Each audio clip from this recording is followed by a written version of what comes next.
Okay, we are live. All right, what's up, stream?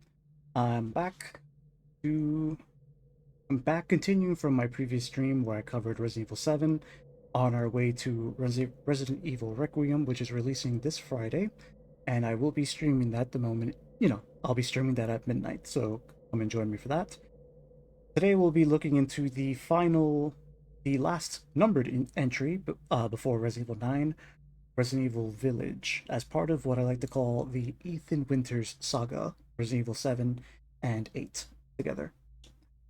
So in last stream, I replayed Resident Evil 7, and I walked away with a newfound understanding, newfound appreciation of Resident Evil 7. I once upon a time was an RE7 hater. I thought it didn't, fit with the series, but it's definitely grown on me over time, especially when you find out a certain something in this game we're about to play right here. Today's stream is not going to be or at least I'm not planning for it to be a full playthrough. I'm honestly thinking about just putting it on easy mode and kind of just breezing past, as much as I can. Hopefully we can see the ending before the end of the stream. We'll see how fast I can get through it. But along the way, I'm going to be basically giving my commentary about where this game falls in the series. A lot like I did in the last stream. This isn't about beating the game under a certain time or beating it on the hardest mode. This is about just a calm, breezy walkthrough while we just analyze and see what made Village stand out compared to other titles, and how does Village stack up compared to the older titles, which many people, such as myself, have a very fond nostalgia for. You're gonna be hard pressed to say, oh, I don't know, whether Resident Evil 1 through 3 or Resident Evil 4 through. I don't think anyone likes RE6, but Resident Evil 4 and 5, basically. Um, you're not gonna find someone. Basically, there's always been a big battle between nostalgia and, I guess you could say modern RE. All right. That being said, let me boot up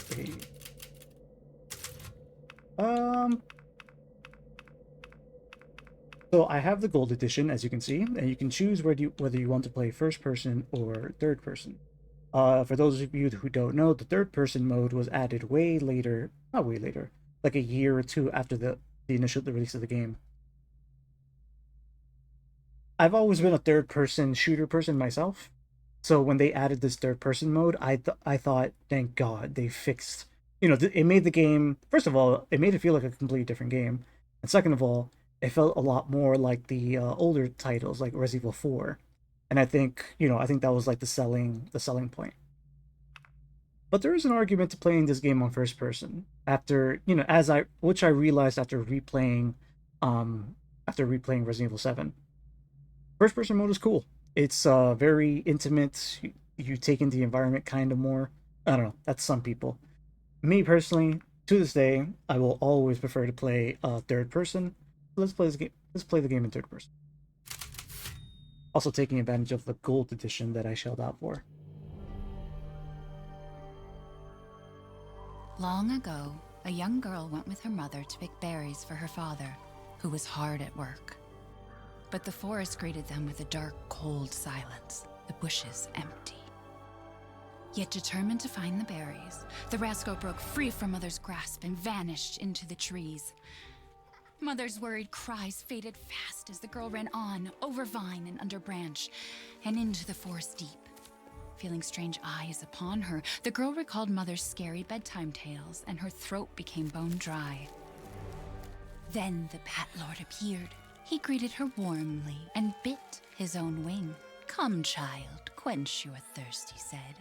So she drank the thick, dark blood and smiled with joy. Passing through the graveyard, menacing storm clouds loomed, and the air turned bitingly cold. The girl was shivering in her thin clothes. Then a dark weaver appeared, and with a click of his fingers, crafted mist into a beautiful dress. "Come, child, warm yourself," he coaxed. So she clothed herself and smiled with joy. Across waters deep and ominous she went, hoping a boat she found would carry her home. but hunger's grip tightened and her heart grew heavy.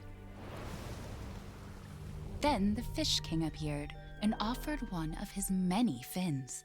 "Come, child, eat your fill." So the girl ate and smiled with joy once more. Continuing on, she soon entered the forest's dark heart. Then an iron steed appeared, bearing a beautiful golden gear. The creature said nothing as the girl approached and snatched what she thought was another gift. The horse grew angry and summoned the other monsters. Terror filled the girl's heart as the wild wind rose around the beasts. Suddenly, a witch appeared, dark, yet regal. So I know for first-time viewers, that whole scene was, what the hell? Gifts we gave, but more you took, she snarled. So more in turn is due.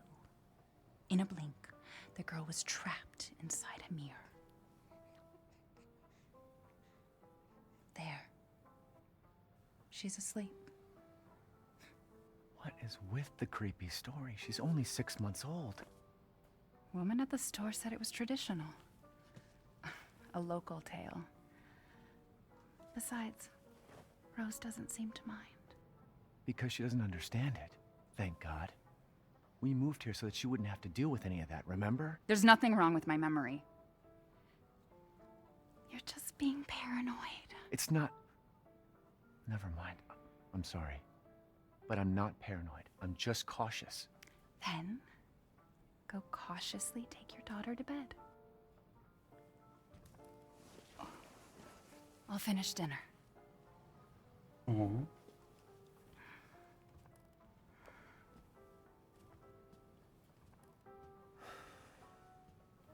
It's okay, Rose. Your mother doesn't want to remember it. I can't blame her. Did you say something? Nothing. I'll put her down. Right, so right after coming out of Resident Evil 7, we have Resident Evil Village. We see our man Ethan.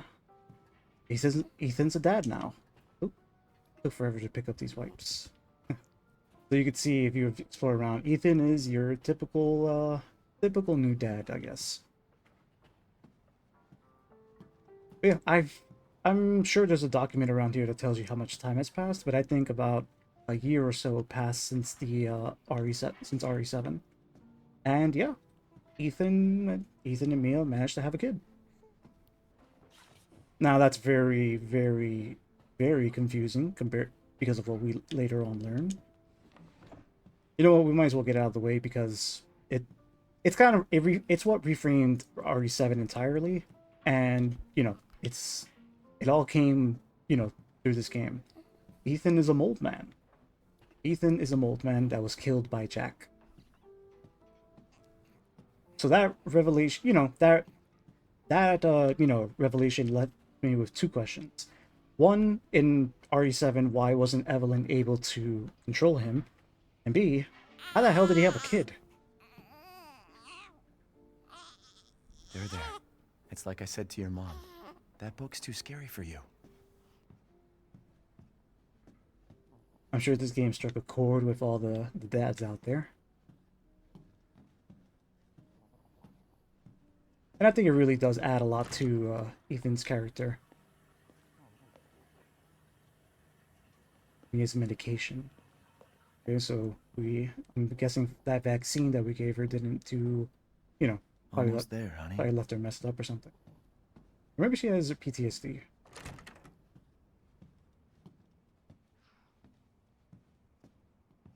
Yeah.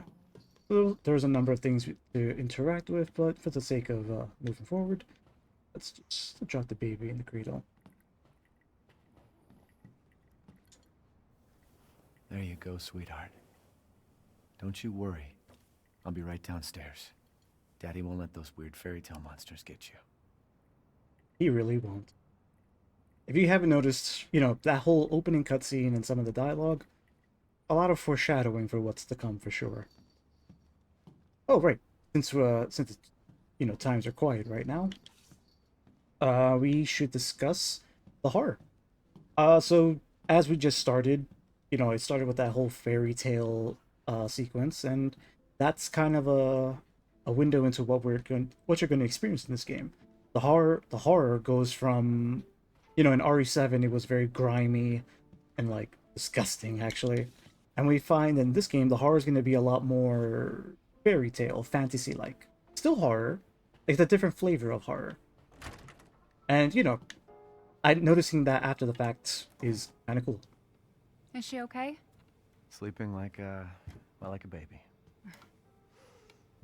That smells good. What's that? Oh, hands off, mister. It's churba de legume. It's a local recipe. Wow, you've gone full native, haven't you? Local wine, too.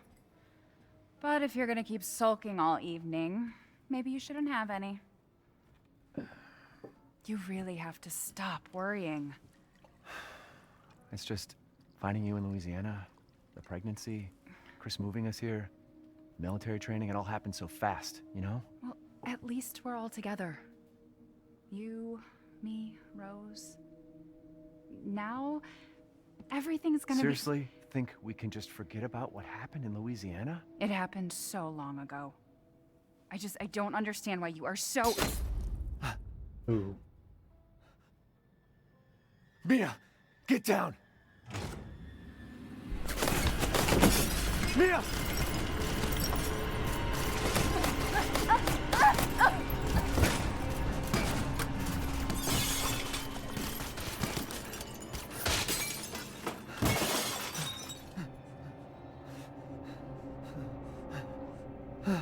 Mia, oh God!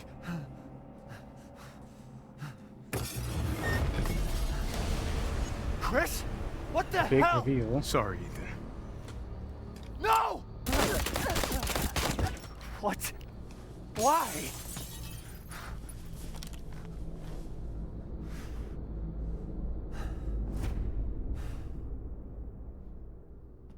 Now, of course, when this game first came out, we were all just wondering, really? Chris going bad? Don't move!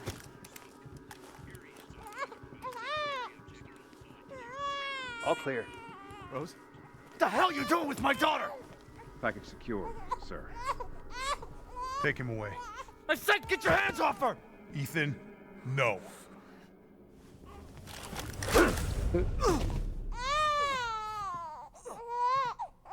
Rose.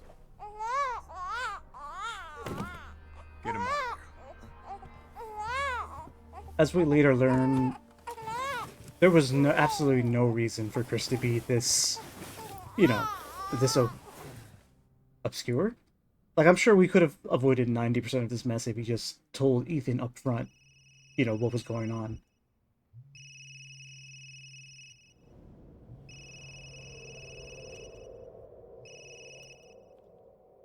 Hey, Doc. Hello, Mr. Winters. I've got your daughter's results back, and I'd like you to come in to talk about them. How about next Thursday, 4 o'clock? No problem. We'll be there. That was the doc. She'll see us next week. Hey, now. Think positively, all right? We talked about this. I know. We hardly talk about anything else. I keep telling you, it's not Rose that I'm worried about. Well, then what are you worried about? Look, she's gonna be fine. I just know it. What else matters? We matter, Ethan! You matter! You just won't. Mia, what are you talking about? Is there something you're not telling me? Come on, talk to me. This scene is crazy in hindsight. Damn it. With hindsight. I have to take this.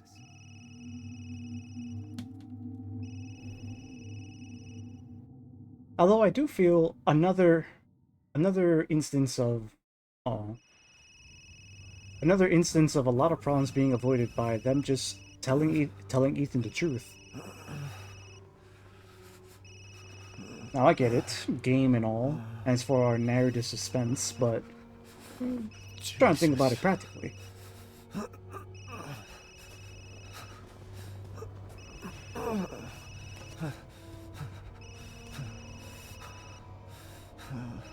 About damn time.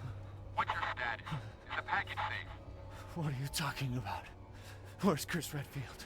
And Rose? Who is this? This is a secure channel. You are not authorized to work on. Fuck.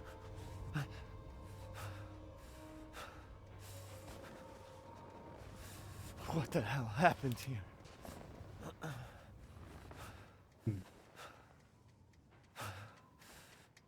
So very quickly, already a huge contrast with RE7. We go from the dreary, yellow tinged swamp to now the dark, cold, wintry, environment.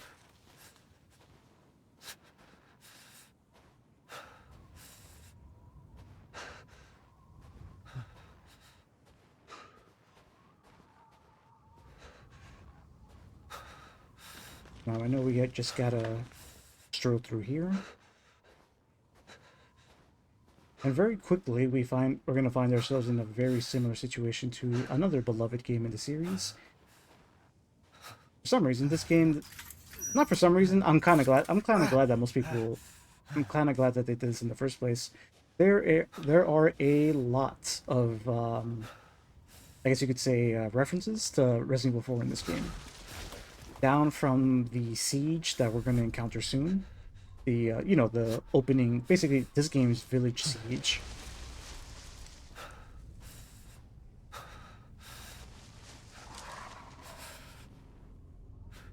A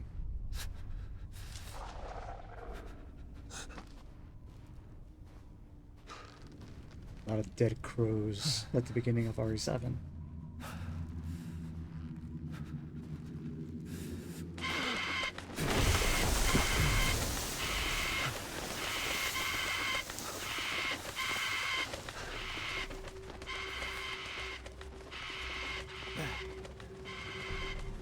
Taking in that dark sound design. Also mad loud.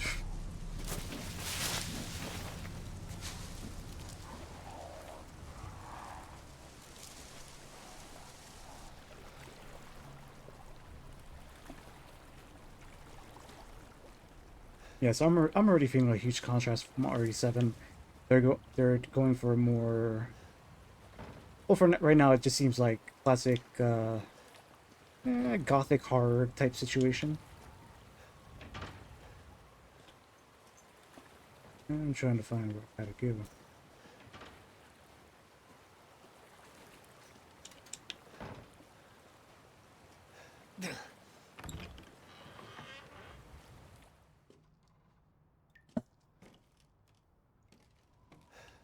I really love that they put the third-person mode.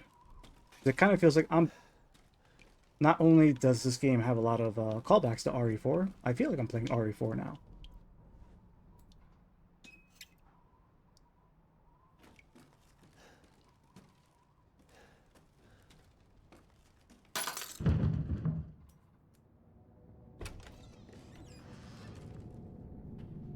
Okay.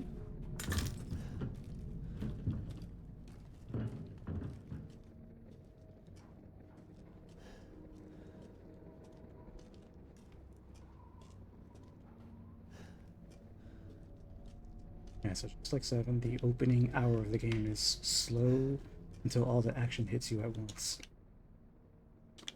Here we have a picture of Mother Miranda.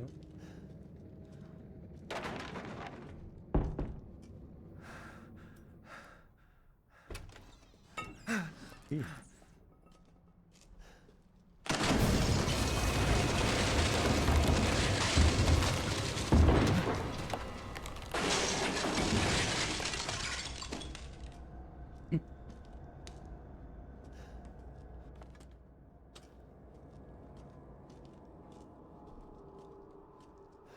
Trying to figure out where to go.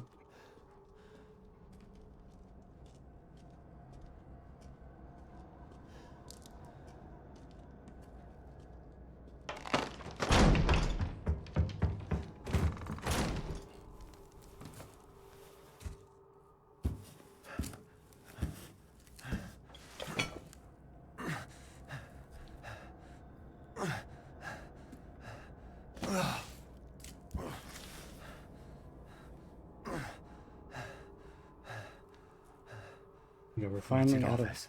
finally out of that arbitrary dark area. Now we can enjoy the more common motif of the game, the cold snow.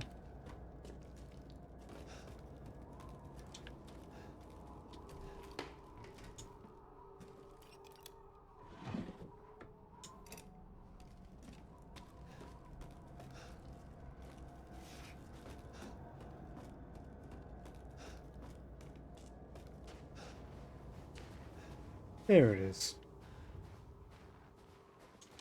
That cold snow I mentioned.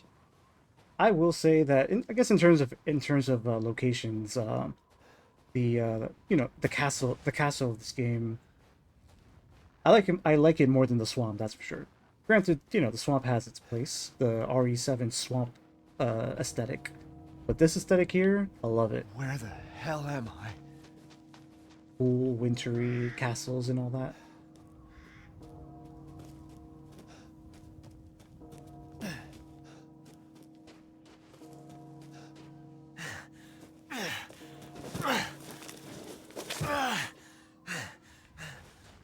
Let's see. Alright, let's... Maybe they're out? Keep in mind, we're playing easy mode, so this is just for strolling purposes. I'm sure combat won't be too difficult.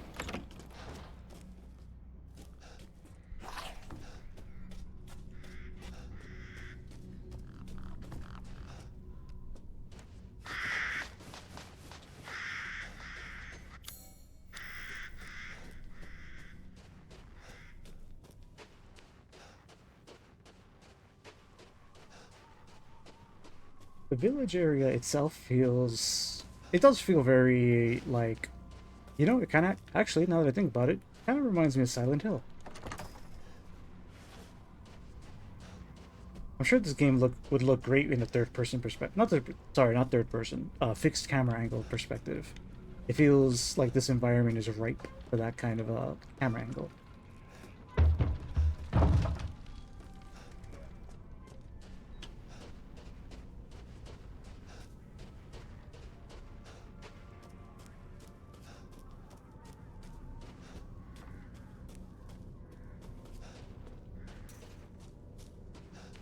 It's been a while since I played this. I'm trying to find my way around.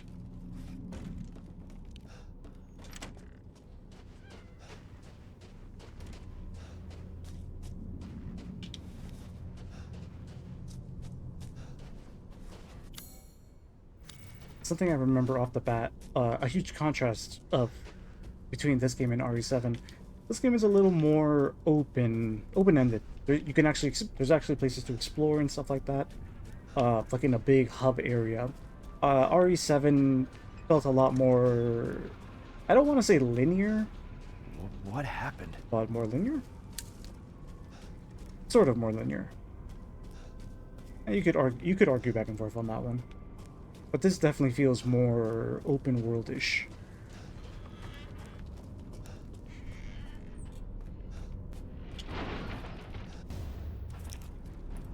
And we pick up our first weapon of the game. But keep in mind, this is no Code Veronica, and this is no Resident Evil 4. The knife sucks in this game.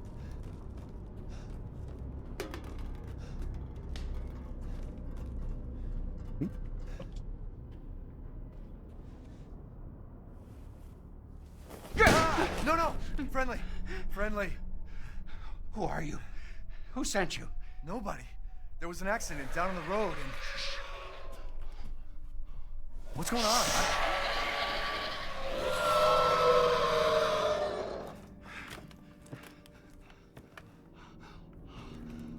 Oh, no. They're coming. Who is? What the hell was that? You have a gun? What? Please tell me you have a gun. No, why would I?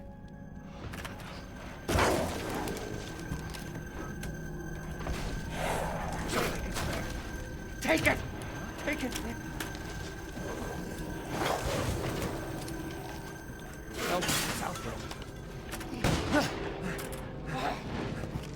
Hey, are you listening? Hey!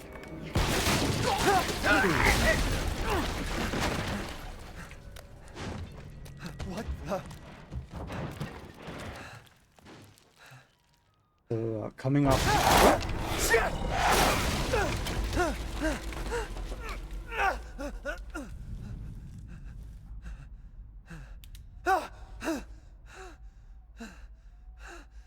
Dead body? Wait, there's more. Ooh. Really gnarly.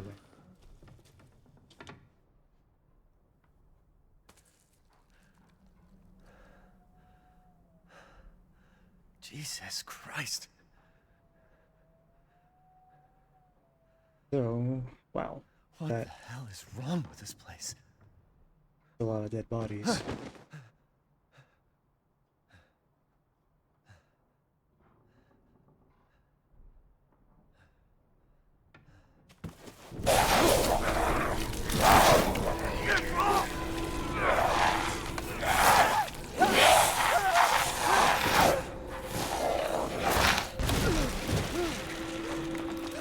Shit!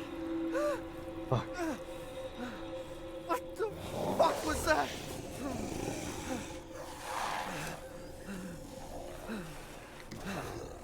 No.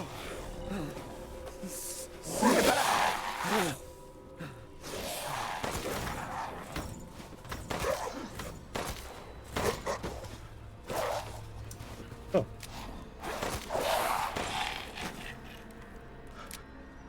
Okay. Okay. They can still What the take. hell?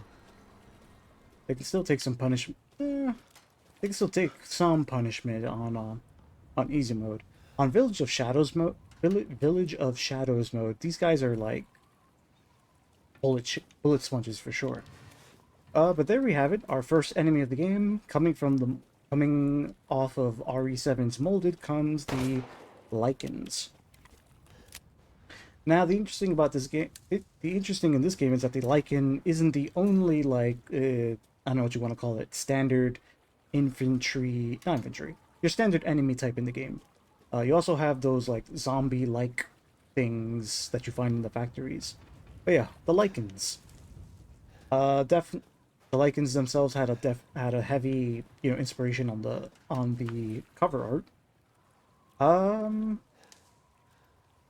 And I guess that was that was that was Resident Evil's way of putting in werewolves in the game, without putting explicit, like, mythological werewolves.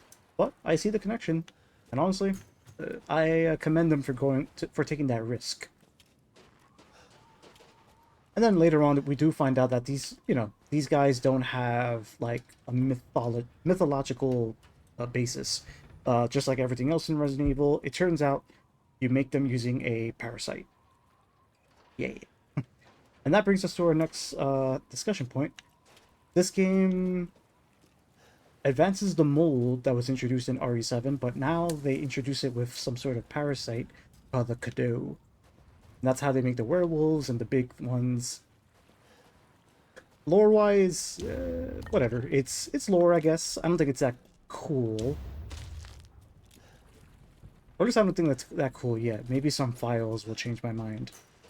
I would say RE8, compared to all the other titles, is my least, like, knowledgeable title. I didn't play it as much as I should.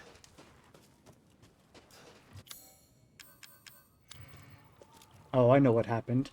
Around the same time, let's see, we got RE4 Remake about 2 years later. And that kind of overshadowed it, kinda.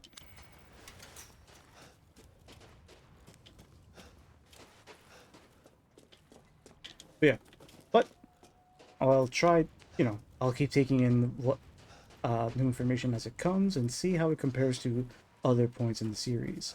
But yeah, the Lycan. Actually, I should put that into the chat.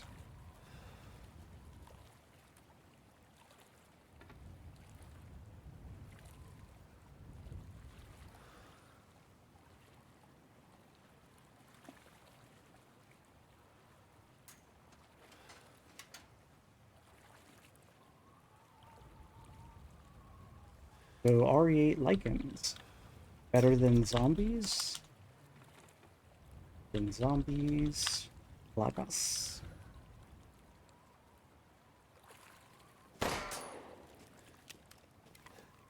To me, nothing beats zombies, but hey. I will accept them as the series evolves. How do I get out?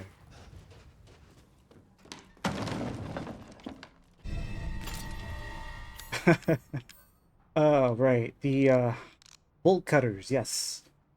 The bolt cutter, the same the same bolt cutters that you'll see in RE7, RE8, RE Remake 2, and and Remake 4.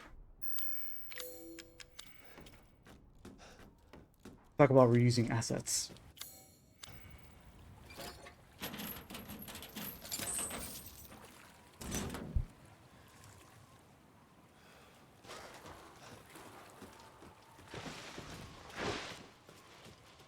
Ooh, yes, yes, yes, yes, yes. Alright, so here is that...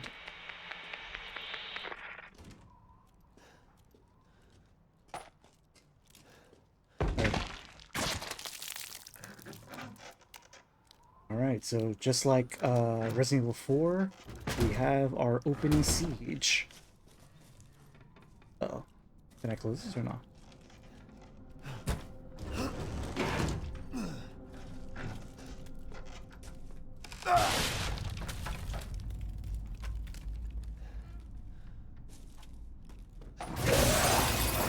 There we are.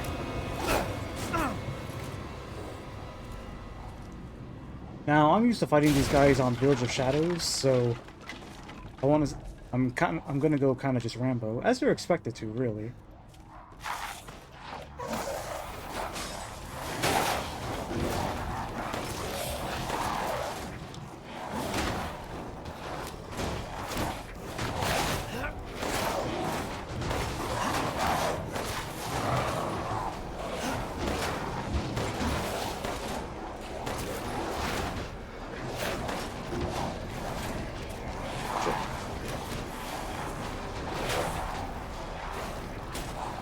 Kind of feels like the cabin. Nice. We like our headshots here.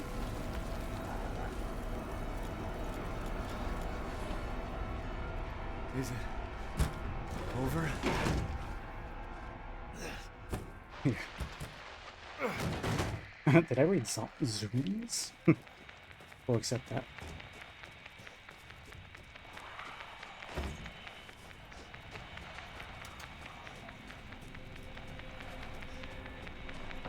Oh, right. Hello. If there are any survivors out there, come to Louisa's house near the fields. Survivors?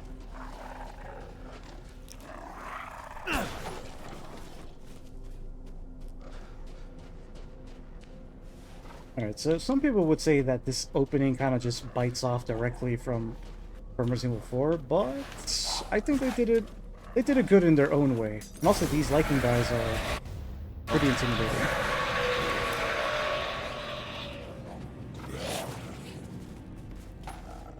Alright. Damn it. So I'm pretty sure, yeah, so it says survive the attack. I'm pretty sure killing them shortens the timer. But in Village of Shadows mode, you simply cannot do that.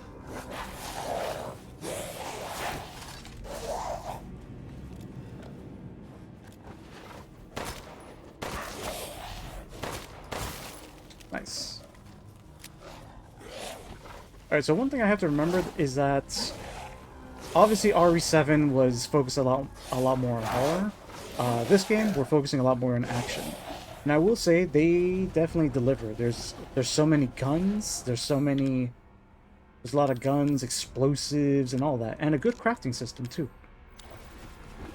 So, I'm glad to be playing easy mode, because I'm going to be able to take advantage of all that sweet guns.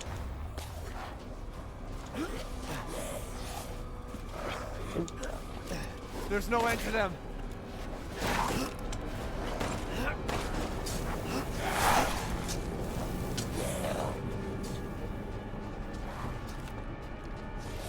Remember, archers being a huge problem.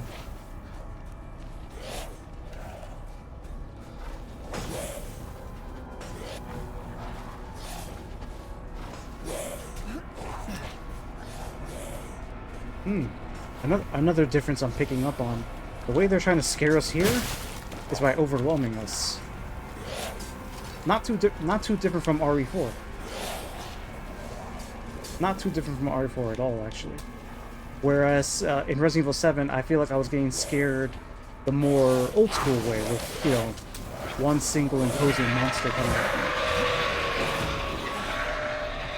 I mean, let's be honest, this kind of just feels like the Ganados are coming after us. The only difference is they're not speaking Spanish.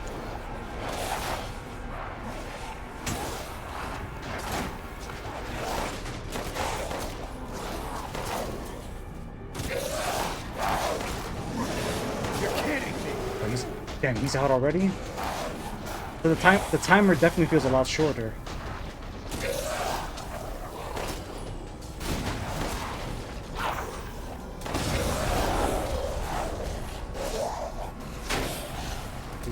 I think I hear the big guy, Urius.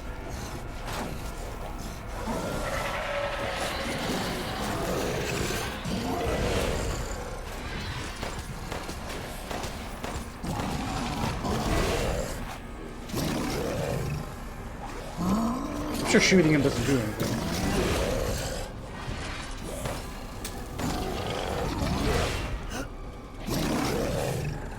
So, can he do anything to us, or... Ooh, okay, okay.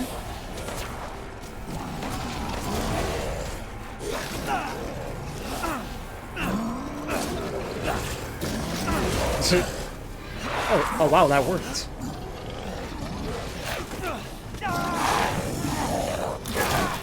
They bite you just like zombies, basically.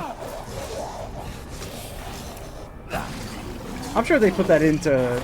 I'm sure they put that in to placate all the people missing zombies that, you know, would bite the shit out of you.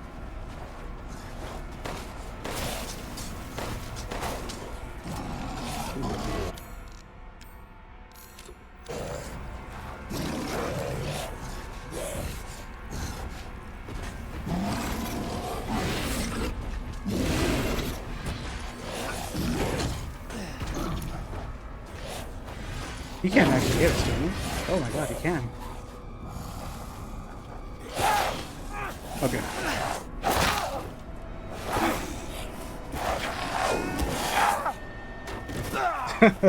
What kind of scene transition was that?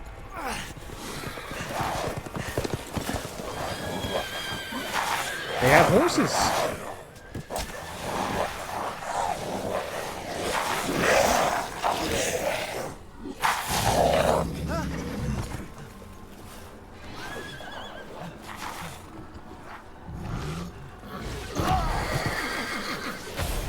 Oh, hell no.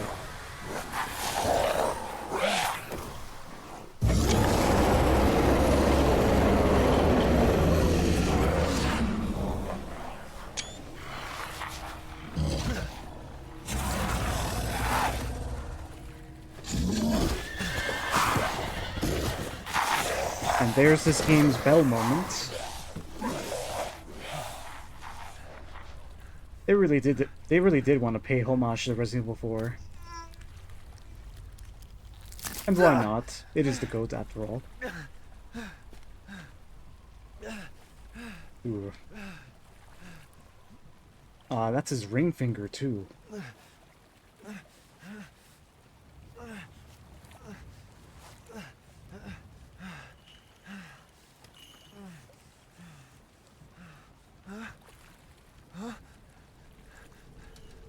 Wait. So just like RE7 played off the scary little girl trope, we have the old witch lady trope, I guess you want to call it.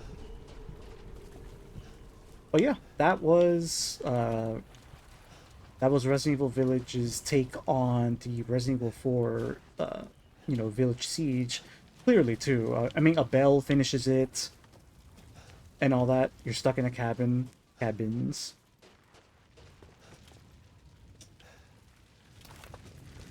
But yeah, I don't hate on it. I don't hate on it 1 second. Ain't nothing wrong about paying homage to such a great such a great entry to the series.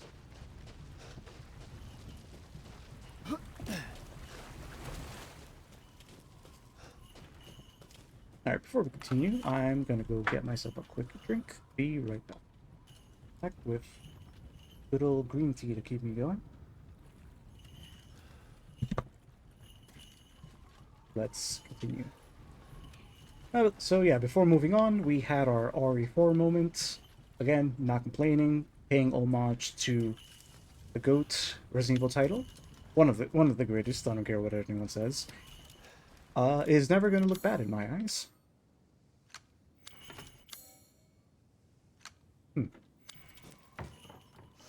In life and in death, we give glory. Hello? You shouldn't be out here. It's not safe. What the hell? Hey, can you hear me?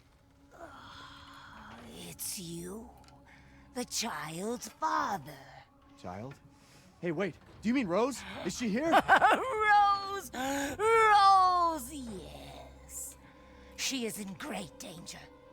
Since Mother Miranda brought her to the village, we have fallen into darkness. What are you talking about? The monsters?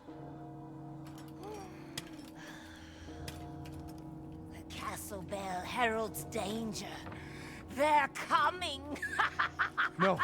Wait. Where's Rose? Who's Mother Miranda? The bell tolls for us all. They're coming again! Not very helpful. Rose is here? Now, don't quote me on this, but I'm pretty sure it's later revealed that that is indeed Mother Miranda. Now, why does she decide to take an old form, just like Evelyn? Well, Evelyn made sense. I'm not sure why she did it this time. Could be wrong. Maybe that's not Mother Miranda. We'll find out later, I guess.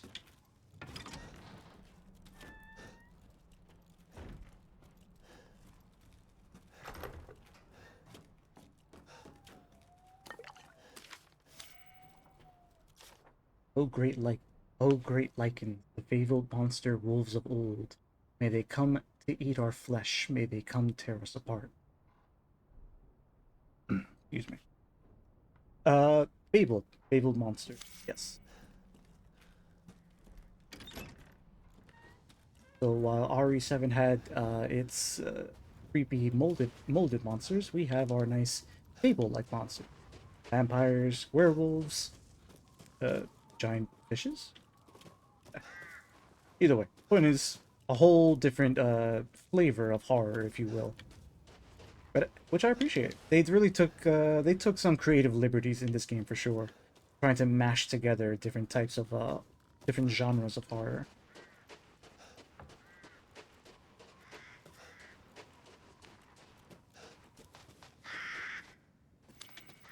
With some warding. I think that's this game's bobblehead dolls.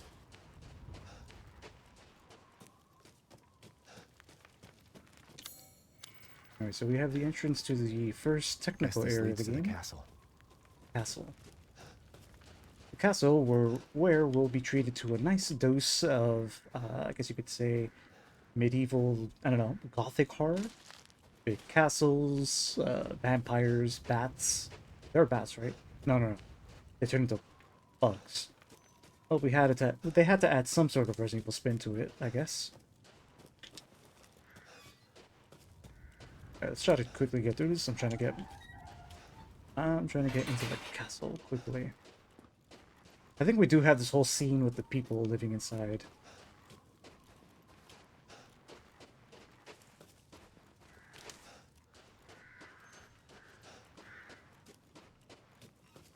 One of the great things of this game is that there's actually a lot of side exploration you can do.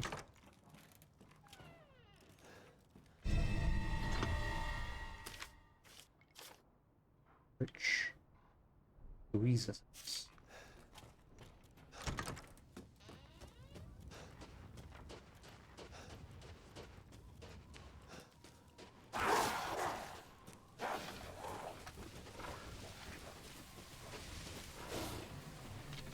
Alright, so far this intro this introduction to the game has treated us to a high-tension siege.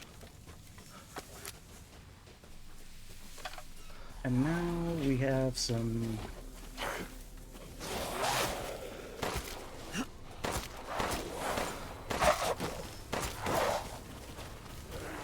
Sorry, I got distracted.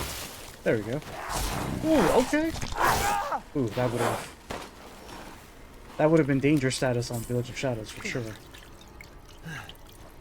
And screw him, you don't need to fight him. Just like other titles, just like other titles, sometimes your best option is to just run. Actually, a lot of the times your best option is going to be to just run. Close the door, please. Hey, what are you doing here?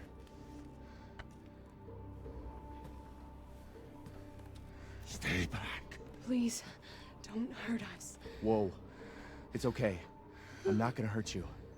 I'm just glad to see normal people at last. Have you seen any other survivors? No. They're all... We're just gonna go ahead and skip this because these people end up being, unfortunately, unconsequential. I mean, I guess we do see that, you know, people turn into Lycans. I'm not sure if it's established if it's passed on by infection.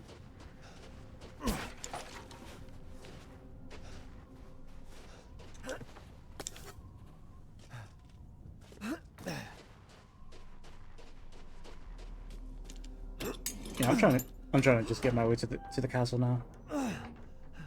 Come on. Which is unfortunate. Since we know these characters don't really have much of an impact. Anybody home? They do build the world, I guess. Maybe a familiar voice.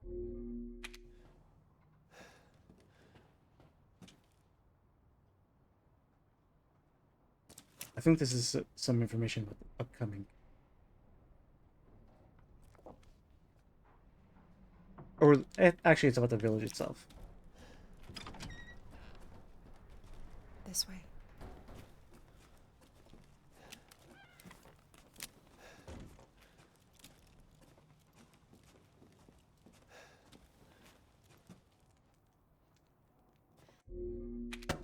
Oh, okay.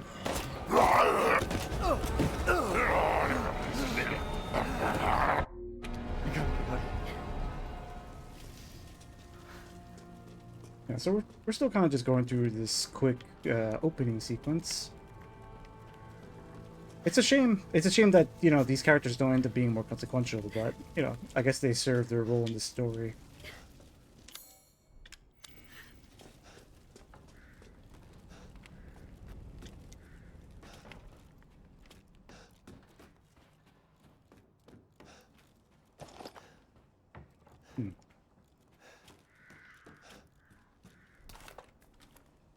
Give you a lot of shotgun ammo.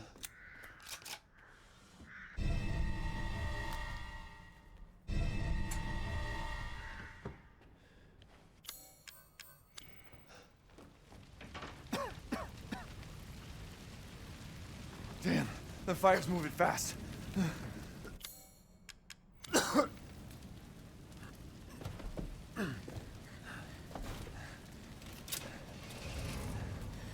What are you thinking? Step back. We can bust out with this.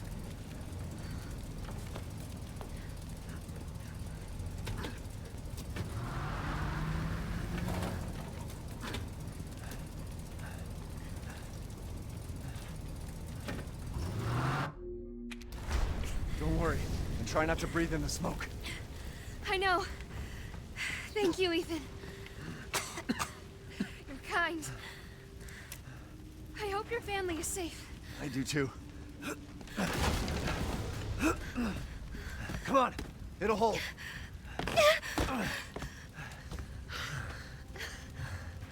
There, that's our way out. Thank God. But what then? The village is still full of monsters. We can't fight them, there's too many. Hey, don't talk like that. We'll find a safe house to put you in until I can find my daughter. My hunch is she's in that old castle. No. That place is full of nothing but blood and death. And I don't want to be alone while you're... Father? Elena, no! That's not him! Not anymore! He said my name! Father! Wait, it's not safe!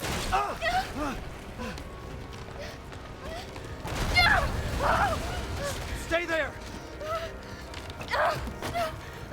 Come on! Give me your hand! Ethan, go! Save your daughter! Elena, don't give up! Reach for me! God damn it!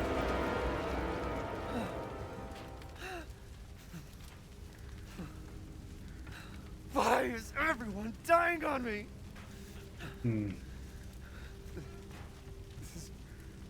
This is just too much.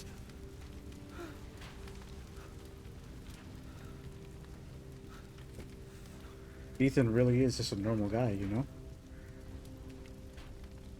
I think they did a good job at emphasizing that he really is just a normal guy. I just don't get it.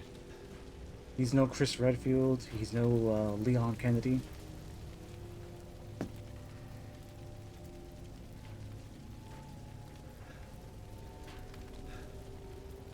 This place is going mad. Why the fuck is this happening again? Shit!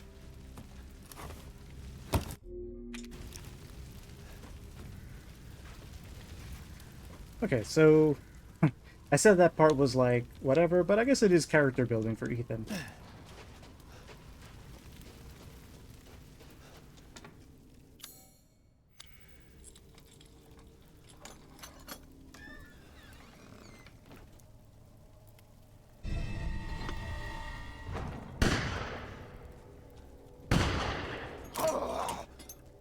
Who's there? Stop! Mother Miranda! Hey! The big boss herself. Who was... What was that? Alright, so that's our first introduction to Mother Miranda. Now, I will say, you know, since we know, well, we know who she is, who she ends up being. The fact that she ends up being the supposed mentor to Spencer, who arguably causes, you know, he's the catalyst of most of the events that happen throughout the series, is a bit of a lame tie-in, a bit slapped on, if you ask me. Yes. Death has visited them all.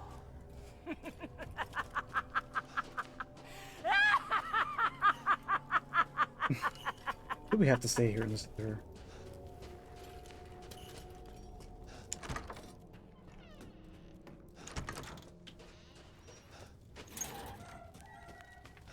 Okay. Whew. Well, that was the beginning. I would say that ends the beginning of Resident Evil Village. I mean, I found it to be a great intro. You have your scary opening moments. You have the big mystery going on with Chris and him seemingly killing your wife, and then we have that great village call. I mean, that great Resident Evil 4 callback with that siege. Now, up. And now with all that behind us, we start entering into the real meat of the game.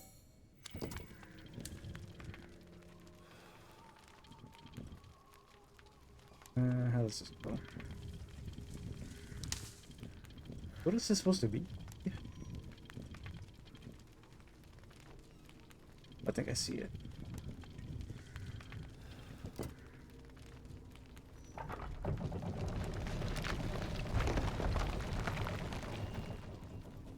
Alright. Nothing but blood and death. Huh?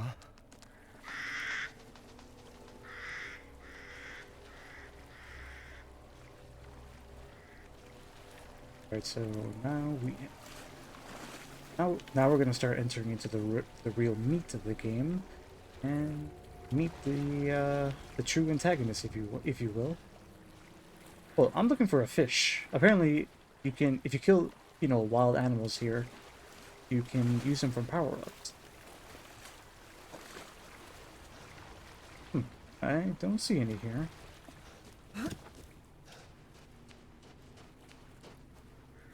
Can I go this way? No, I can't.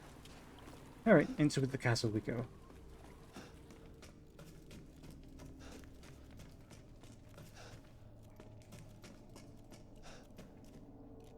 I'm really taking in that, the third-person perspective here. Feels very... It definitely satisfies it satisfies the old head in me as an RE fan. Well, well. Didn't think anyone was left. You must be pretty tough. Huh. Who the fuck are you? Oh, you're not local. Even better.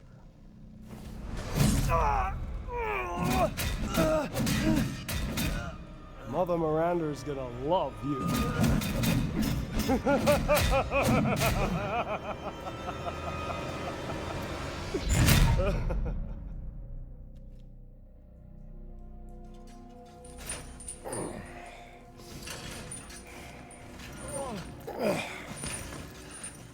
Let me just say that Ethan is definitely one of the more But you're unfortunate whining. souls. We're almost there.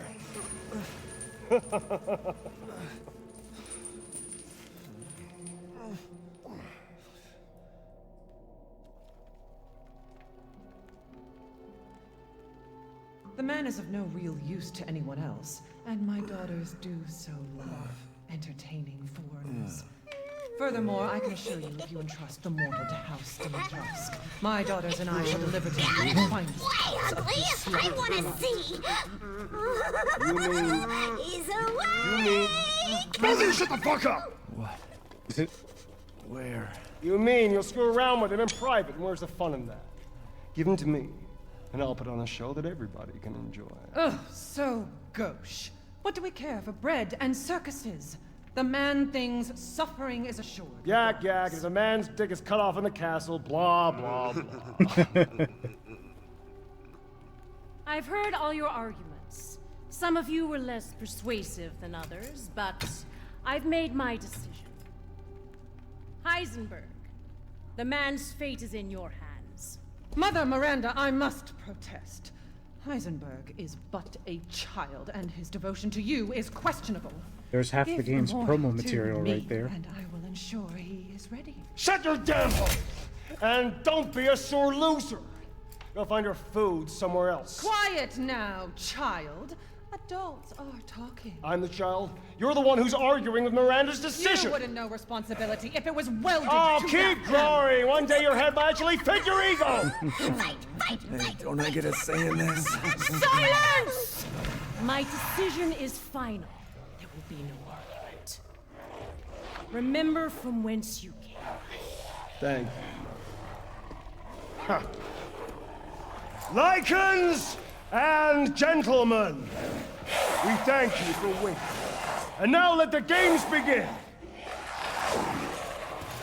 Let's see what you're doing. Ethan Winters. Get ready. No way! 10, 9, 8, 7, 6, 5, 4, 3, 2,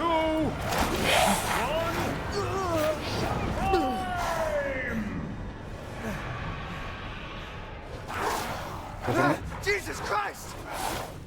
What can I say? Run for your life. Ethan really does just get put through the worst.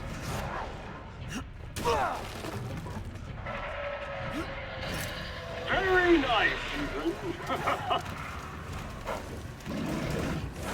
Oh, the big guy again.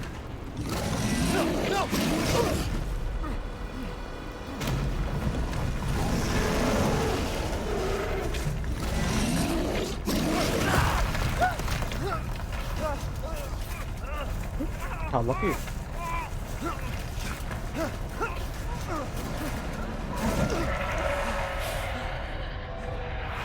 You're still alive? Impressive.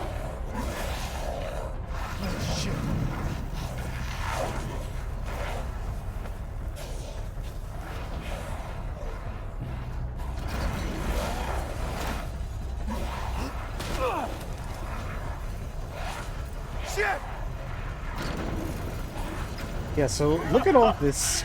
My word. You truly are as strong as they say. Oh, you didn't think I'd let you get away, did you? Gotta keep Daughter Dimitrescu entertained. So now it's time for the beautiful, blood-soaked grand finale. Nothing like fresh American ground beef!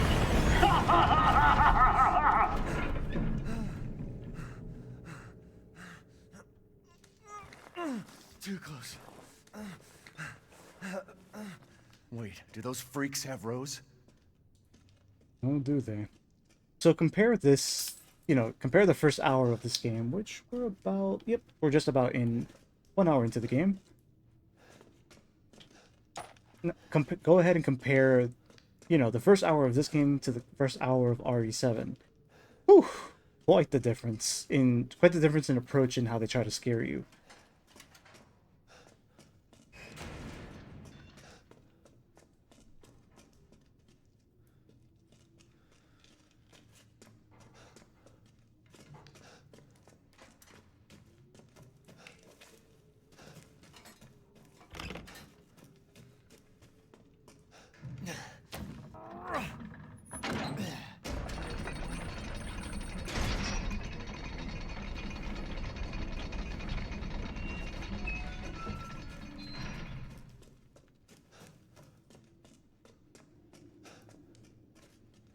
As we enter the first hour, taking in that environment once again. As we enter the first hour of our stream, if you are just joining me, thank you for joining. And if you want to see more Resident Evil content, did I just say Resident Evil content? Never mind. RE9 drops this Friday. I'm going to be streaming it day one. Give me that follow and come join me on February 27th. And you will never hear me say content ever again. I've been waiting for you, Mr. Winters. How do you know my name? Anyone who is anyone has heard of the likes of you. A hero searching for his daughter. Though I must say, that castle arouses suspicion. Yeah, and so do you. I am but a humble merchant. Here? Oh, forgive my manners. Call me the Duke. Now to business. Weapons, ammunition, healing salves, anything you desire, I can provide. All right, so we have our, another nod to Resident Evil 4. This game has its very own merchant. So they made a choice with his design, that's for sure. If it's just looking, I have something special today. But I will say, already having a full-on merchant system in the game makes it vastly different from Resident Evil 7. Resident Evil 7 did not have weapon customization, weapon upgrades, and stuff like that.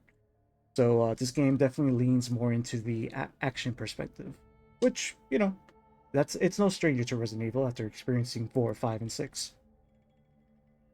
Not on second thought, but now that I think about it, yeah, I think this game tried to bring back the action that people probably loved about the old games, but was kind of lacking in RE7. Oh, free. Yes, I can see why you'd be interested in that. Ooh, they have the weapons you get for completing the game. You know what? Just so that we don't have a completely useless knife, I'm gonna go ahead and use the Karambit knife.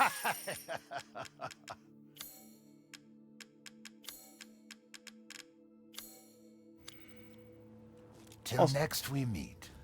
Also, unlike RE7, this game has a treasure system. So again, very they actually did not copy, but they brought over a lot of elements from RE4 for sure. But it's all the elements of RE4 that work. And I think they implemented into this game pretty damn well.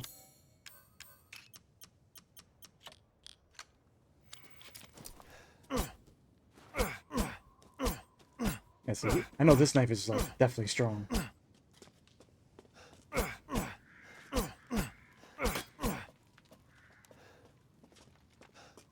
Right, hopefully with this knife we'll get through the castle quick enough.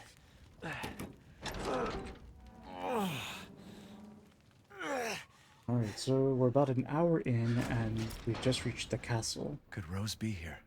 Castle Dimitrescu. Let's see just how fast we can get through.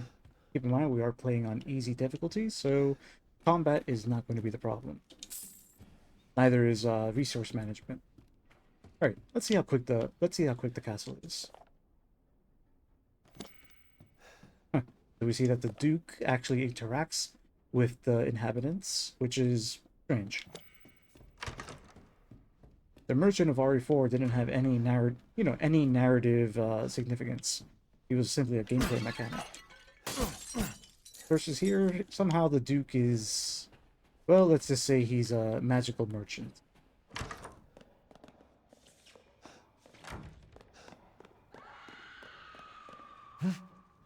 Oof. Good. That's a good way to open the castle.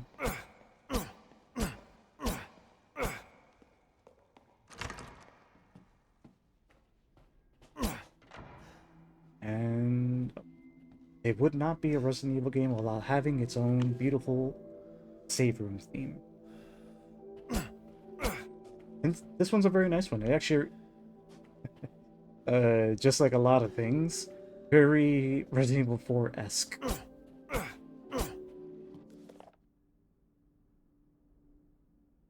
Mortician's Labyrinth. Probably. I think we won't do that right now. We'll go ahead and do our first save with this run.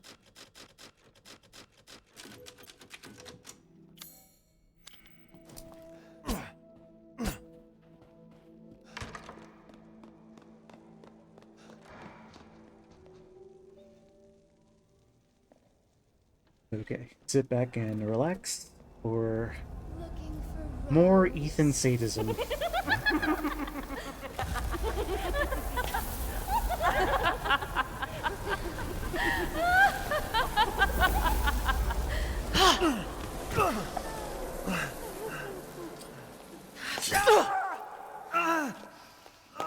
Man blood.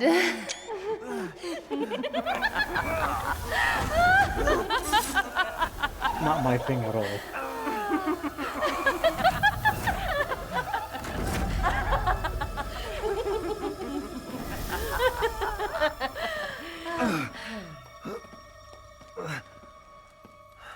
Mother, I bring you fresh prey. You are so kind to me, daughters. And there's a lady that sold RE8 all by herself. Let's take a look at him. Well, Ethan Winters. You escaped my little brother's idiot games, did you? Let's see how special you are. Yes, Mother. Yes, Mother.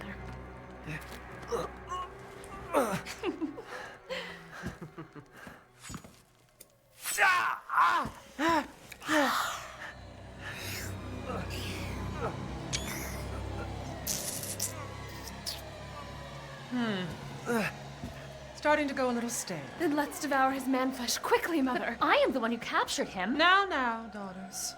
First, I must inform Mother Miranda. But later, well, there will be enough for everyone. Put him up. Hey, wait.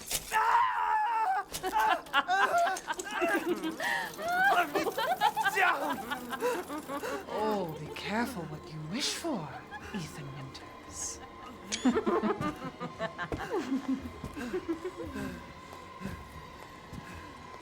Wait, what are you doing?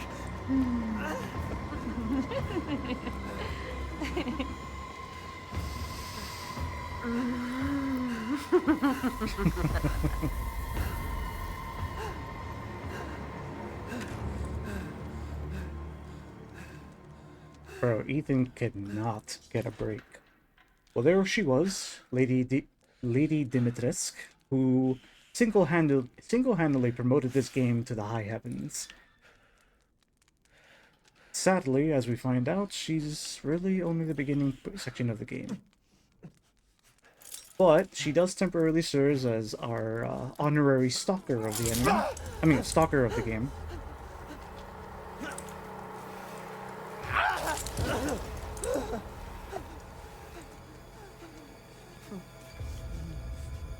crazy witches.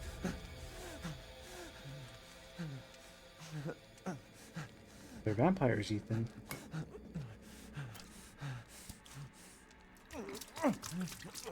Does Ethan never question why he can just put some magic juice on him and he just heals? I mean, I guess if I recovered that fast, I wouldn't be complaining either. But yeah, here we are. We are now in the beginning of the castle. We're now in the beginning of the castle, so we are getting a taste of some nice Gothic horror.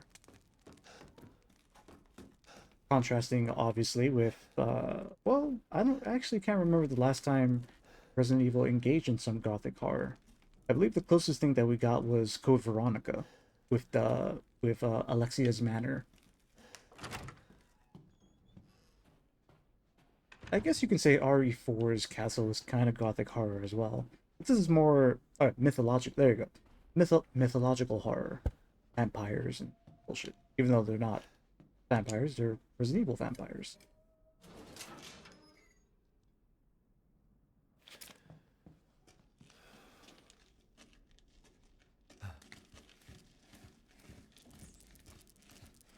Of course, we're crawling with the rats. I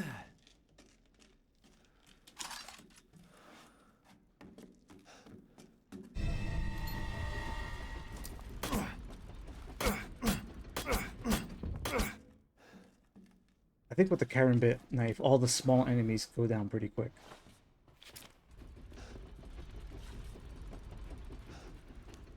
Where have they taken Rose?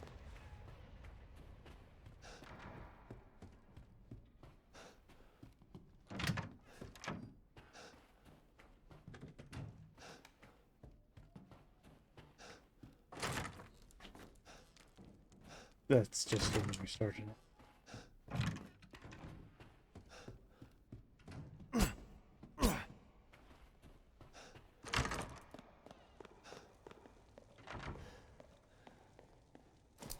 Alright, so the castle has a standard get 4 key items to leave the aerial type system going on. Very Resident Evil-esque, if you ask me. Oh, we meet again. As you wish. I'm gonna try to skip some unnecessary cutscenes just to try to get through this faster. Now keep in mind, again, I am not trying to speedrun this or anything, but it would be nice if I can get a full playthrough in one sitting. We'll see, we'll see. Do you have enough firepower? I can now offer an expanded weapon modification service. We need more treasures. But just like RE4, we can upgrade our guns very nicely here. Having some sort of upgrade system in the game always makes it a lot more interesting. Going all the way back to Resident Evil 3 with its ammo system. Oh, it even has recipes here. Oh, this is free. Interesting selection. I get we're playing easy mode, but really? This is all free? I ain't gonna complain.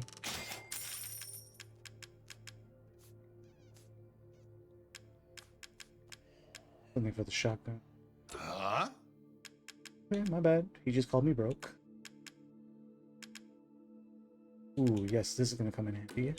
Yes, I can see why you'd be interested in that. Have a wonderful adventure. Thank you, fat man. Ooh, the castle. I really got to take in the settings sometimes. The castle is very beautiful.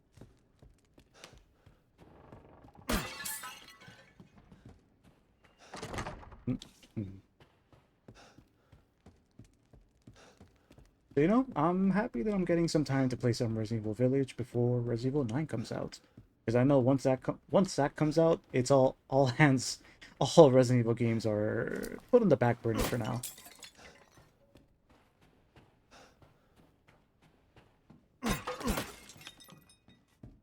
Now with Resident Evil 9, I'm really going to appreciate the return to Leon and Umbrella, more RE, classic RE stuff. But I do wonder how they're going to change things up.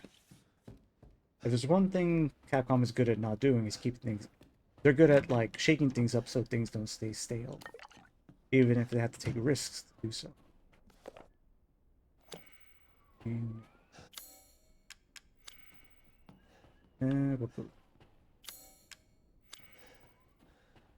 Special bottle of adornment.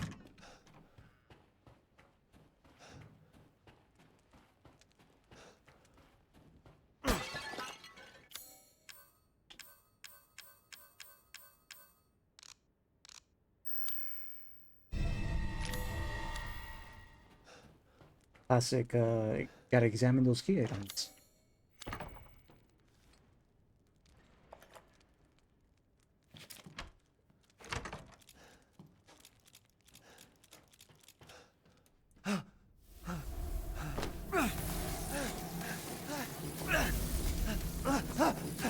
Man, I hate doing that.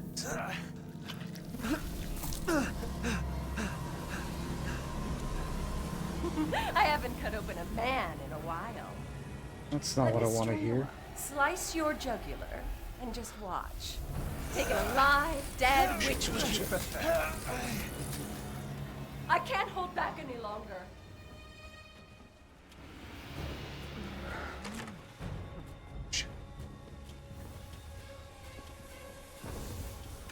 Oh, okay. Really making me run here. Wonderful mounted in our hall. I gotta say, the enemies feel a little scarier when they can just taunt you.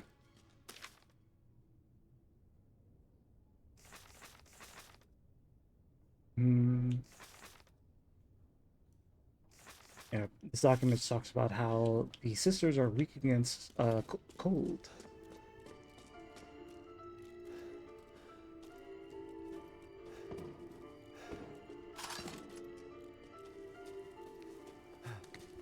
There's Lady Dimitrescu, listen to some fine music.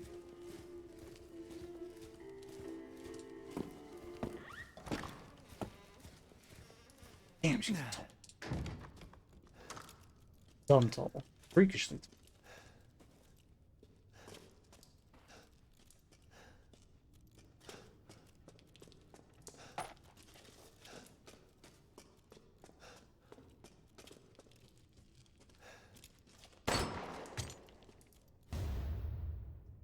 Another I'm telling you, they really gave a love letter to Resident Evil 4 fans in this game.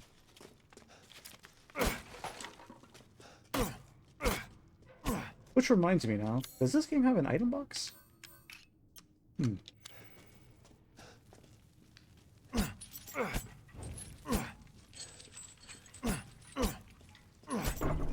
Dude, I like this knife.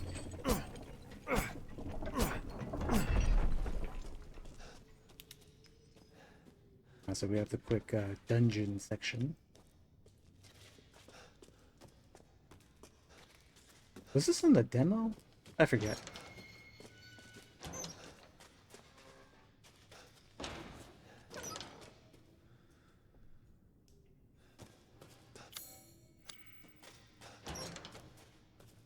Sometimes you just gotta pull out that knife. Oh.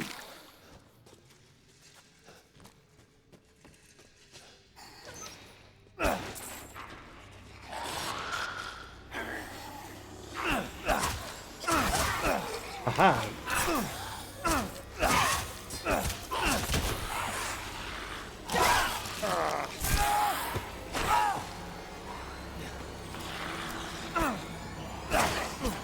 That was definitely put in for the zombie fans.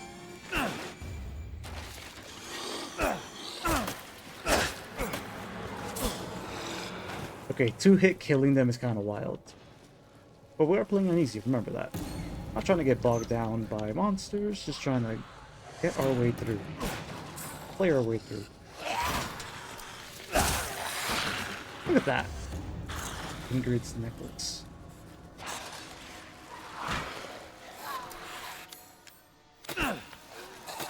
You have to understand, I'm so used to playing this on Village of Shadows, and these guys are like the bane of my existence in that mode. So getting the chance to just knock them out so easily is Payback for me, payback. Payback for all the hours they terrorized me. This goes for all the monsters, because all the monsters in Village of Shadows are straight up bullet sponges. Straight up bullet sponges. Granted, it makes for a very difficult playthrough, but it also makes it very slow. Like, if I was playing this on Village of Shadows, this would be so much slower. I can't believe Cassandra caused all this mess. We have our second encounter with Bug Lady.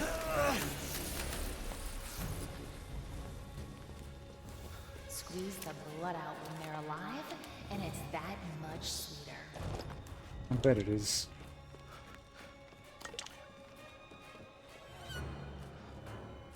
Okay. Where are you going, little one?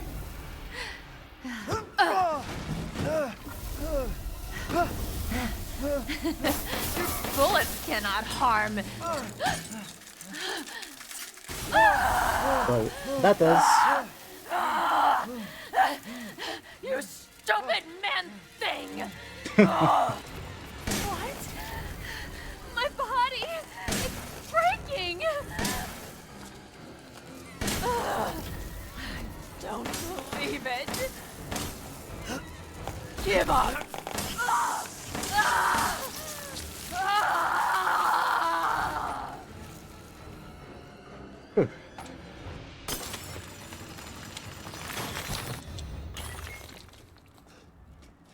That easy mode of mine, she did not take a lot of ammo to defeat. But damn it, she's terrifying in Village of Shadows. All of them are. All of them are a big, like, boss fight, basically.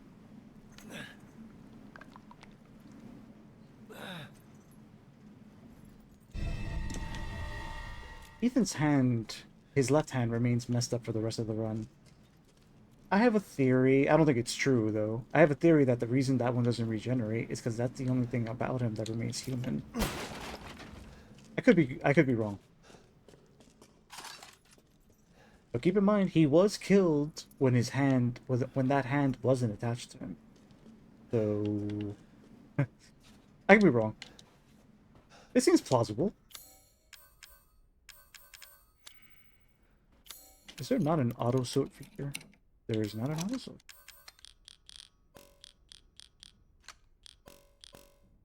Well, that's annoying.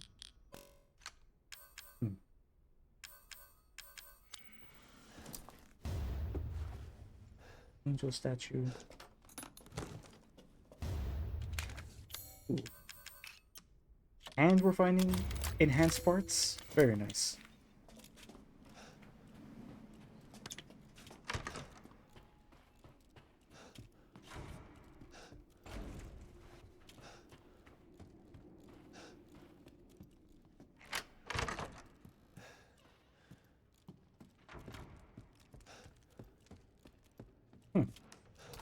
I thought I remember Lady Dimitrescu coming out.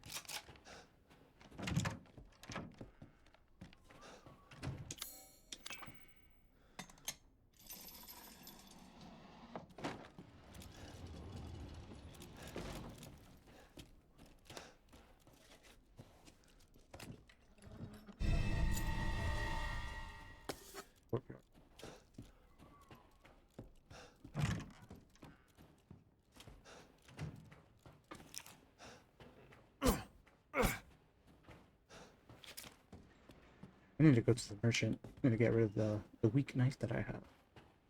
I think you can just sell it.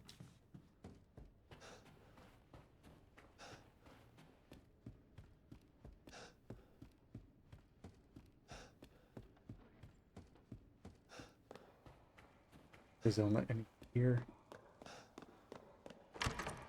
I've expanded my services. Please, come take a look. I'm sure she appears less on easy mode. Seeking something in particular? If you haven't played Village of Shadows, I definitely recommend What are it. you buying? It is one Just of something an old friend of mine used to say. It's definitely one of the more difficult runs you can partake in modern Resident Evil for sure. I think I did end up completing it from a new game save, no new game plus. That made it truly very difficult, but it is doable. Doable. Hard times, Ethan? That's none of your business, sir.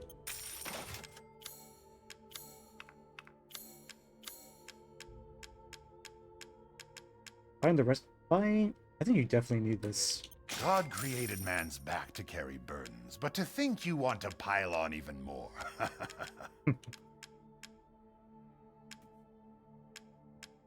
The merchant in this game is quite witty. An interesting selection. Till next we meet. I'm sure the autosaves are plentiful, but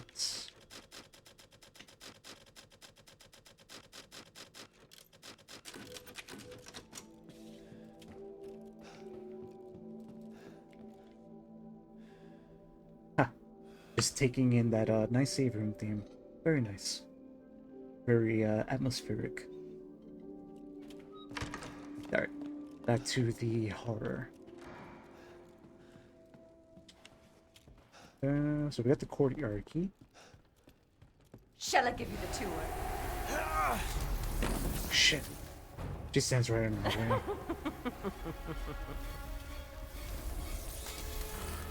Oh, so thirsty. That's not suggestive at all. That's it? He doesn't follow you?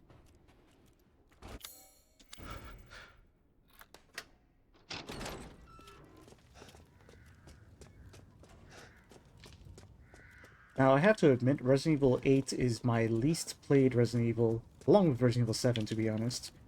So, I am expecting to be surprised and confused by some of the level design, but I'll try to keep my head up.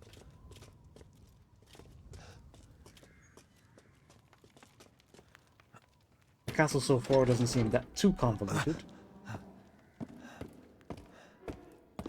There's our tall lady.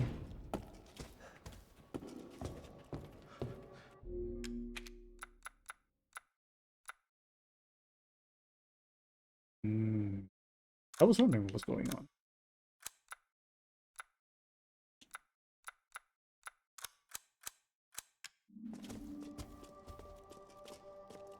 I'm noticing some lag on my end.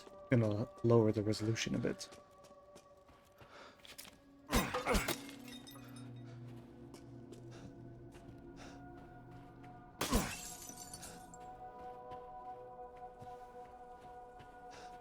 What have you done to my daughter?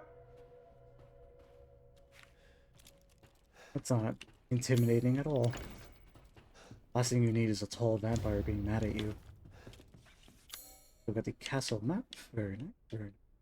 I never bothered to learn the level design, and that's a commentary on my own laziness. I kind of just remember the way myself.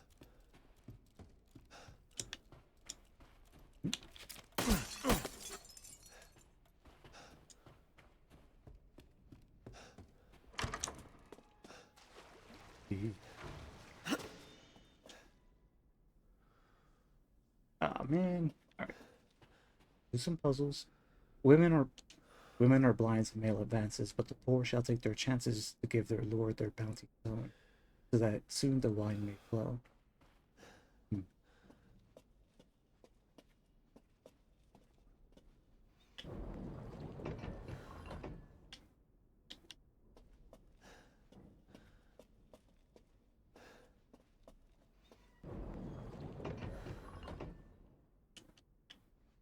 How does this go again? Women are blind to male advances, but the poor shall take their chances to give their lord their bounty settled. Their lord.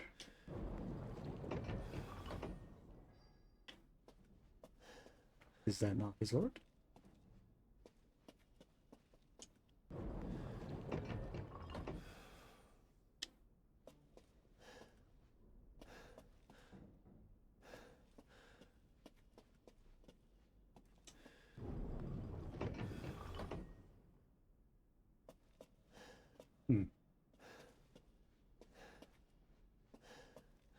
Oh, how does this go again?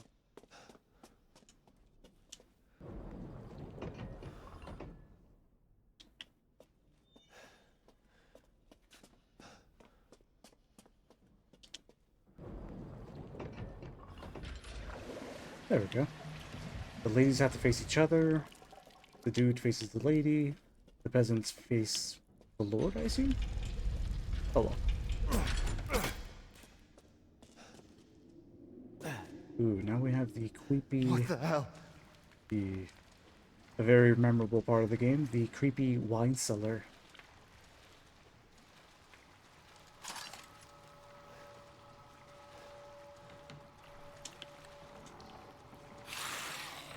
Complete with its own set of zombie-like creatures.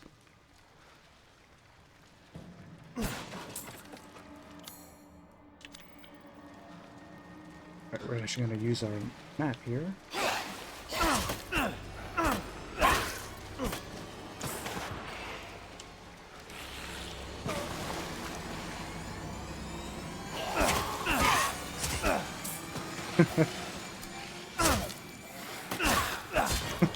This knife is broken.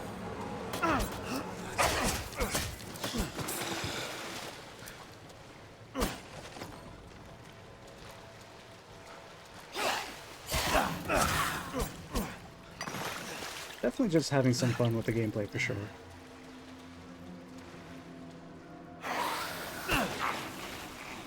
I never played this game just casually, which I should have, because the gameplay itself is just fun.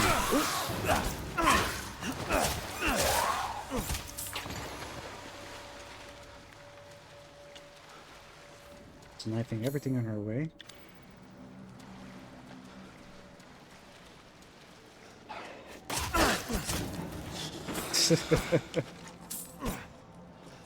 Shout out to the Karambit knife.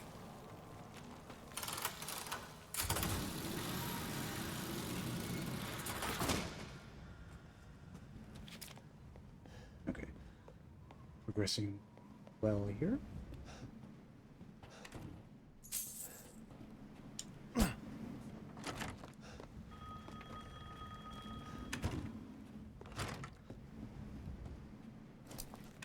I thought I could pick this up.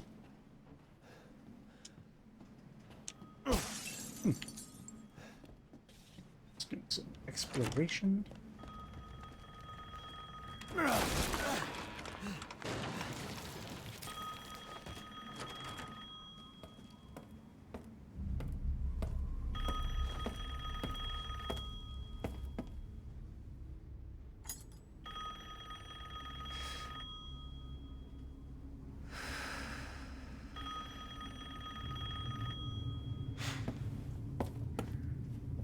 Need to hit that vape before she takes that stressful call.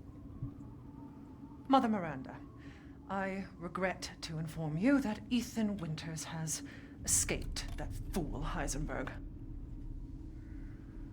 Because he is in my castle and has already proven too much for my daughters to handle. When I find him... No, Mother Miranda. Yes, of course, I understand the importance of the ceremony. I won't let you down.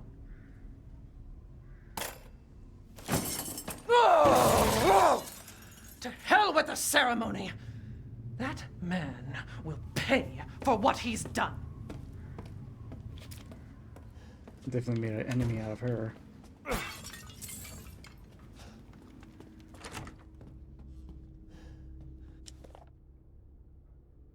I think we get to see some of what's her name? Lady Dimitrescu's mindset here. We were all called by Mother Miranda to decide the fate of the child's father. Just thinking about that family meeting makes me shudder. To think I'm treated like a sister to those miscreants. Especially Heisenberg. That riffraff wouldn't know proper manners if it slapped him in the face. I would have sliced him into ribbons if Mother hadn't stopped me. Why? Why does she treat me the same as them? She gave me this castle, obedient daughters, everlasting life, did she not? Am I not her favorite? Am I not special? I need a drink. Pretty kind of childish coming from someone you would think is so regal. Rose, where are you?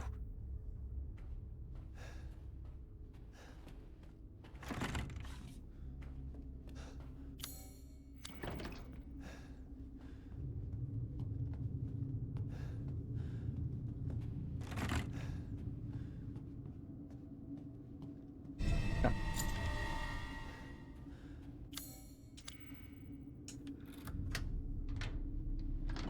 Oh shit. Oh shit. There you go. All this for a child who isn't even here. What the hell do... You ungrateful, selfish wretch! You come into my house!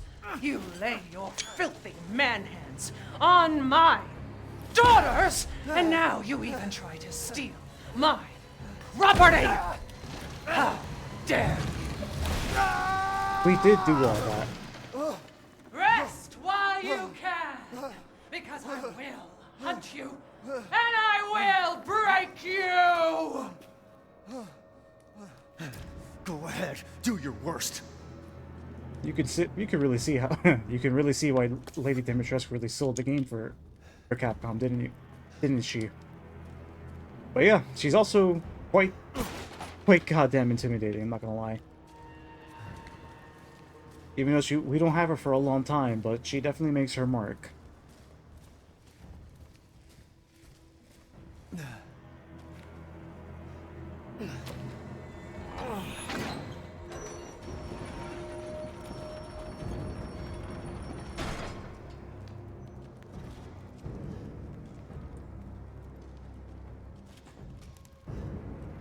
You can hear that that music in the background just makes her sound pending. Gives me Nemesis vibes, honestly.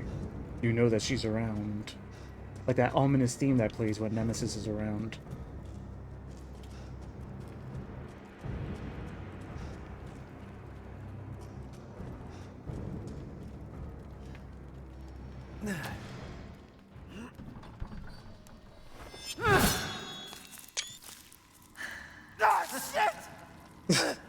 Like I'd let you get away.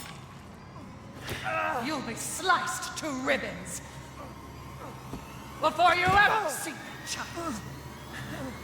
How many times is he gonna lose his damn hand? You will learn what it means to insult Daughter Dimitrescu. That line goes hard, not gonna lie. In this mode, she doesn't have backup, so it's not too hard to get her hand back.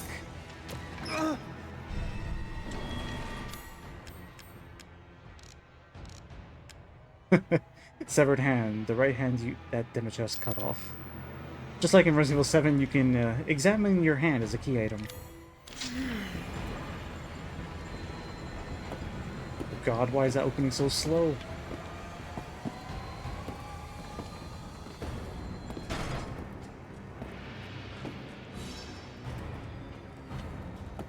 What? Don't waste my time.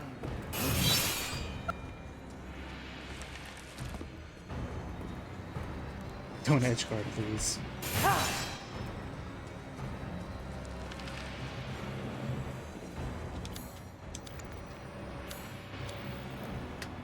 Your right hand is unusable. Jesus Christ.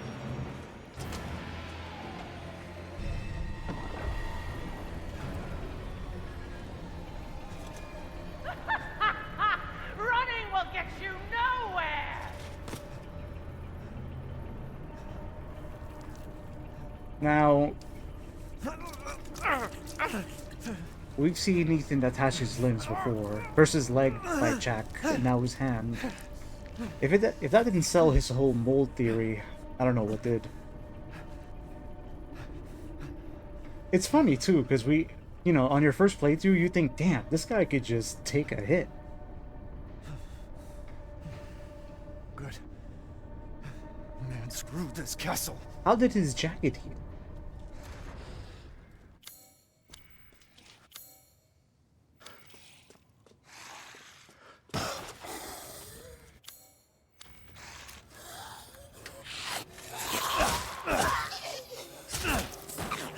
Dude, I think he just plays through the whole game with this knife.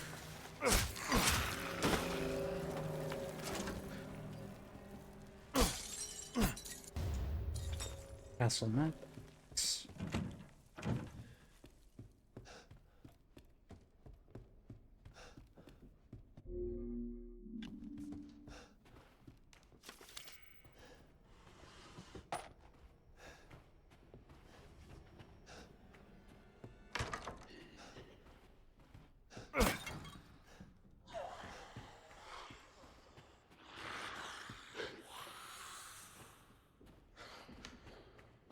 Yeah, so of the four lords, Dimitrescu definitely has, well, besides Heisenberg, obviously Heisenberg gets a bigger role, I would say.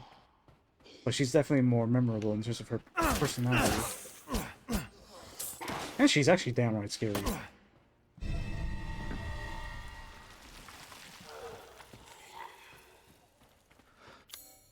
These things just spawn in place.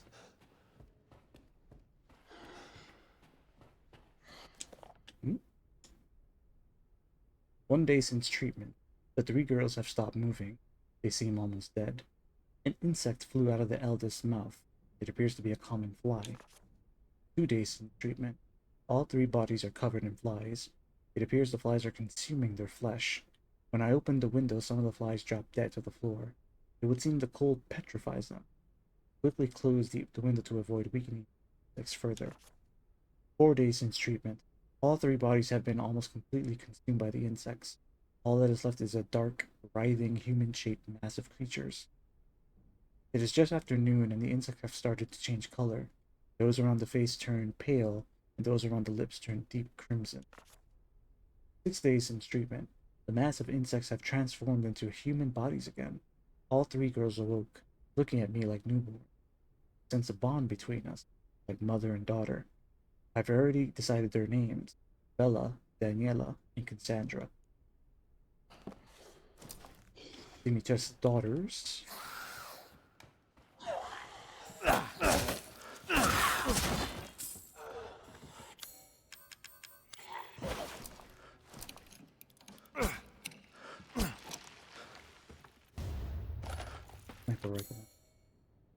I personally forgot how fun this game is.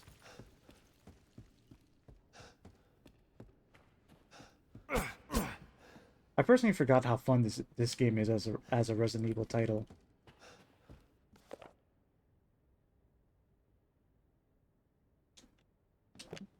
Just a note about that.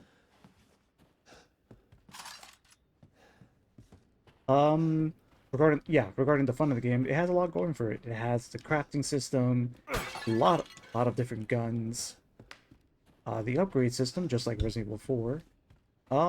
It really just feels like a lovely combination of Resident Evil 7 and Resident Evil 4. And honestly, I'm all for it. I feel like I'm missing something.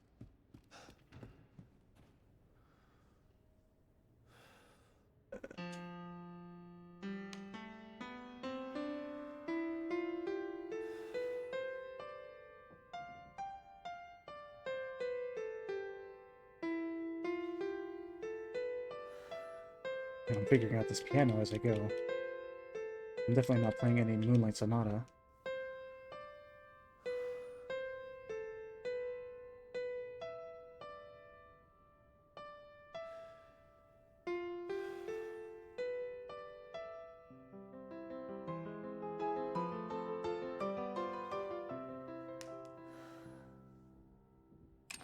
Classy as always, Resident Evil with its pianos. Iron signature. And blue, like goes up.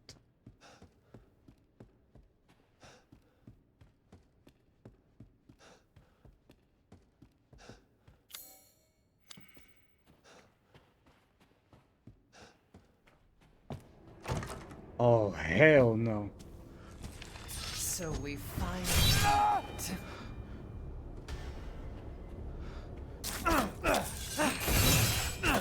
You know, I've actually never tried shooting her. Does it do anything?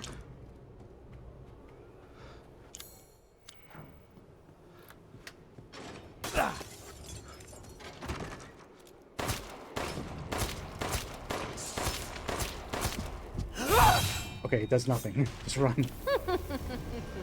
So you finally came to see me. Aha. Everyone falls for me.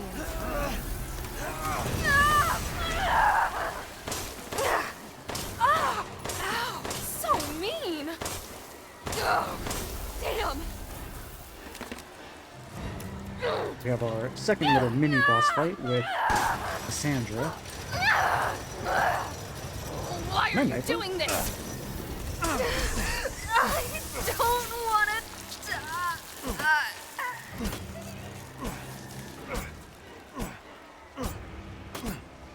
sick of bugs. You and me both, Ethan.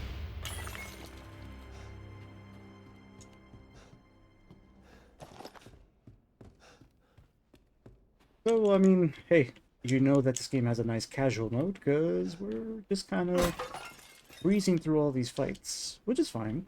I've done plenty of Village of Shadow runs. It feels good to finally just be able, yeah. It feels good to finally be able to just enjoy the game.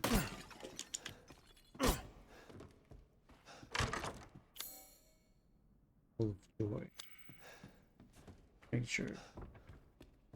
I don't even have to focus on resources that much.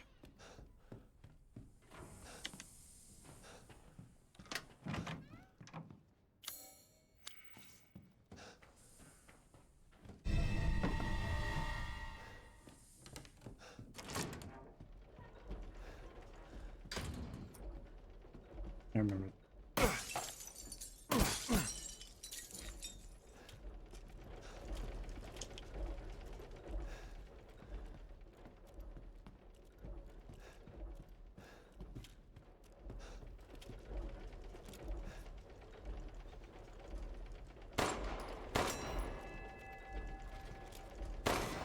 5 bells.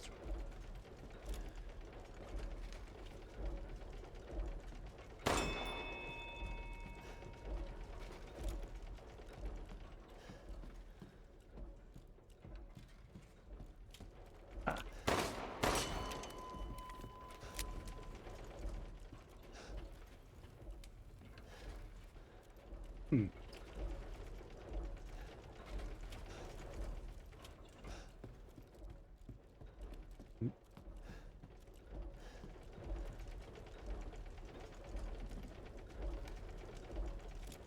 Ah. Genius, genius.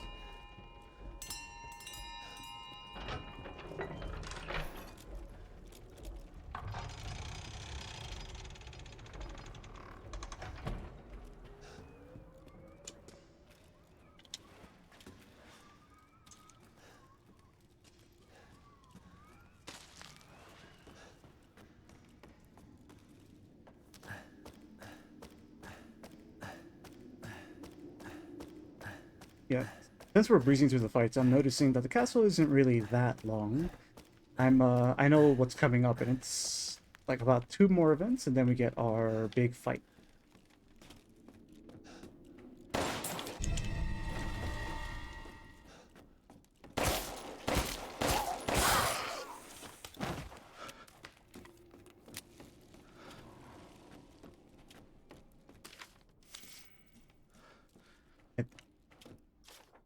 I heard there was something called the Dagger of Death's Flowers somewhere in this castle.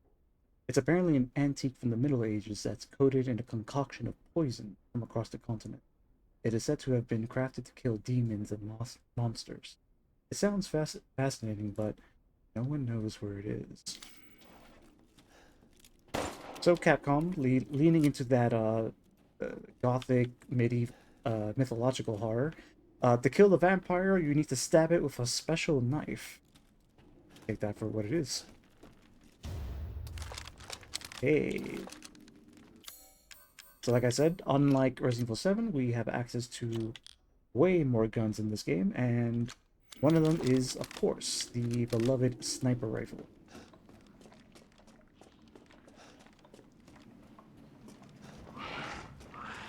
Okay, we have this little rooftop section. I'm gonna try to just run through as fast as we can.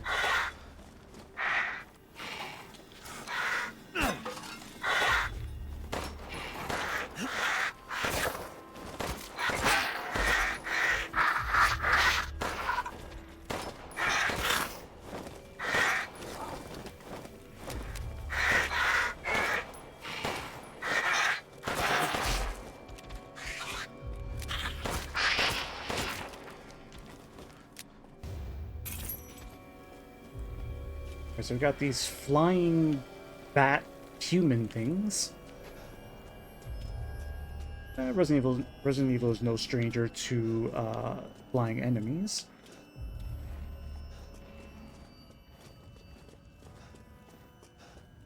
And in this mode, these guys are not going to seem that hard, but A Village of Shadows? Oh my god, are they annoying.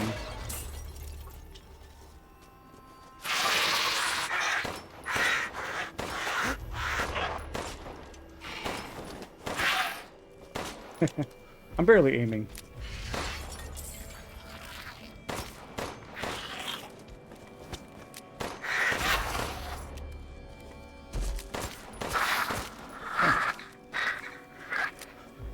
Need to take quite a bit of ammo. Oops.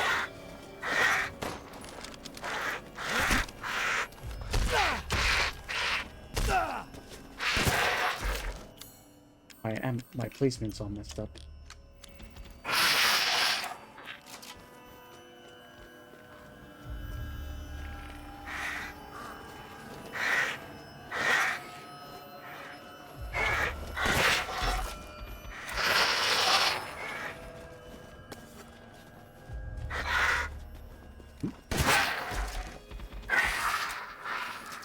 Shotgun definitely feels like overkill, but what are you gonna do? This is casual mode, so I don't really have to manage my ammo like that. So, full-on Rambo it is.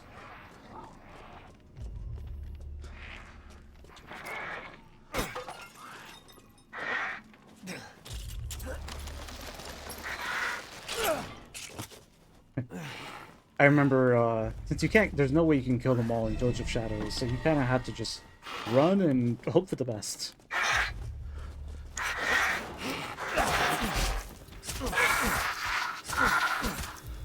Dude, I'm gonna have to put this knife away. It's way too easy to just knife everything. And we're gonna have more than enough ammo anyway.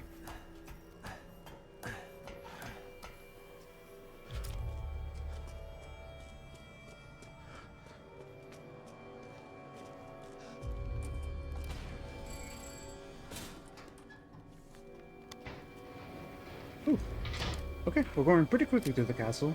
I remember these moments in the game take me so goddamn long. That's because we were playing on a higher. I was playing on a higher difficulty.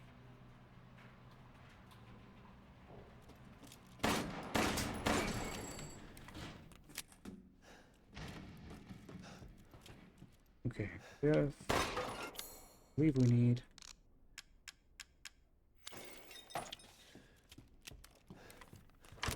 Stupid man thing! You won't live long, even if you run! She doesn't stun or nothing?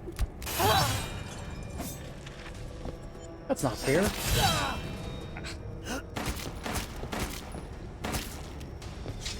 I will become eternally beautiful. I'm good. Just like Mother Miranda.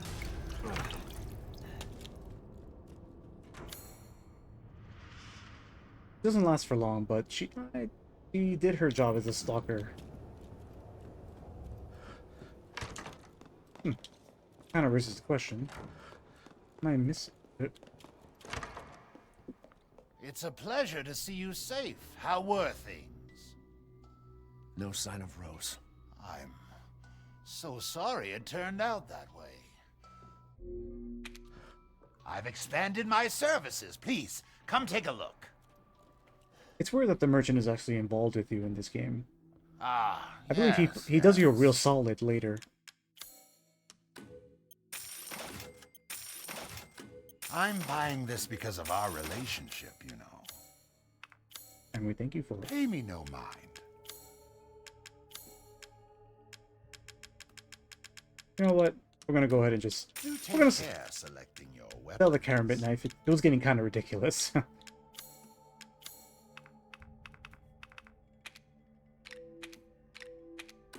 Delighted to.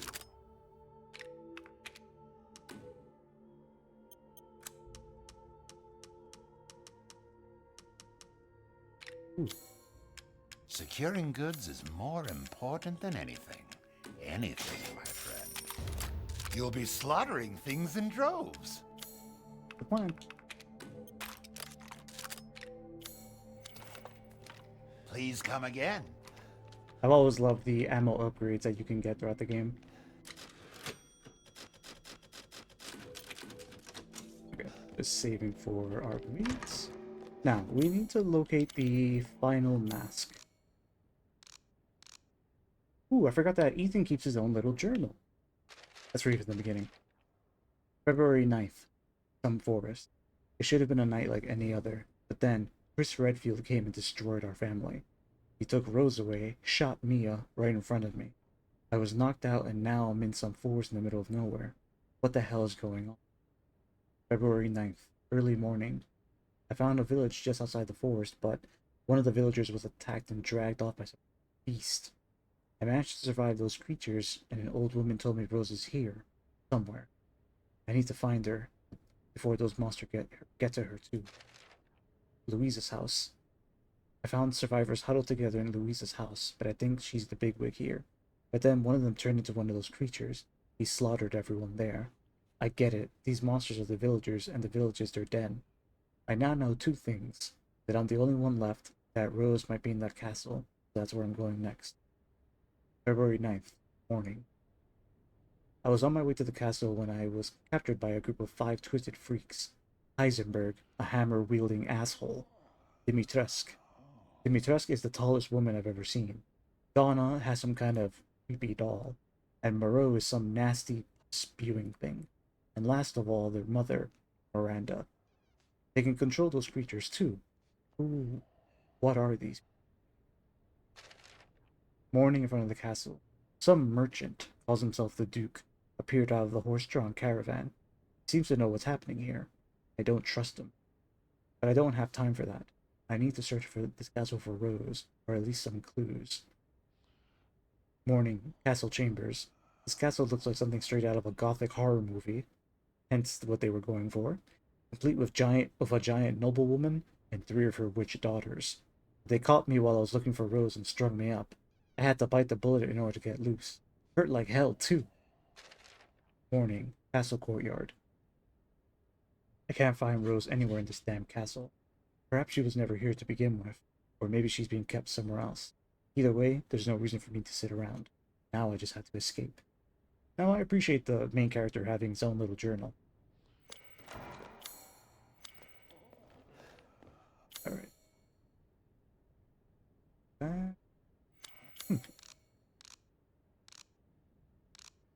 Must have missed something. Where? The iron insignia.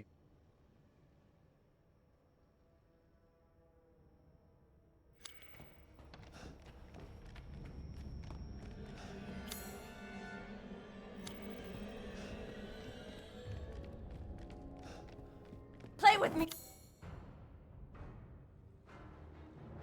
Scare much? Some more. We have our final daughter trying to hunt us down.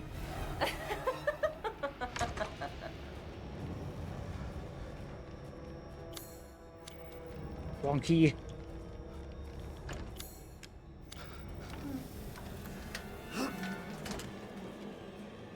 Almost had me.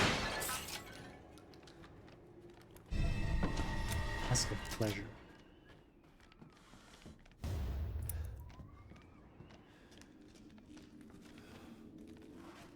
Alright, we have just reached 2 hours on stream.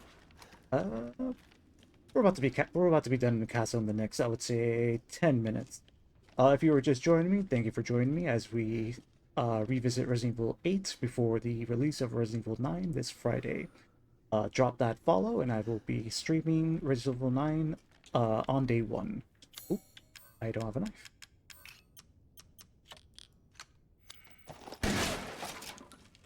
Okay, hold on. Just fixing my settings real quick because I noticed some lag. There we go. That should fix things. Oh, we don't need a frame rate. There we go.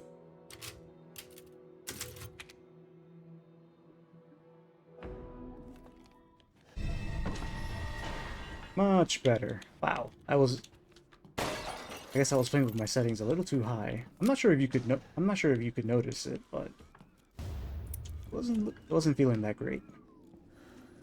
Especially when I went into this upcoming room. Oh, beautiful. No lag.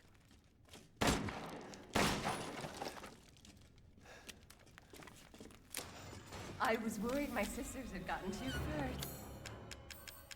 Where we get introduced pipe bombs. Shit.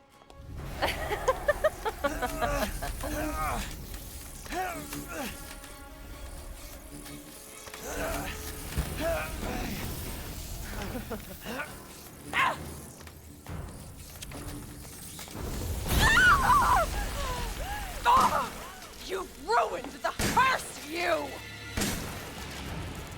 Why? You will not get away! You're my prey!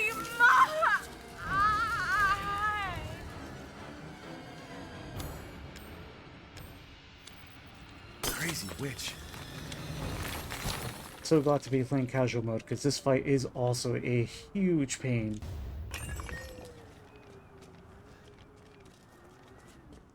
But I digress. Let's continue on to our big finale. Not big finale, but the showdown.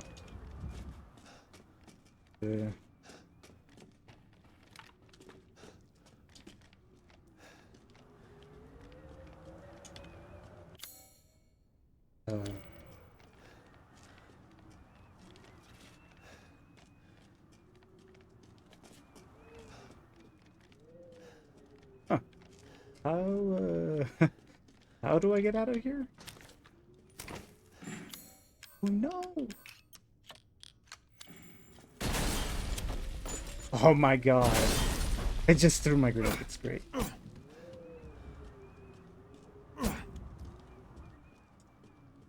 Does anyone remember how to get out of here?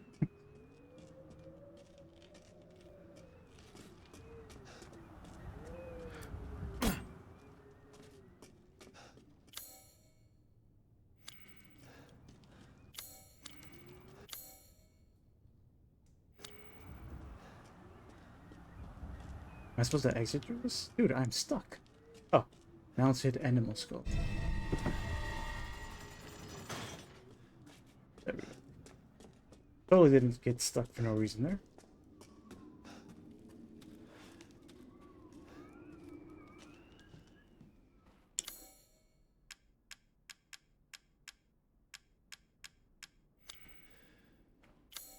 Oh, okay.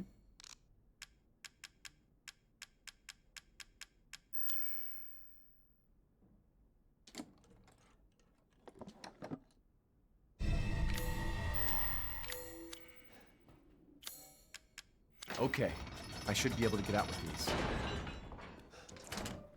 Matt knows what he's doing. Oh, Jesus.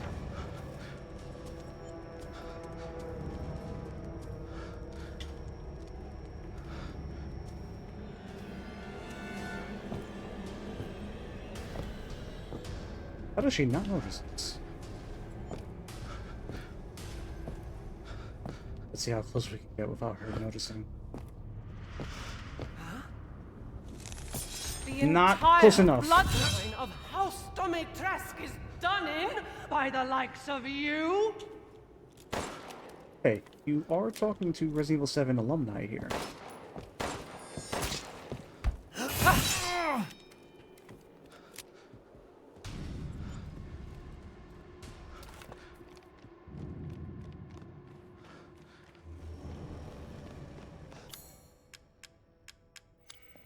Great, now I gotta figure out which one's which.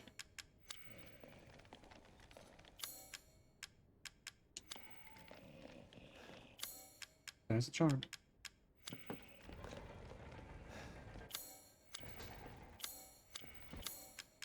I think it tells you. Wait. Wisdom.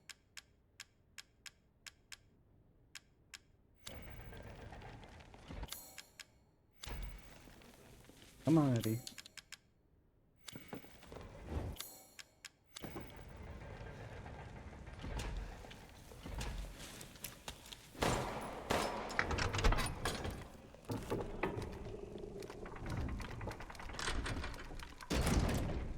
Long ass loading sequence.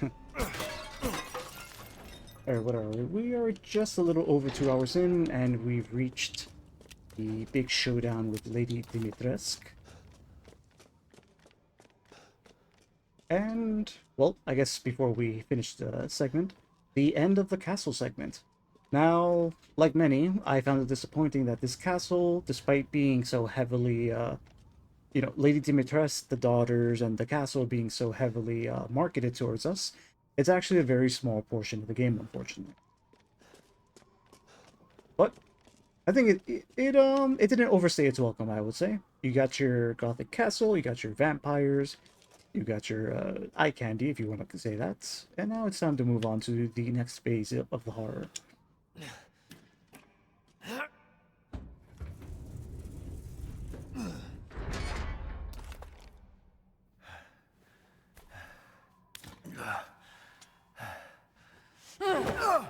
You've ruined everything!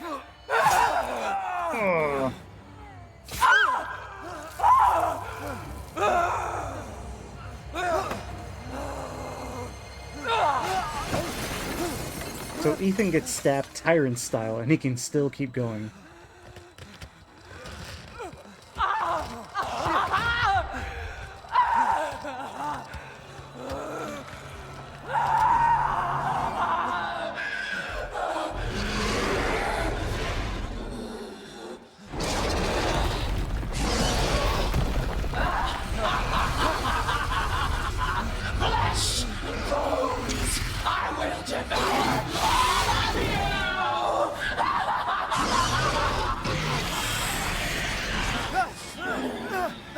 And now things are feeling very classic RE now.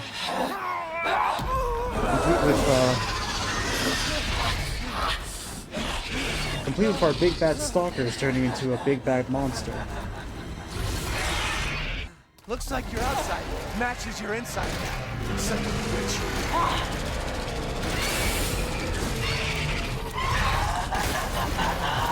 You'll die a painful death. Damn, they give you mad ammo.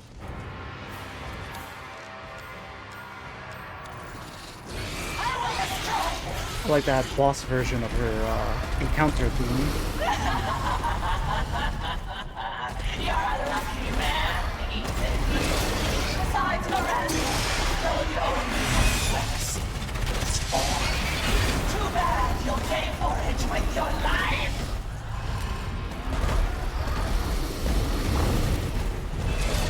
I just want to take in how grand these boss battles feel compared to Resident Evil 7. Oh my god.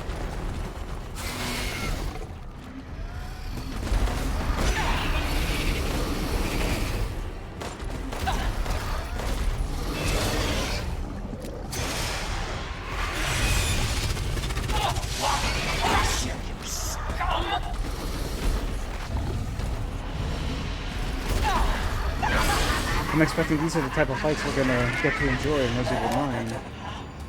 Dare you talk about saving your daughter when you...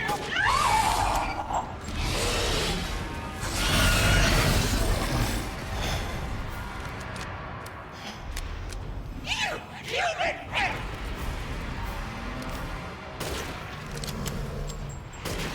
Oh, she's open. You'll kill me!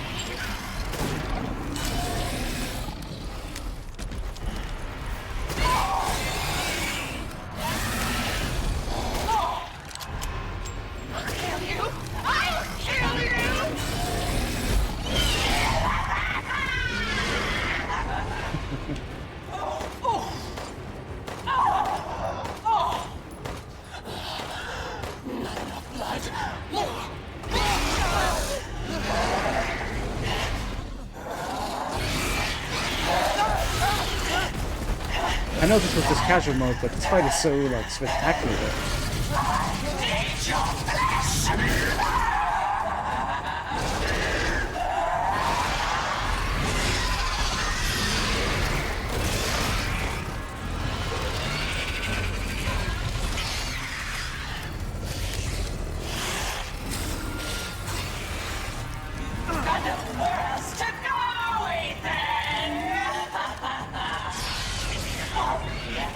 Don't be shy. Yeah, they gave you mad ammo.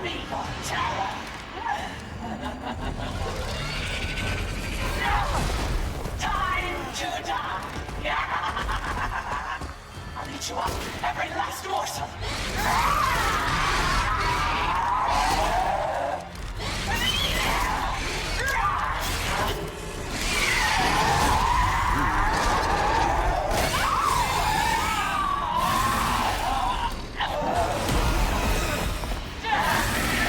Winters!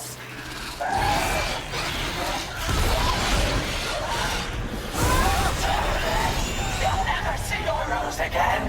Succumb to your despair!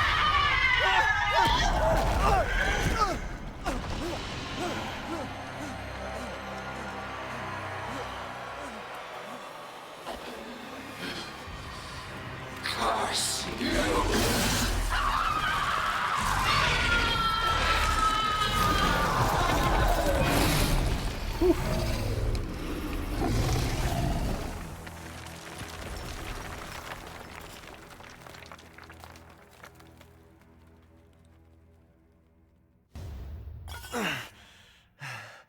You're the one who's cursed. There goes Lethon. Lethon. There goes Ethan, cut from the same cloth as Leon with his one-liners. And there goes Lady Dimitrescu. Along with Heisenberg, the most memorable of the lords for sure. Losing her, oh man. Well, losing her definitely makes the game feel a little bit different.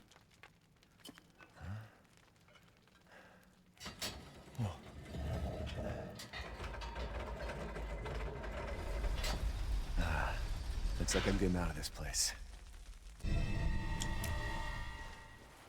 Yeah, but it's only up to another. It's only what's that term? From one fire to another.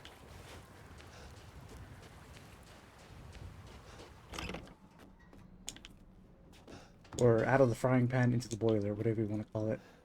But yeah, that marks the end of the castle section.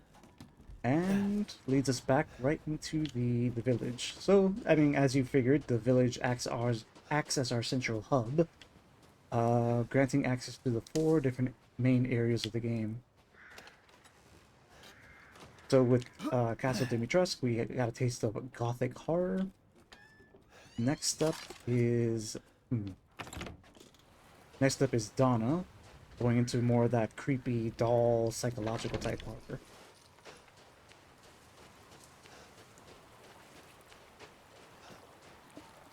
Is there a dropper?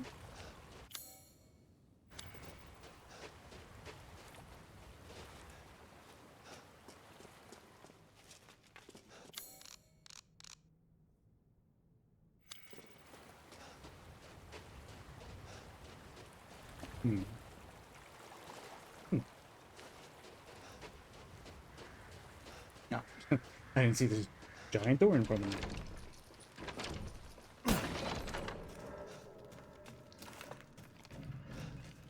Oh, I'm so glad I fixed the settings. This game is gorgeous.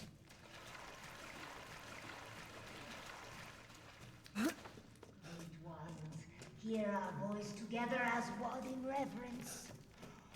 We call on thee within Alright, I'll let the you guys enjoy this cutscene while I go take a midnight quick moon rises on Be right black back. wings. We await the light at the end. In life and in death, glory to Mother Miranda. Hey, remember me? I almost died up at that castle. Tell me, what is going on around here? How can a man be almost dead? That's a question for the wise. You know what I mean. And I still haven't found Rose. Where did Mother Miranda take her? You're too late! Or maybe almost too late. The child will be sacrificed, life for life. What kind of sick medieval shit is this? She's just a baby. The crests of the 4 bloodlines may open the path you seek.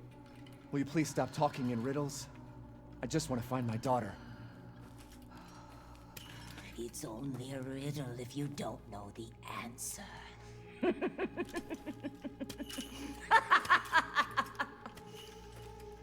Wait a second. That looks familiar. Hey, wait! Alright, I'm back, refreshed, and ready to go. Stay hydrated, people. I believe we just saw the scene with the... I forgot her name. I don't know what she's supposed to be. I'm gonna call her the old hag.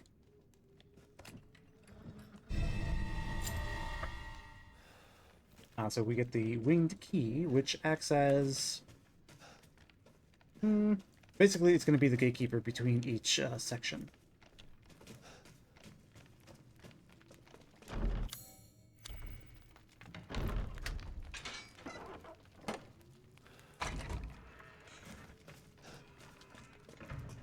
Alright, so as we leave Castle Dimitrescu and we head to the next area...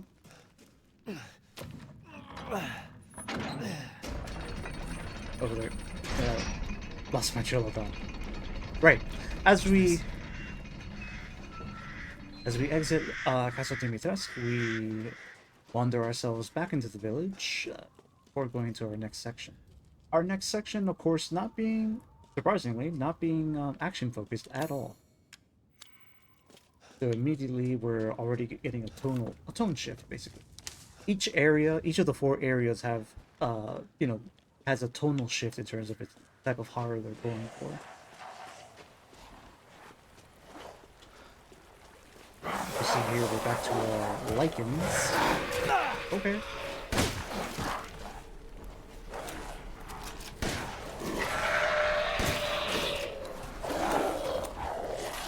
I can finally fight these guys toe to toe. I'm so used to running from them.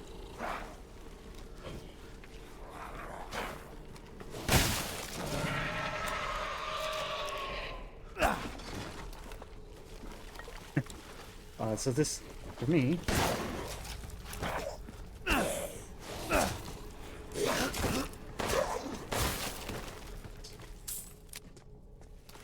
Pulling all the enemies that get in my way just acts as a form of, what's that word? I know, the word is on the tip of my tongue. What kind of key on that? Oh, I think you need Louise's... I don't know. I think you have to come back to... I think you have to come back to figure that out.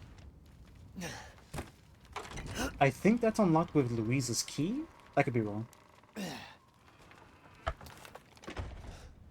But we're going for the story beat here. Oop. There you are. I had a feeling you would pop up here. It was all worthless. Is that so? I assume you've picked up something of value. Not sure if it's of value, but...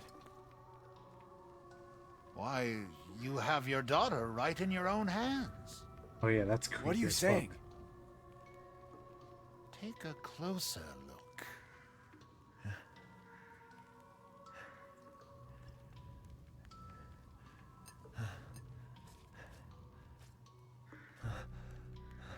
Head.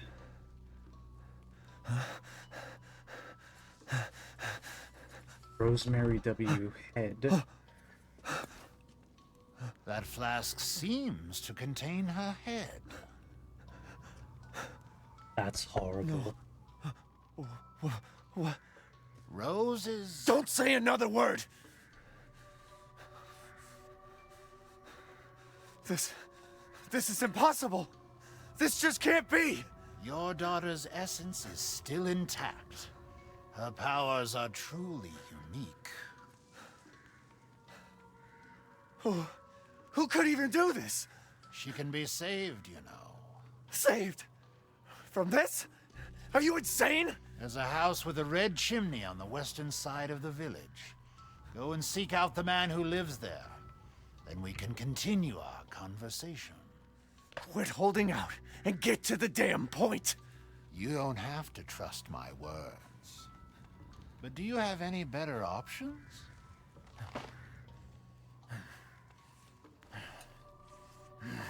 Your choice. The customer is always right. After all. You'll pay you for... Alright, let's get this going. So yeah, as we find out, Ethan is currently in possession of his own daughter's head.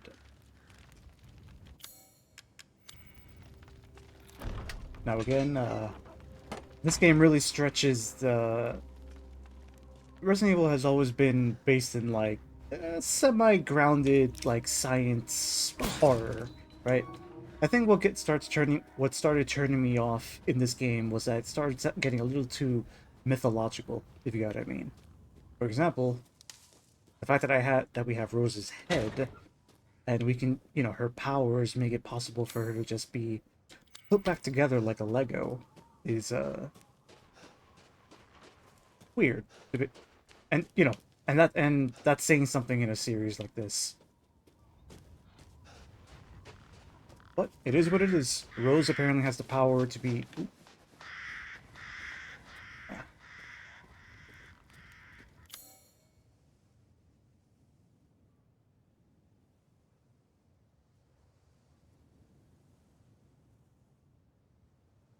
House with the red chimney. Stronghold, graveyard, and...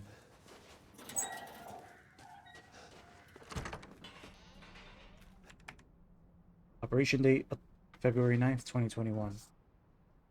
11:35, arrived at site, no sign of EW or RW, I'm assuming Ethan and Rose Winters. Infiltrated village, engaged with number of bioweapons, found evidence of EW, RW location unknown. So these are clearly Chris's people, who as of now to us are an enemy.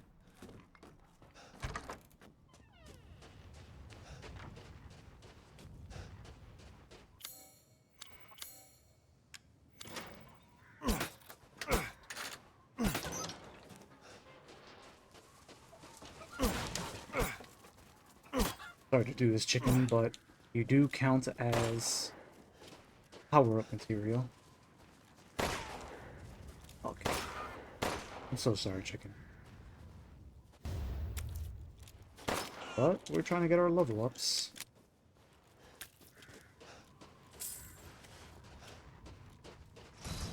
I forgot where that leads.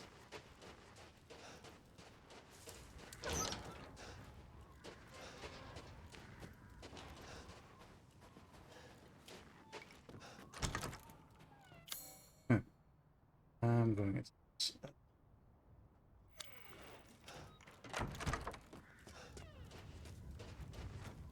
trying to proceed to the Donna section already.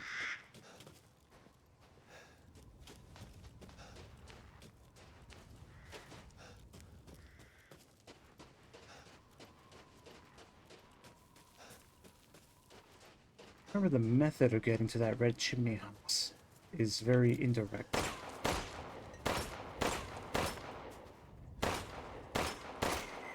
I even aim at some chickens.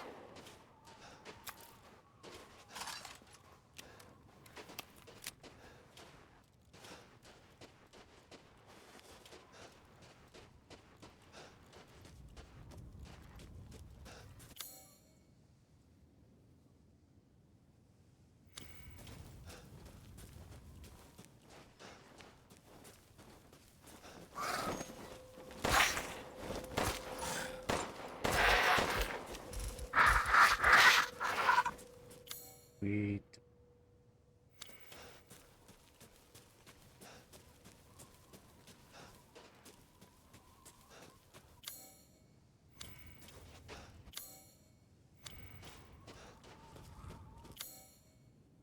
I'm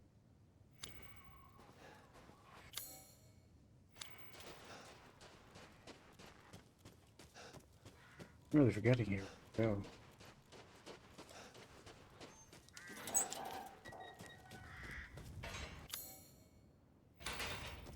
Aha.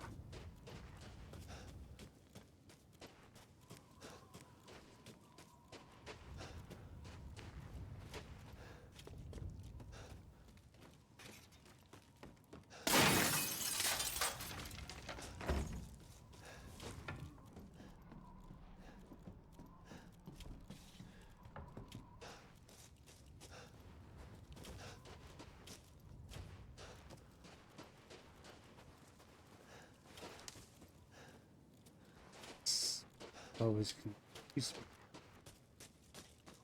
Go for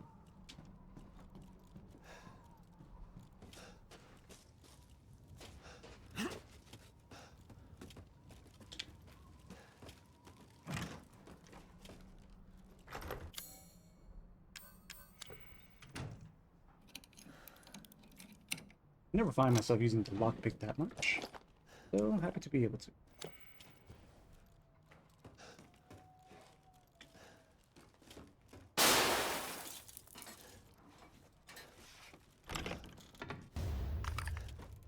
So we have here a little intermission before entering the next major area of the game, which is fine. Helps with the pacing. It'd be weird if we went straight from the castle to who's the next one? Donna? Donna.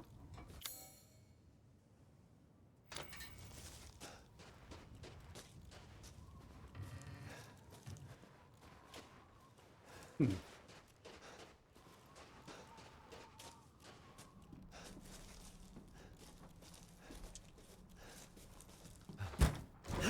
There we go.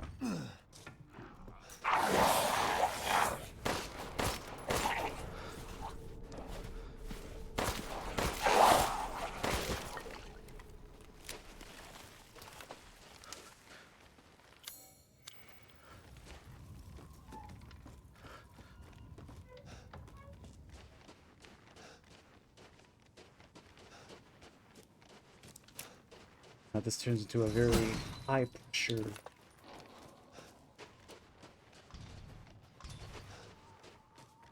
Wow, I wasn't even looking at the clock. We're two and a half hours in. If you are just joining, welcome to Resident Evil Village. What is that? Look out the window. Okay.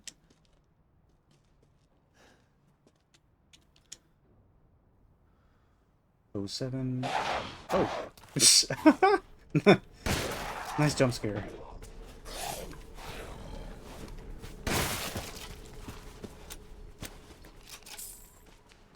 Where was I? If you are just joining me, thanks for viewing me. Not for viewing me. Thanks for joining me as we cover Resident Evil Village a few days before the release of Resident Evil 9.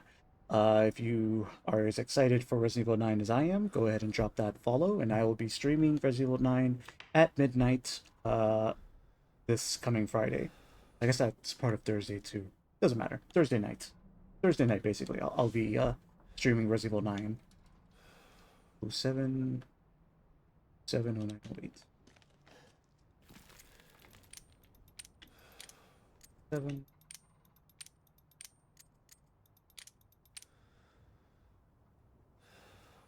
Is that not it?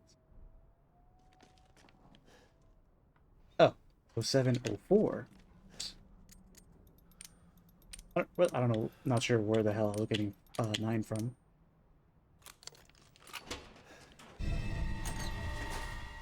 So if you're just joining me, we just completed Lady Dimitrescu.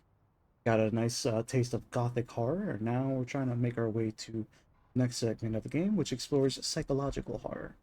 The good thing about Resident Evil Village, I find, is that we get a taste of multiple types of horror. At the beginning, we got Resident Evil 4 style, siege combat, which we will be experiencing later as well.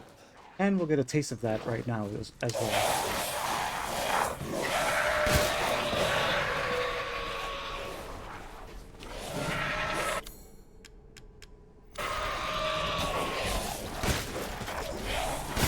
Ooh, okay.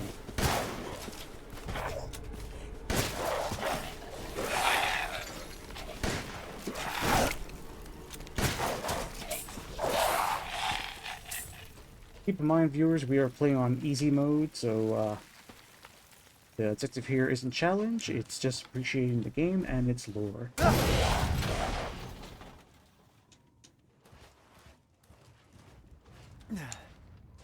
The Lycan assaults doesn't end just here.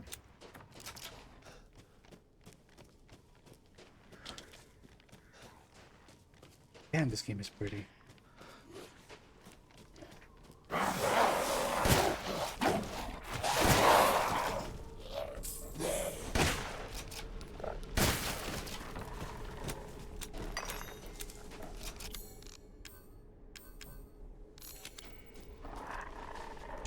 I should try playing casually more often. This is rather fun. Just shooting everything that I find.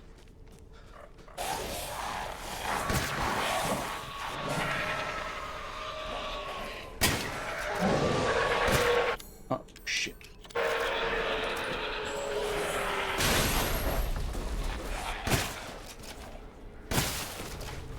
Into it.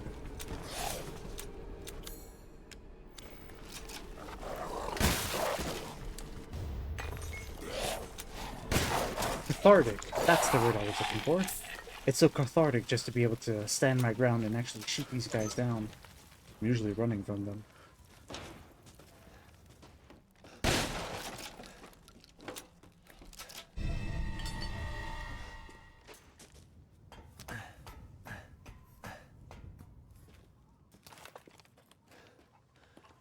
Okay, so I'm kind of, you know, I'm taking, right now I'm taking in the gameplay loop, if you will. Familiarizing myself with the most latest RE title. And I'm just wondering, how will Resident Evil 9 be playing? Will it be more action, horror, some beautiful blend of both?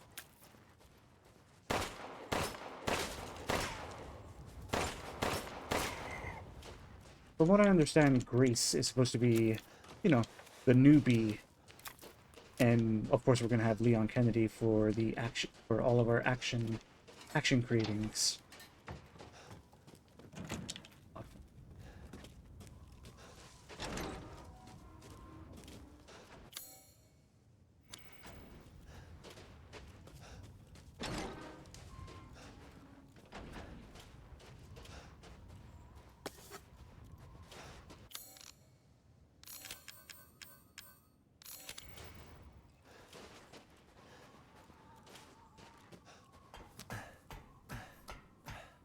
So we have this whole little side quest of finding the chimney. I forget what we find, actually.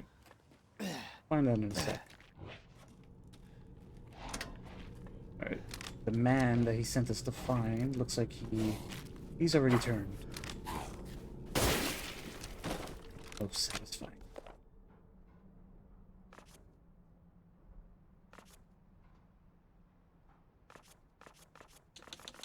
That's it.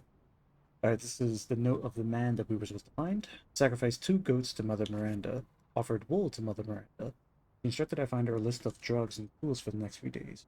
What for, I wonder? No messages from Mother Miranda. Yet the livestock won't stop their ruckus. I was instructed to take the items to the cave church at sunrise. What I saw was frightful.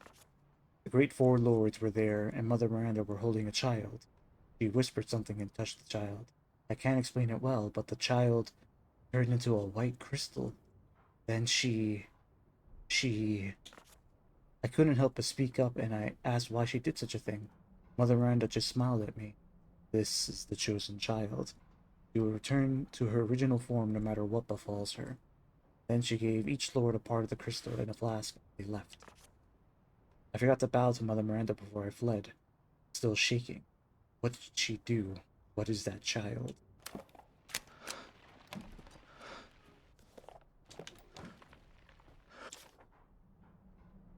The wind key is just a single piece. 3 more parts are needed to make it whole.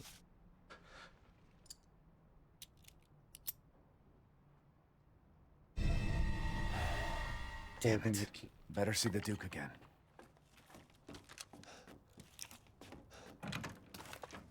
Alright, so that provides us with the main key item of the game. The key that gets us into the other 4 areas of the game.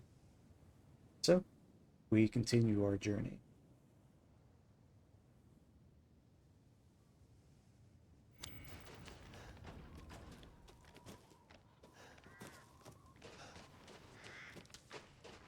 So I have to say, the level design is pretty good. We finished what we had to do, and now we go directly back to the Duke.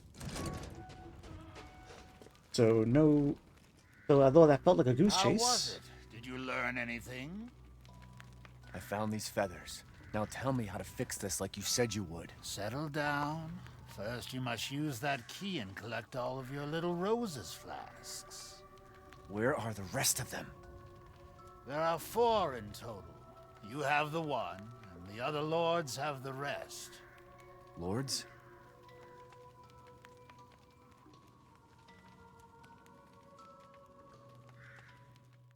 Mother Miranda is the cold, calculating ruler of this village. 4 lords serve under her. The first you've already met, the Lady Dimitrescu. The second lives deep in a valley of mist, the doll-maker, Donna Beneviento. None of her playmates have ever come back from that dank old estate. The third is Moreau, a being of twisted flesh that lives in the reservoir past the windmills. It is said that he is not the only monster that lives in those waters. The fourth and most dangerous is Heisenberg. He works in his factory on the village outskirts. And the project. Let's just say parts of the human imagination are better left alone.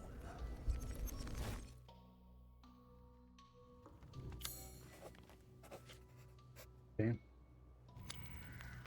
If you truly wish to save your daughter, you must first gather the 4 flasks.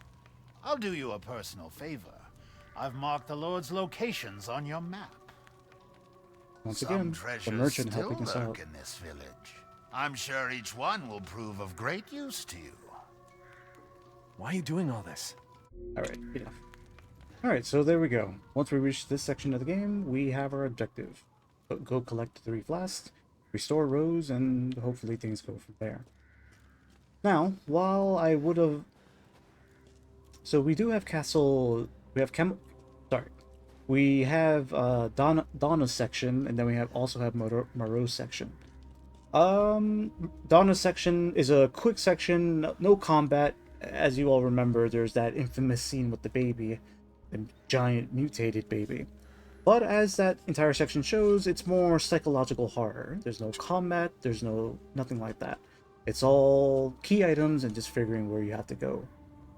Moreau's section is easily the least boring section of the game for me, personally. It's you know, it does lead to a pretty difficult boss fight with him, especially on Village of Shadows, where he has a ridiculous amount of HP. But besides a very difficult boss fight, that area, I'm actually not even sure what type of horror they were trying to explore in that type of in that type of section. Body horror, I guess. But yeah, nothing much of note.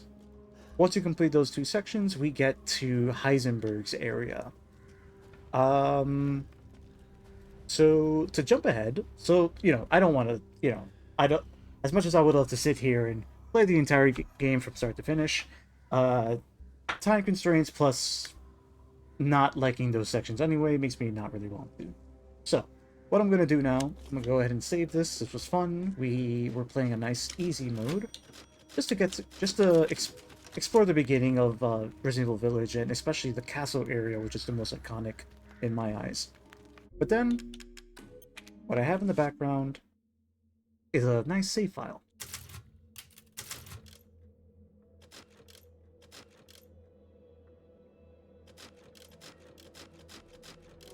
What I have here is a nice save file of my Village of Shadows run, which I already completed, but I'll go ahead and load it here.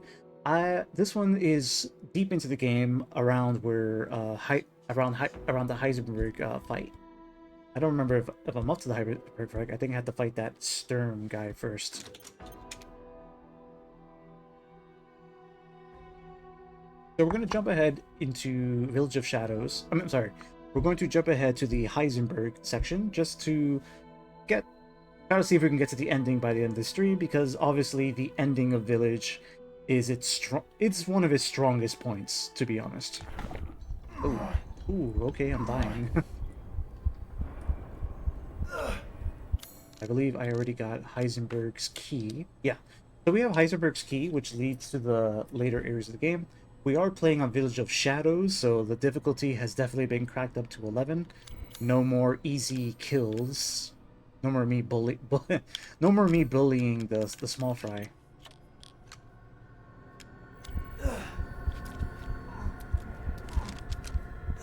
quickly. I'll heal in a couple seconds.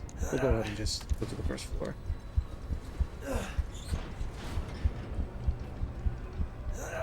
So jumping ahead, we're now in Heisenberg's factory. Heisenberg's factory has... It's definitely feels like a callback to Resident Evil 4 once more, with the whole militarized cyber soldiers that they have here, which are pretty cool, honestly. I'm all for interesting experiment that create, you know, interesting monsters. And one of those monsters, well, we're about to come across them.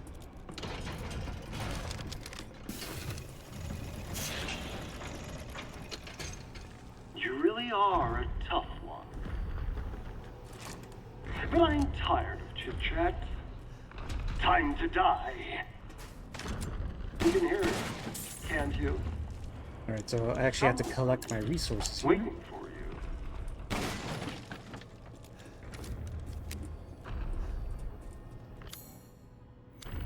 you.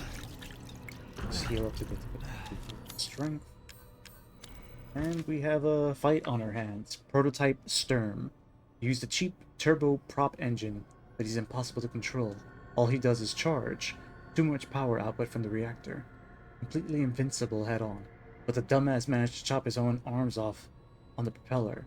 He also issues with overheating from running long periods of time. Conclusion: complete failure.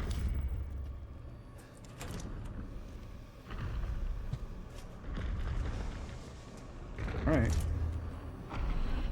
So from Dimitrescu, we're diving into another big boss fight of the game. I don't have time for this bullshit. Out of my way! Come on.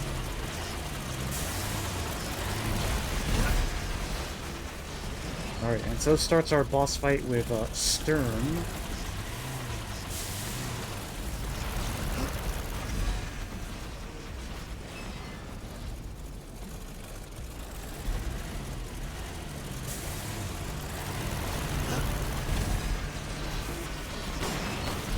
So this guy definitely feels like a Resident Evil boss. Just a random mutant creator for God knows what.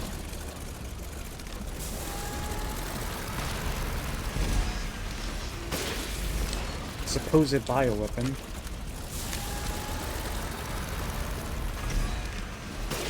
Keep in mind, we are now playing on Village of Shadows, so I'm kind of scared.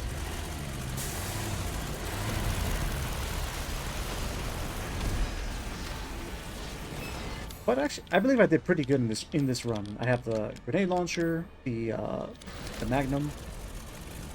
I just gotta make sure I don't get hit.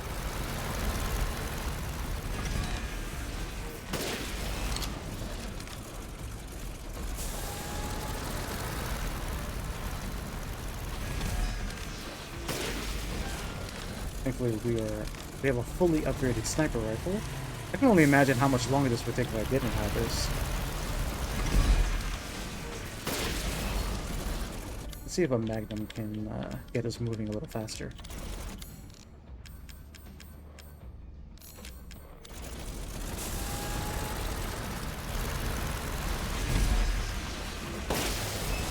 Nice.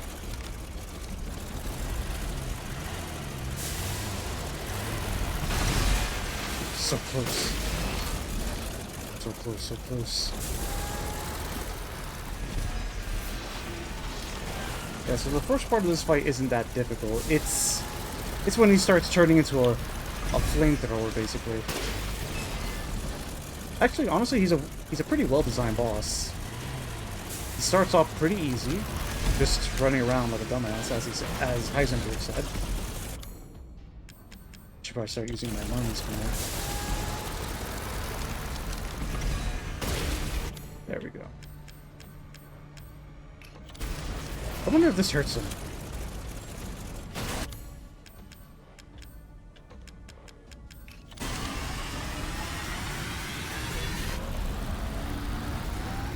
Yeah, so he just randomly starts revving up his flamethrower.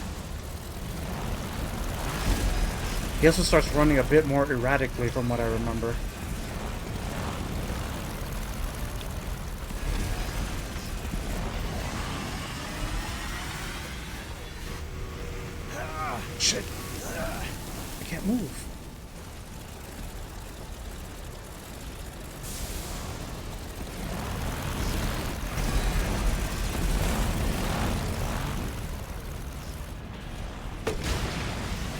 That hurt him.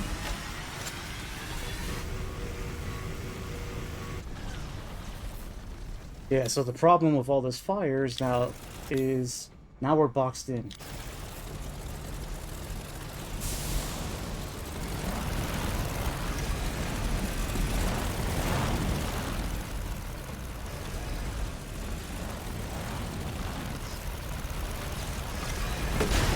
Oh, what am I doing?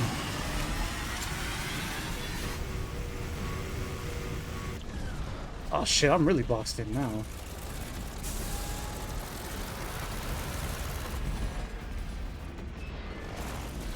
I'm not too strict with the fire damage here. Alright, so now that he's calmed down, we can focus on damaging him once again.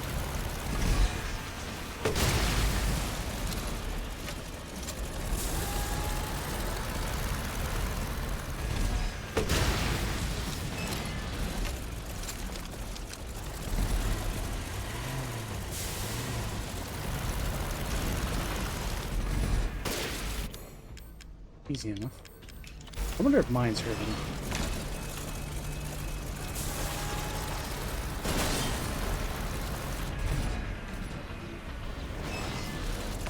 Come on.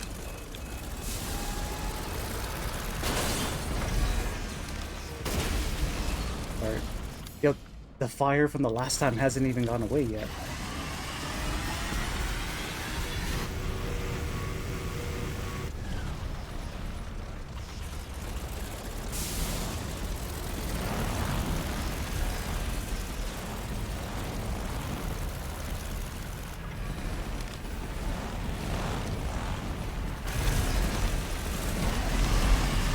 Set to your advantage.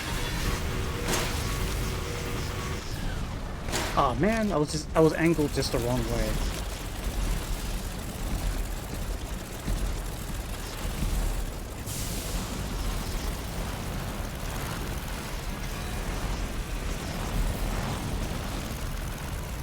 Look at this guy.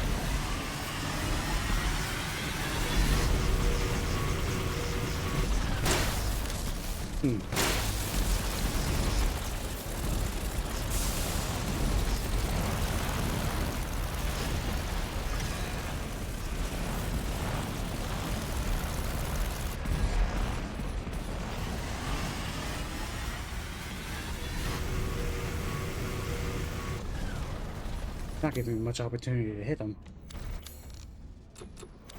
I have no heals.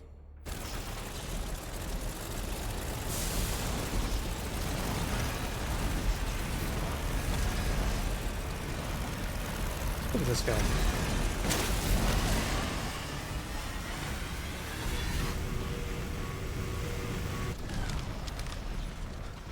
Is he ever gonna calm down?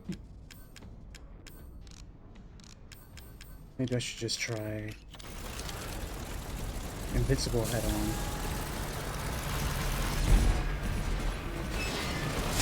No, no, no, no, no, no!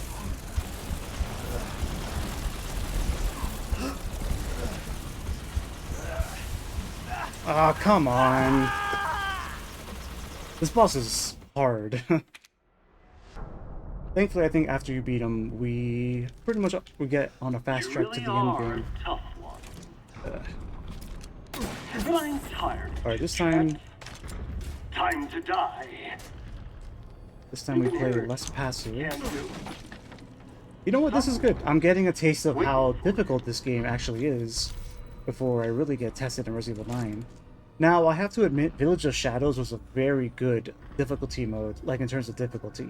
It is difficult. And, you know, I've always loved, like, the hard mode runs of Resident Evil, the professional, veteran, whatever you want to call it, modes. Because they really test your mettle. And this game was no different. Alright. I think I missed some.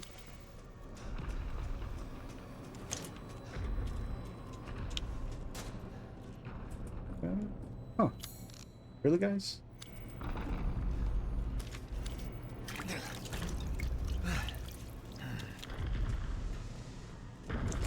Alright, so this time I'm just gonna unload on him much faster. Jesus Christ. I don't have time for this bullshit. Out of my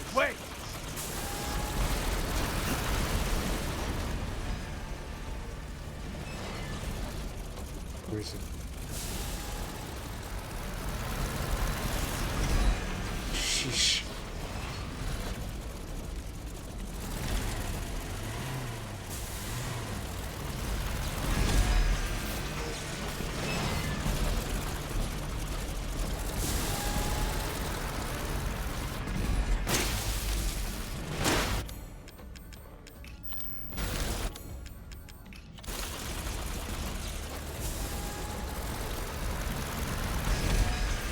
Let me focus on shooting him for now. It's later when I don't have access to keep hitting him easily.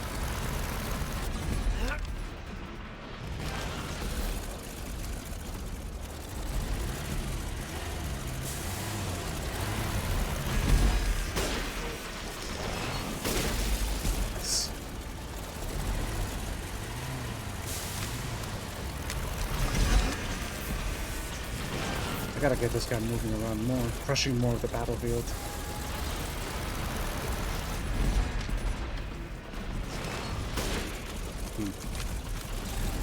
I think I'll save my mines for when he goes into his little fire mode. Oh shit.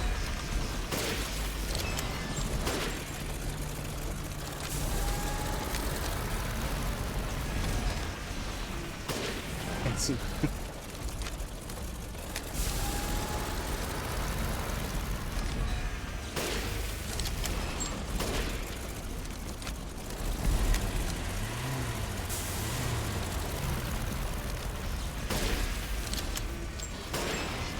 Choo-choo train over here. Keep in mind, this is a fully upgraded sniper rifle, so this guy really takes a beating.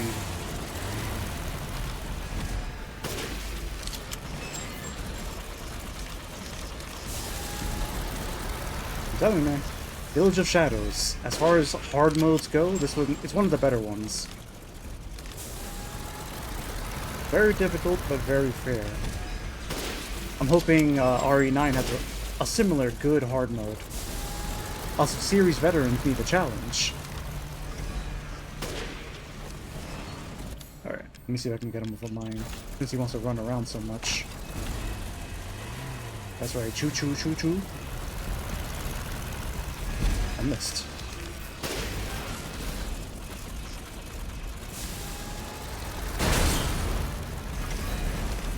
Yeah, the mines do something.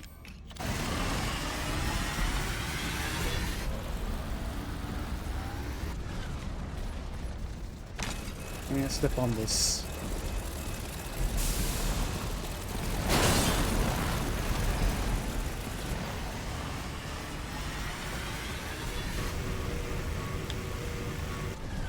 Oh, he targeting. Alright, this is where I want to start using the mines a bit more. Come on. Haha. Where the hell is he aiming?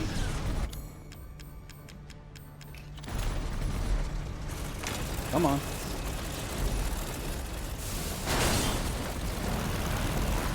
Oh my god, that was so close.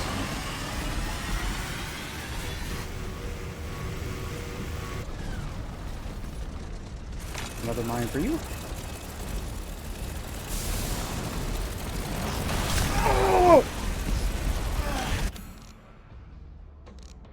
I did not see him just crash through the wall.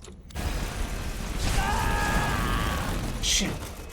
Well, this stream has now turned into Watch Me Die on Village of Shadows. It's fine, we're all here for fun, of course. You really are a tough one. We'll get through this. But I'm tired of chit-chat. Time to die. It's not a matter of it's really not an excuse me.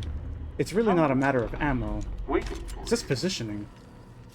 It's Village of Shadows, so there's no room for mistakes. Yeah. And you have to make sure you're at full health, because if he hits you and you're not at full health, it's an automatic death. Well, I'm glad that I'm getting to taste I'm getting a taste of how difficult this game really is. I don't have time for this bullshit. Out of my way!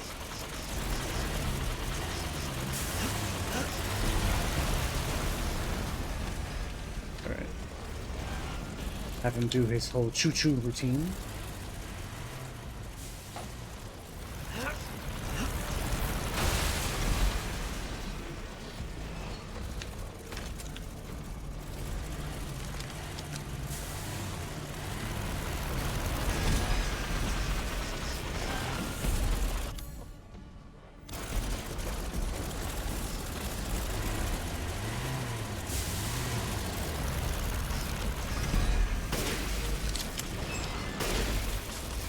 Get all these 2 shots.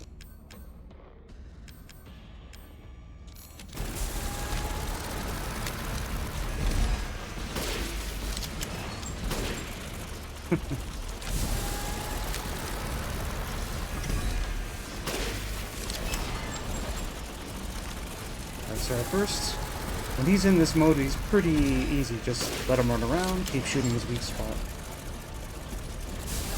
Then, once he transitions to his little fire mode, we have to be conscious of where we lead him, but we're going to keep pelting him with mines.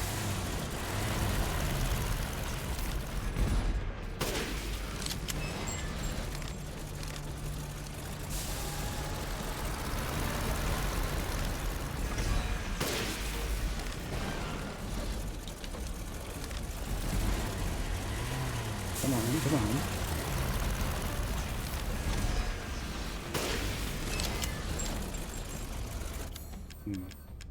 Wish I had more random ammo. Would speed this along a bit.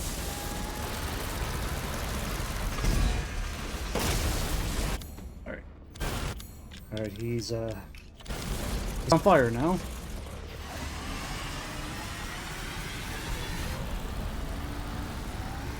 So we want to try to have him aim not, you know, nowhere important. Easy there, buddy. Damn.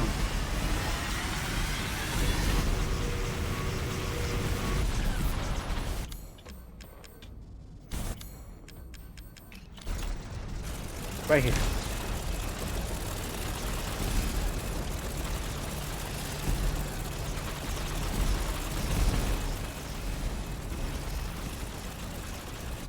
I placed that mine in a bad place. Ah! Oh, he just covered a major area.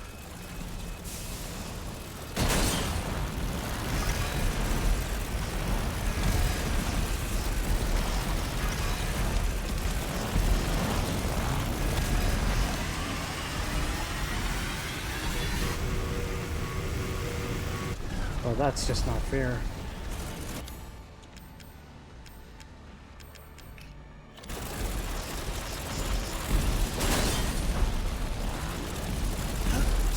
Fuck, no, that's not fair. That's almost not fair. Whew. Shit, I thought I was done. Okay, he's returned back to his dumb mode. Honestly, I think I should just let him run around.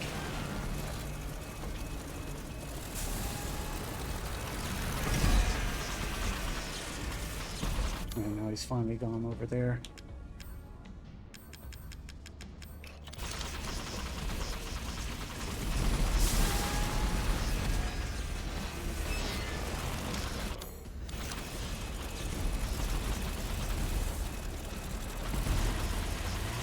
Here he comes. Oh, shit.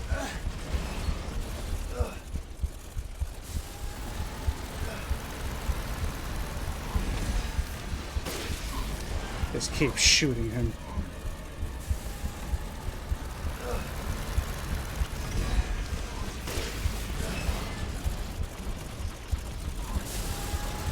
I don't want to shoot him too fast. I want all the fire to go away first.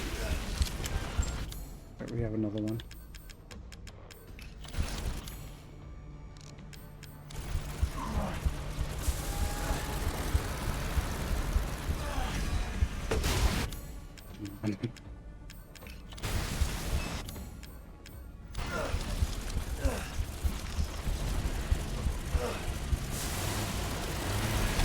Oh, we're good.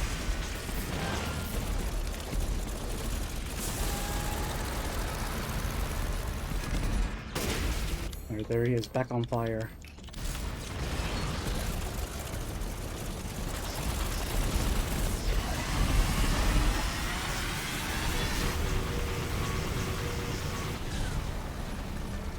Thought I was gonna get trapped again. Come on. Nice.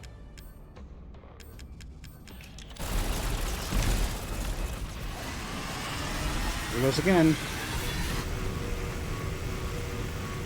Alright, but this time we have him locked in an area where he can't do too much damage to us. Whew.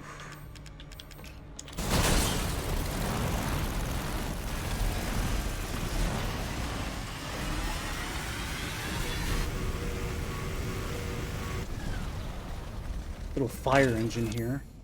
Alright, that's all of our mines.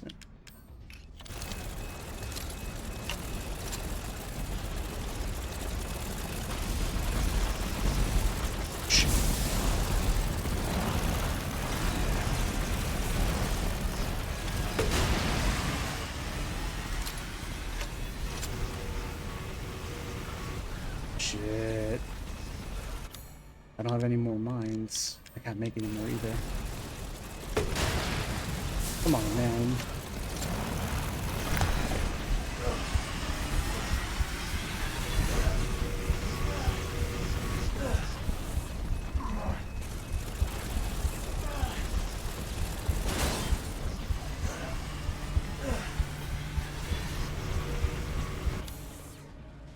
Fight is close.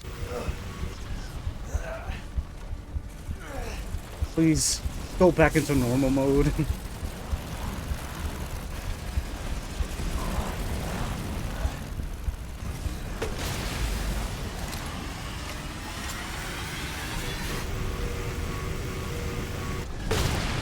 Just die. Does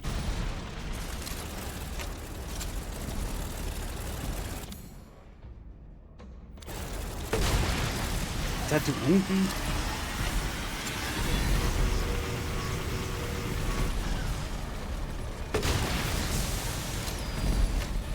I did it! Oh, I finally did it. Oh my god. Now stay down. Whew. Alright, right around the 3-hour mark for us.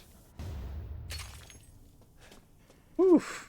So, Village of Shadows. Coming in with these very difficult boss fights.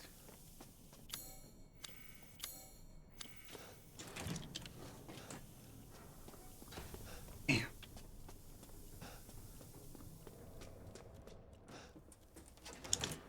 Talk about a real test. Alright, well, we've reached Miranda. I'm assuming this is one of Heisenberg's notes. Miranda is abominable. Her deceit knows no bounds. We're merely a bunch of failed Cadeau experiments to her.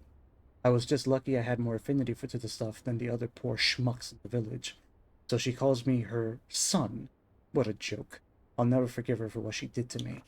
That crazy bitch has never been right in the head. She can't see the difference between an experiment and family. Miranda didn't just change my body, she took my dignity. If I don't kill her, then my life will never be my own. Oop. Still, she may be crazy, but she's also powerful. She can turn into anyone using the Megamycete. There's that Megamycete again. The big bad Megamycete that connects both RE8 and RE7. The trick is that brat Rose. If I could access her power, then maybe. Speaking of, that kid's dad, Ethan, has pretty interesting body himself. Maybe he could help me out.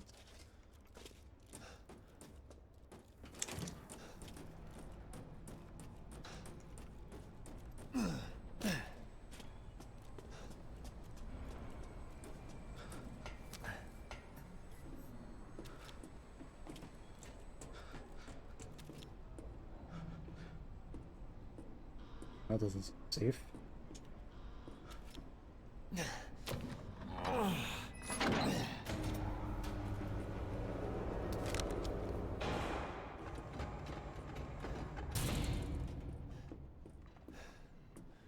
Look, let's come. Bricks.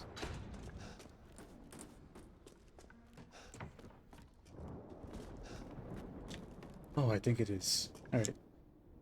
Sit back and enjoy some cutscene goodness. What the?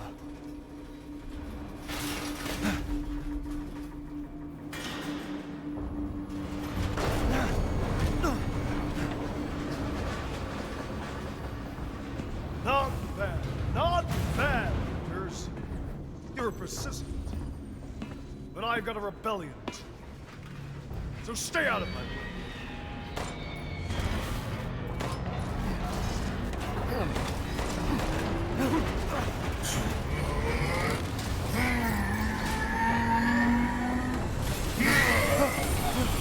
Already starting with the mutations. Don't come back!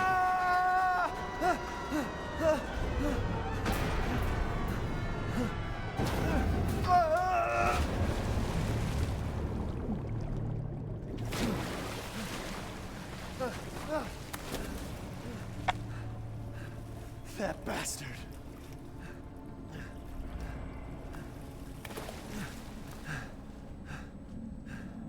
And sending us again. Send all the way back to the bottom of the factory. Oh, please don't tell me we have to replay it. I'm really just trying to get to the ending already. Although, even if we get to the ending, let me just say, Miranda on Village of Shadows is a damn Dark Souls boss.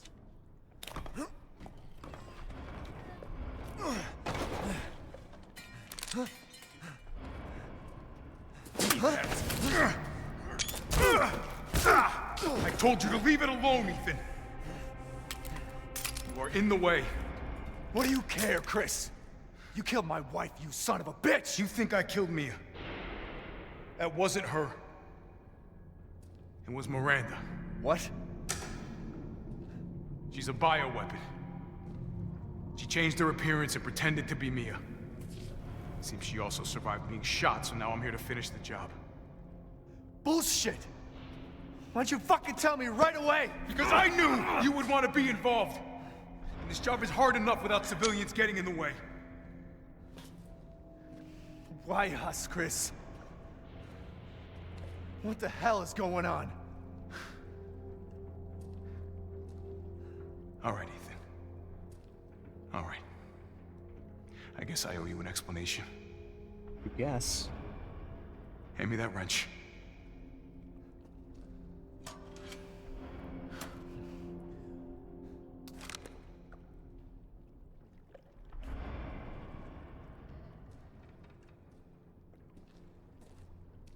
Long story short, Miranda's fucking insane.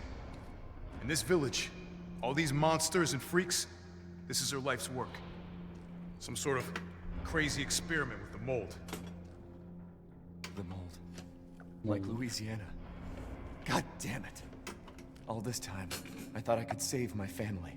I can't escape from here. I can't do anything!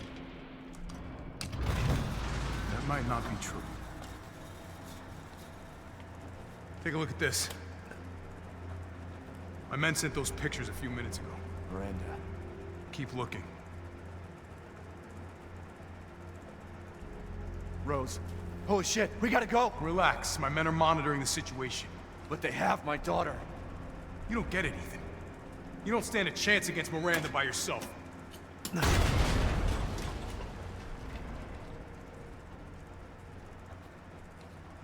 I will stay down here and finish planting explosives. You take that elevator. I'll meet you topside. I promise you, we will get your daughter back. Together. Damn straight we will. And when I find Miranda, she's a dead woman. All right, Ethan. Then you take this, and do me a favor. Try to stay under the radar. Man, it's so crazy seeing grizzled Chris after playing Resident Evil 1 earlier this month. Hound Wolf Squad. The sweep of the factory is complete. No proof of any connection with the organization. Ah, what am I doing? We have a boss fight to get to.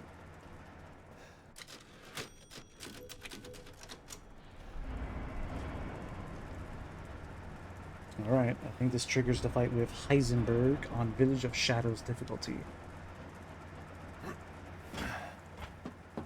Now he is difficult. Composite, huh? I'll just say that outright. Fire.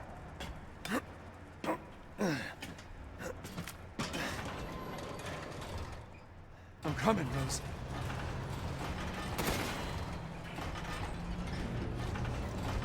Alright.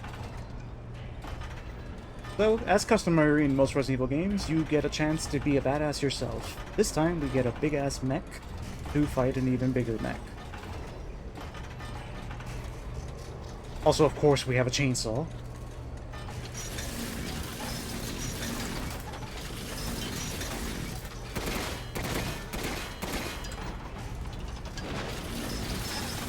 Alright, so we have a cool chainsaw fight once again.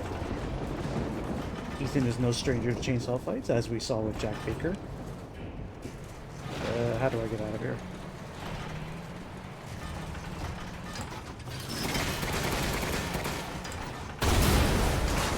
Awesome.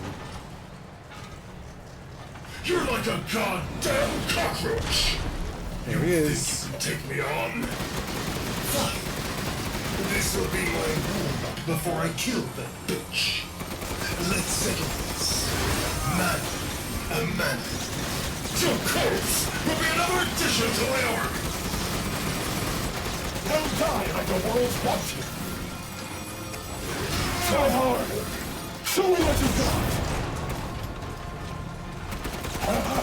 Having fun? I am, actually.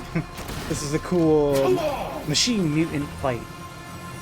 Very Metal Gear, by the way.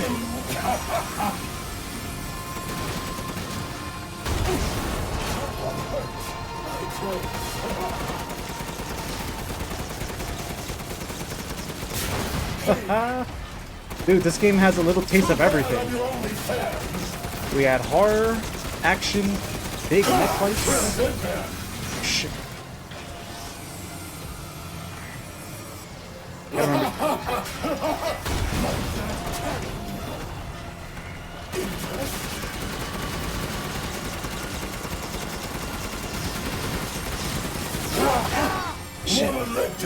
Shit. Alright, like I mentioned, he's not an easy fight for sure. Alright, trick here is to use the cannon. This will be my rule before I kill that bitch. Let's settle this. Man, a man. Your corpse will be another addition to my arc. Whoa there. Time to wrap things up. How do you stop that? How do you stop that? Hey. Good. I need more. Nice.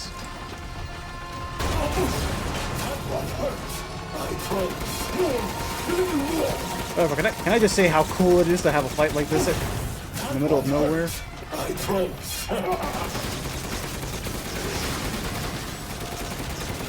Goes right alongside, what's her name? Goes right alongside Lady Dimitrescu as far as epic fights go.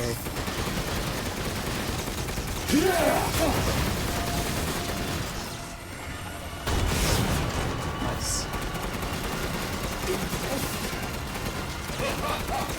So this is the path all along.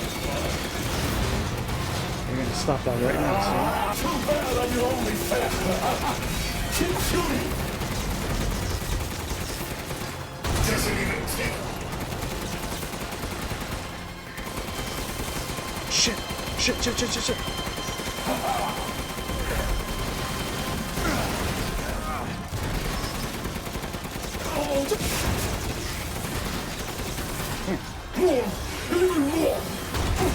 So much stamina on him.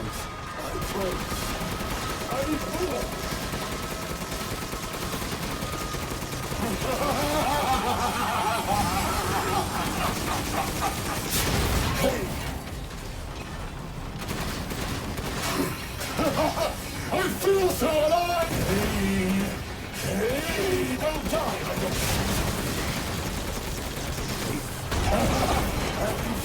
Just like most of the bosses in this game, they talk a lot. Guess I do have to thank that bitch Miranda for this. I'll kill her with the power she gave me. That's what I call being good son. I appreciate his dialogue. Yeah, how many times am I gonna have to...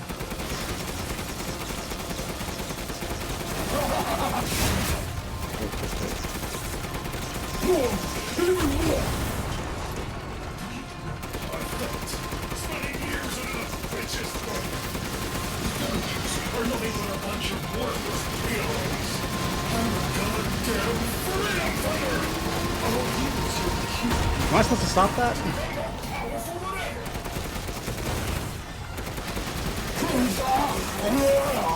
Poor boy, stop using my hand-me-down.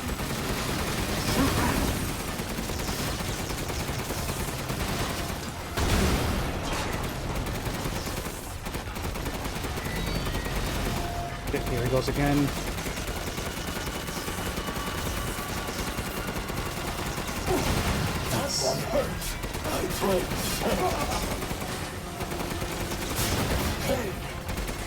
Damn, how many times am I gonna have to...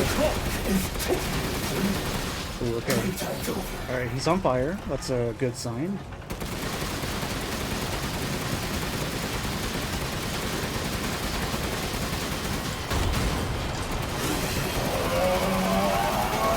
Oh, he's charging up.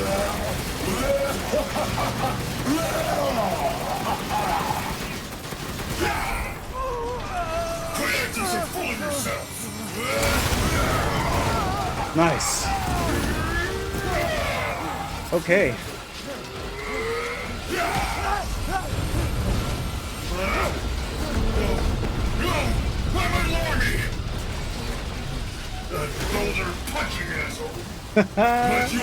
Boulder punching asshole moment. I'm glad he... Oh, I have to fight him on foot?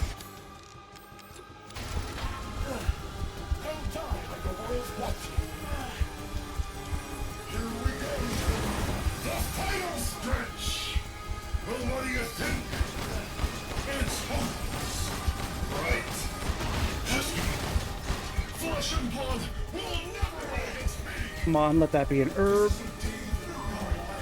That's not an herb. Is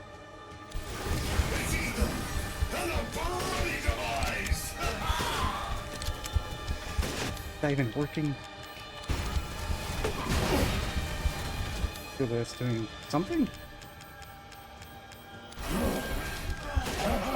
Having fun?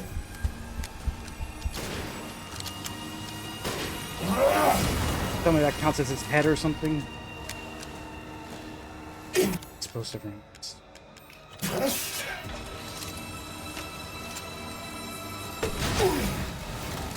Too bad. I'm your only fan. I'm really fighting a monster man on foot. Come on. No one can say Ethan isn't badass. Oh, don't give up.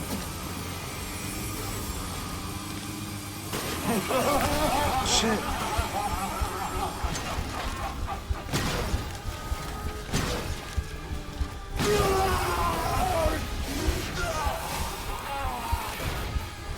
God damn it, when are you gonna die?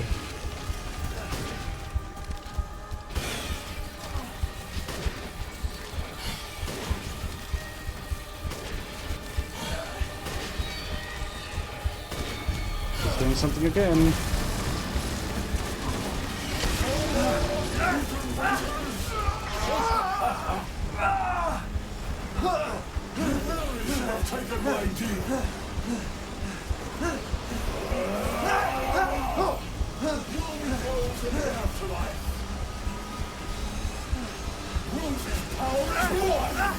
Right after I murdered Miranda.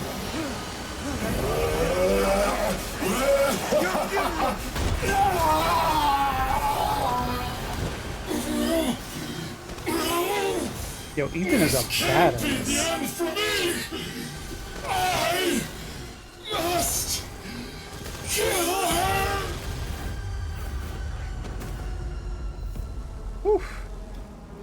God damn, this game has good boss fights.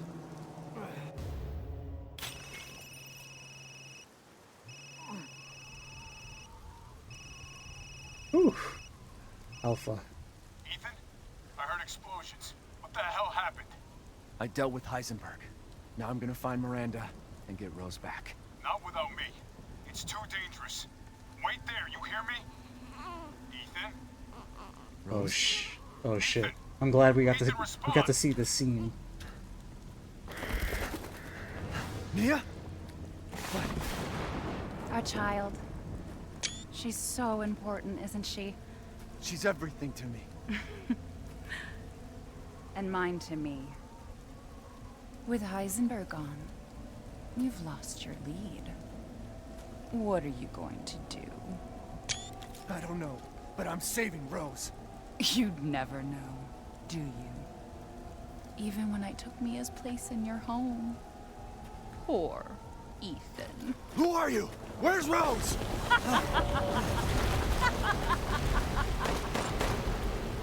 Miranda. Enough.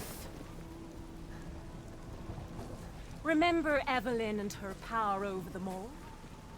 Rose is her successor. No. Rose is Evelyn's true, complete form. She will grow to fully control the masses. And I must have her. Fuck you, you crazy bitch!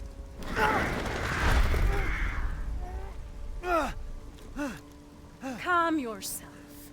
Rose will be saved. The Megamycete catalogs all of us.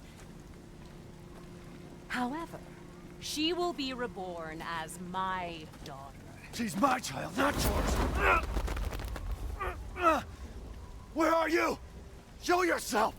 Why did Rose come to be? Was it because of her parents? I was right. The old lady is Miranda. Truly a special case.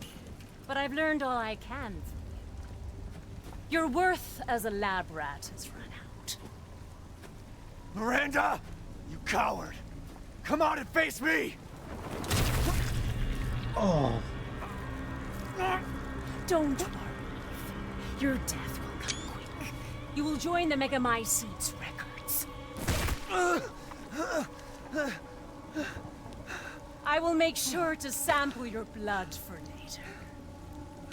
Once dawn breaks, the ceremony will be complete, and I will become her true mother, bound for eternity in blood.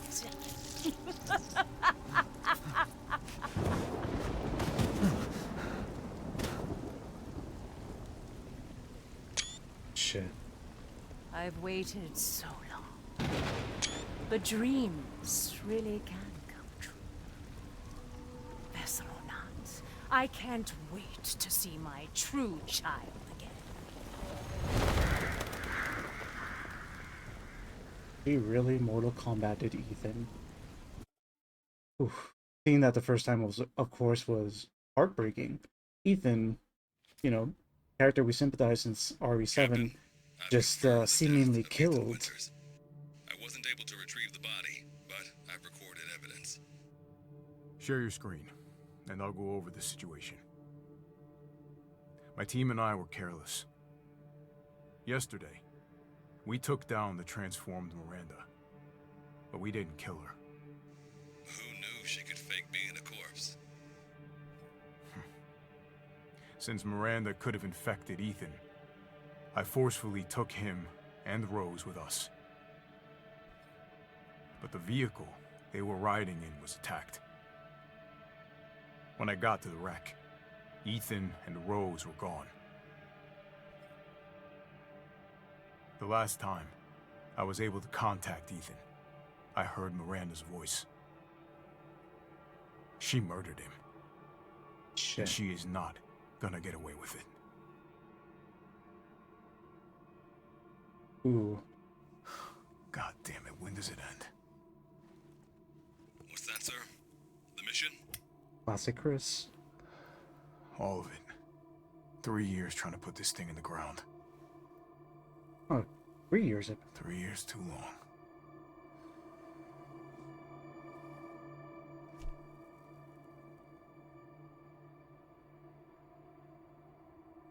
We'll get her, Captain. The squad's ready for you.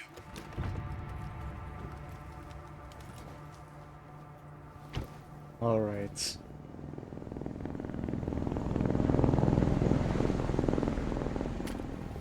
So BSAA got here already? They didn't waste any time? Mission adjustment? No, doesn't change anything. Terminate Miranda and rescue Rose. That's the mission. And failure's not an option. Let's have some fun, people. Like old times. Move out. Roger. Okay. K-9, I want to know what the hell BSAA is doing here. Find out what you can. Roger that. I'm on it. Been a while since we fought together, Captain. When was it last? The desert? Doing nothing but recon's gotten me out of shape. But thanks to your recon, we know Miranda's plan. Couldn't quite believe it when I heard she turned herself into Mia, though. Taking 5 shots to the head's nothing to sneeze at either. Spooky. So, we've played the entire game, well, RE7 and RE8 as Ethan Winters, of course. And now, as we get towards the end of Resident Evil Village, we get thrown in with Chris. And quite the tone change, quite the tonal shift we have here. It's just 100% pure, unadulterated Resident Evil action. And I'm all for it. It's a good little change of pace. Hey, Alpha, look at this.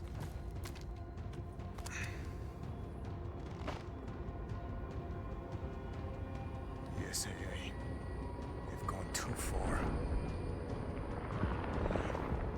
Christ. Looks pretty rough down there. How are you planning on reaching the objective? First, we're gonna have to take that thing out. I've got your back, boss. Let's get to work. Alright, so like I said, Chris's section Watch for is hostile bioweapons. pure... Ooh, actually, I've never ran through this section in third person. Contact with a group This ought of to be fun. hostile bioweapons. There's more than we thought. Watch out.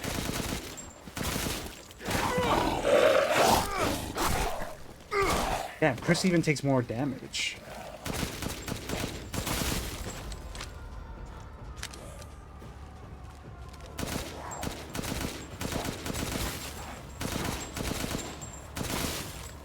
This section you can let your pure action. You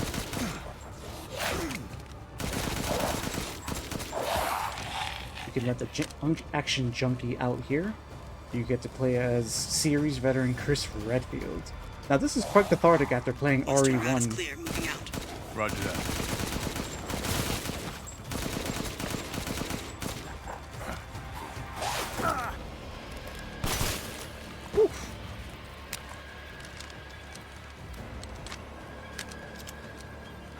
BSAA craft spotted. 2 guards. I can take them. Don't get cocky. Look at all the ammo you provided as well. No shotgun?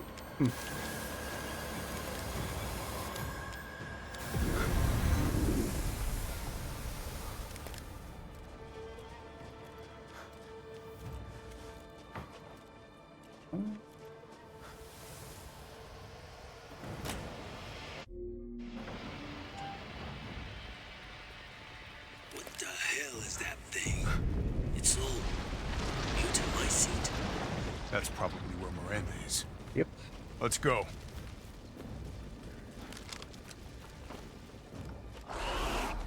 Remember this section does get a little bit... Oh shit.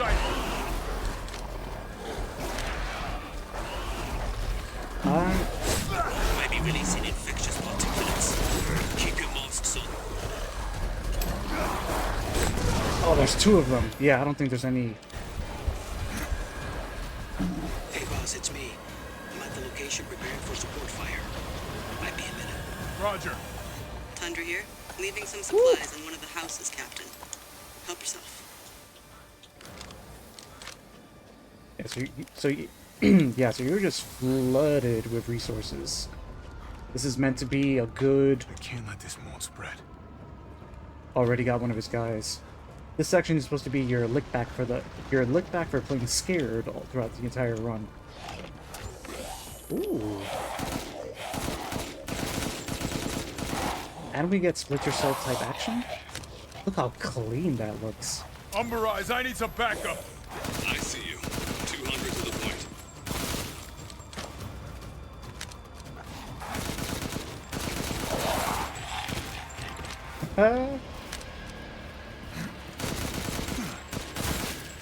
Nice. Firing from the hip. Woo! I'm definitely enjoying some of this late game action. I'm telling you, this game was just fun, especially with third person. I've never heard of a mutomycete colony growing so huge.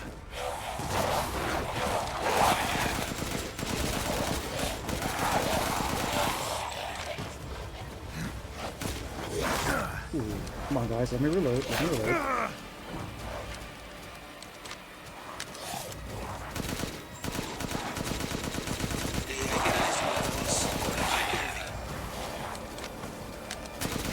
Big guy.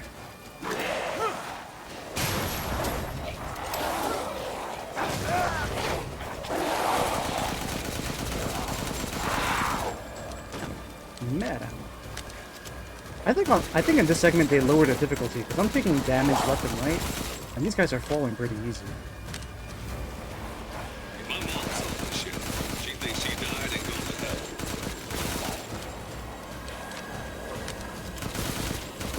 I don't get how anyone can complain about this section. It's not even that long.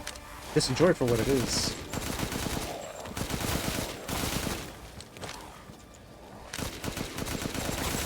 Nice.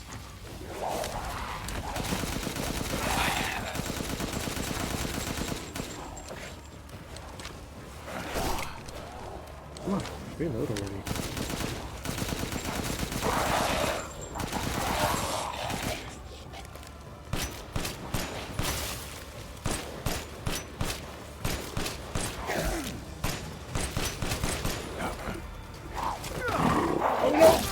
Okay, I'm getting a little too...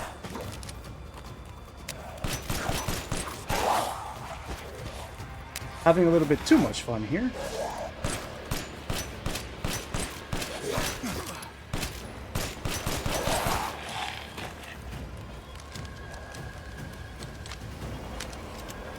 You know, for such an elite operative, he sure reloads slow.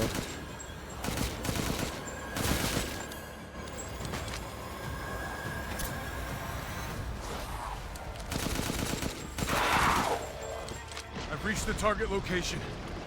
Damn, this is big. All right, Lobo. If you're just joining me, welcome to the end. Well, we're getting to the end of this run. I was doing a quick playthrough of Resident Evil 8 just to appreciate it before Resident Evil 9 drops on the 27th. Drop that follow if you want to join me for that. I will be streaming at midnight, February 27th. What am I supposed to do? Just point me where you need the big guns. Got you.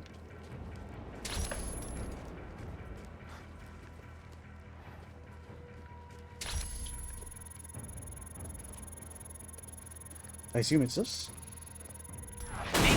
Alright. Did that do anything? Reloading now. Just a minute. Here they come. Headed that way.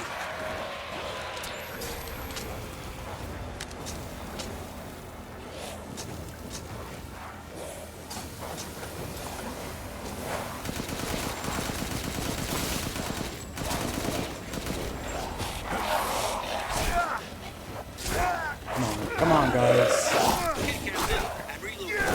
Ready when you are.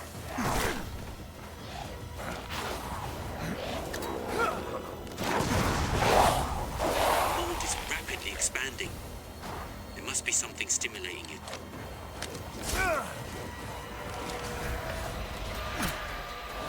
BSA guys are engaging the bioweapons. You're right, Captain. They must be after the recontextualizes too.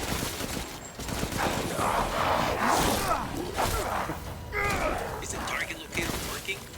How many are there? Everyone okay? They're coming from the mold.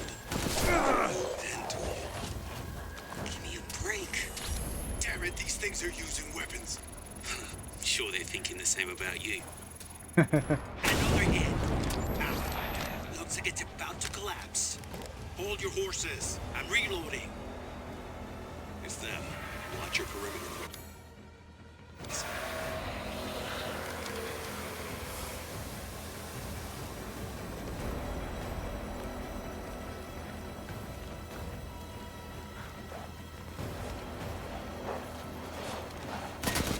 Oh shit. Reloaded. Where should I point next?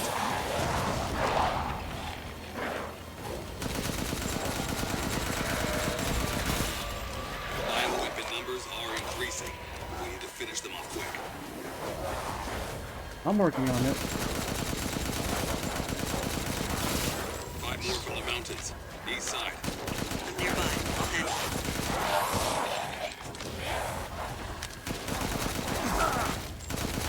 Just point the laser at the target and leave the rest to me. It says that like I'm not being besieged. I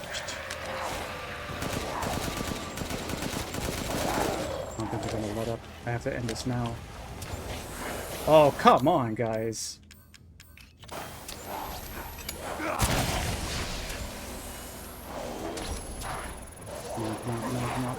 Come on. I'm gonna fail.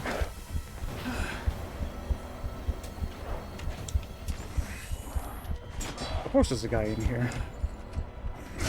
Yeah. This part is cool, but you still... Target location. Ah, come on. Gotta replay this part again. All right, Lobo. Marking the target. Roger that, boss.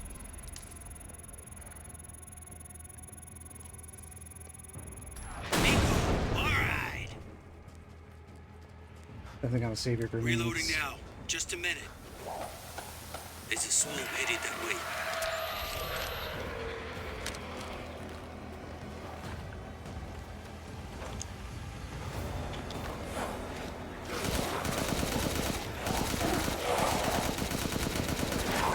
How did you... Okay, Captain. Ready with you.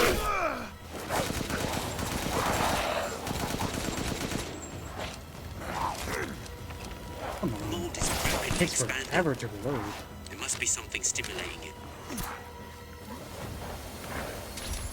Takes a minute to target the point. Try and keep the laser on it as long as you can.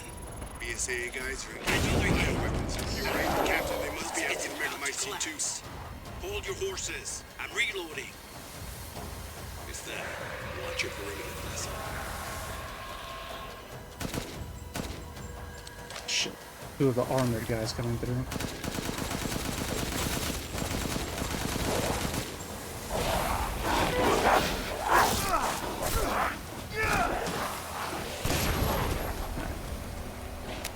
I'm reloaded.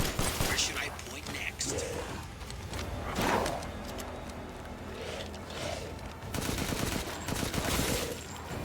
How many are there? Everyone okay? They're coming from the wall. Hold and break. Damn it, these things are using weapons. Sure they're thinking the same about you.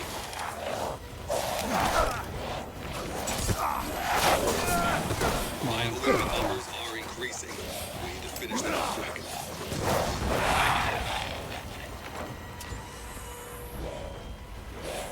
5 more from the mountains. East side.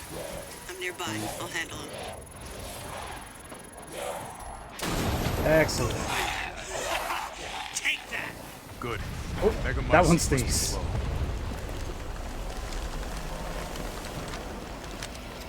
Alright, well, the trick there was not getting bogged down too much. Okay, not quite over yet. Chris gets to enjoy some more... Chris gets to kick some ass a little bit more. I believe he gets an entire boss. Captain, the megamycete is underground. I'm on my way. Woohoo!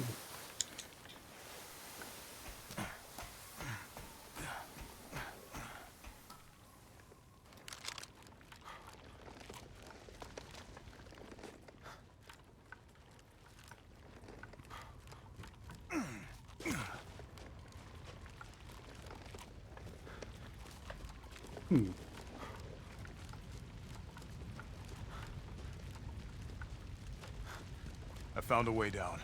I'm going in. The rest of you stay back. Of course, it's underground. That makes sense why... I compared the mold at the village with a sample from the bakers, and there's no sign of the genome editing we saw in the E-series. The stuff originated here. Is this where the mold originated? Oh, I haven't been... I've been so focused on the action, I haven't been talking about RE. As we're delving into, I guess, the origins of the mold, which, you know, started Resident Evil 7, in which they used to create Evelyn. Ooh. Now, we get to enjoy another cool boss fight. Guarding the Mega Mycete, huh?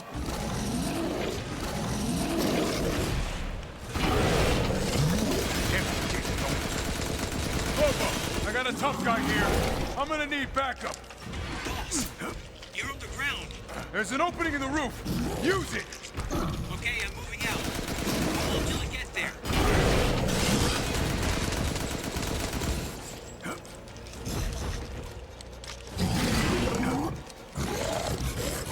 Dude, he takes forever to reload. Come on. Oh, then he has armor.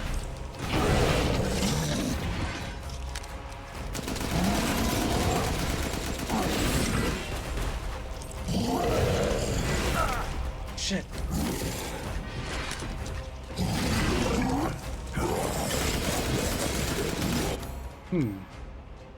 I wonder if he's affected by flash grenades. I'm overhead, boss. Good. I'll signal with the locator. Break. How am I supposed to stun you? Maybe this will do.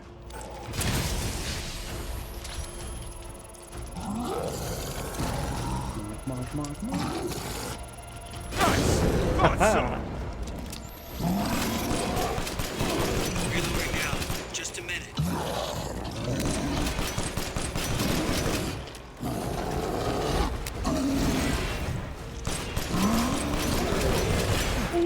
Oh my god. Those things coming out of his back. They look a lot like I'm getting Nemesis slash Plaga vibes. Maybe a little Lisa. Okay, Captain. I'm reloading. Alright, let's see. Ready when you are. Come on, stand still for me. And he's gonna take another one. And he's still going. Hold your horses. I'm reloading. Do I have any? I don't have any more tools.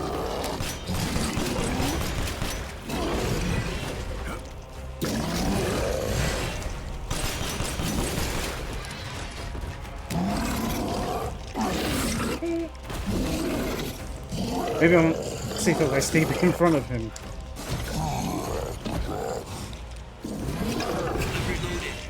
Excellent. Where should I point next? This should 3 times the charm, I think.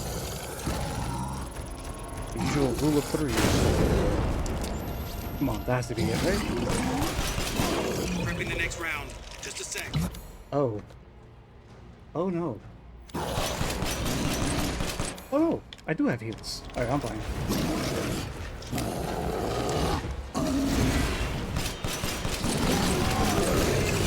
Oh. I should probably stop blocking with my face.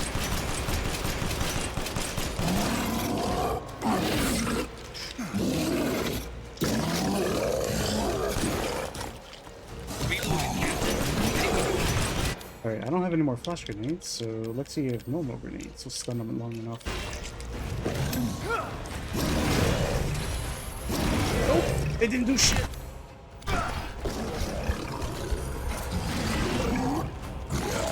Damn, how am I supposed to stun them?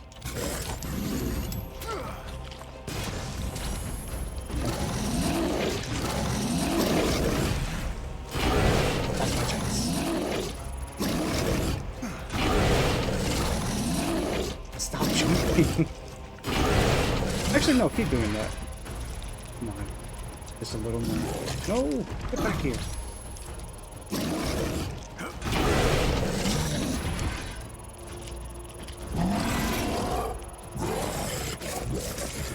Excellent. You're not gonna make me do a 5. Are you kidding me? Just a minute.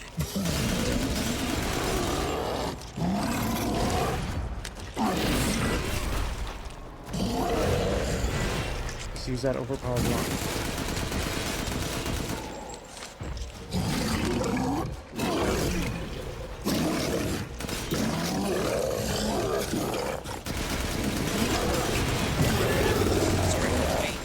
What's the next target? Oh, that's it. Hostile bioweapon elicited. Alright. Damn. He took a lot of punishment. I'll God keep damn. going. The rest of you, stay above ground. Alright, I think that covers the most difficult part. I think we're good from here. Whew. Maybe we... So if Miranda was the fake Mia, where's the real one? I doubt she saw any further use for her. I don't get any of this. How did Miranda even know Rose exists? A moldy little bird told her, maybe? We can figure that out later. Focus on the plan. I found it. It's the Megamycete. This is the source of all the mold. Very non-science fiction, very non-sciencey. Most viruses and seers are made in a lab, but this thing is just a natural phenomenon. Alpha to squad, I've located the Megamycete. So now we can end this mess after all. About damn time.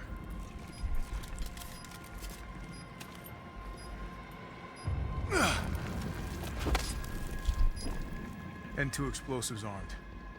There's enough there to blow the whole village sky high. Let's get out of here and blow the damn place. Not before I end Miranda.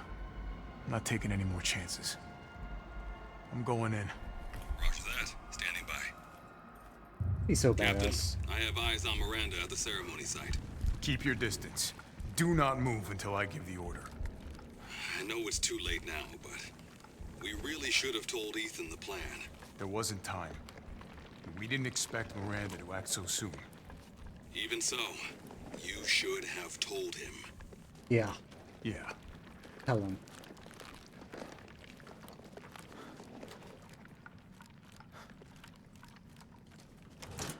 This must be Miranda's lab. Okay, this is where we can get some juicy lore.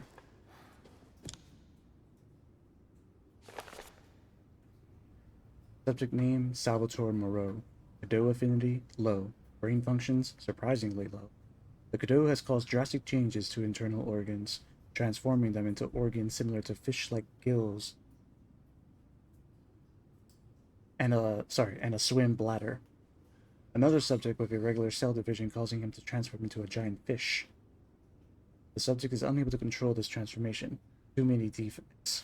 Unfit vessel for Eva.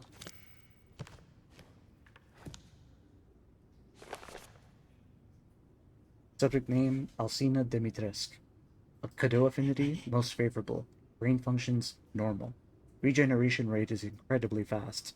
The subject can heal any external wound within seconds and grow her nails into claws within mere moments. Rapid regeneration also means an increased body size. Note, due to a hereditary blood disease, the subject must ingest human flesh and blood on a regular basis to maintain regenerative properties. I suspect that if the subject's regeneration is not properly balanced, then she may mutate uncontrollably, an unfit vessel for Eva. So we have here Miranda being the scientist that she apparently is. We'll discover her connection to Spencer very soon. Subject name, Carl Heisenberg. Cadeau affinity, incredibly favorable. Brain functions, normal. Has electric organs similar to that of an electric ray. Narc japonica?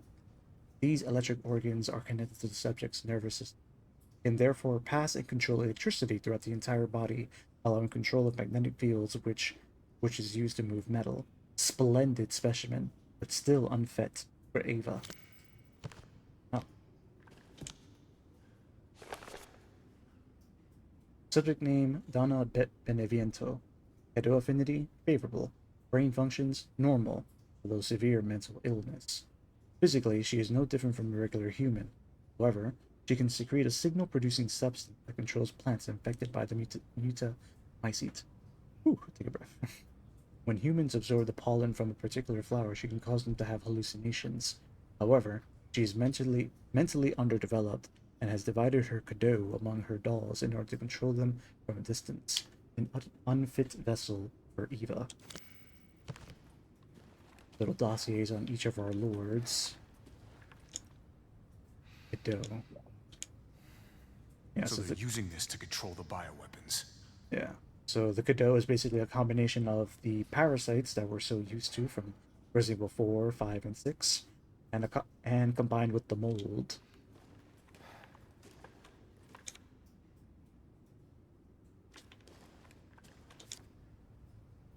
There's, I assume, Miranda with her child. Miranda with her child again. Oh, what's this?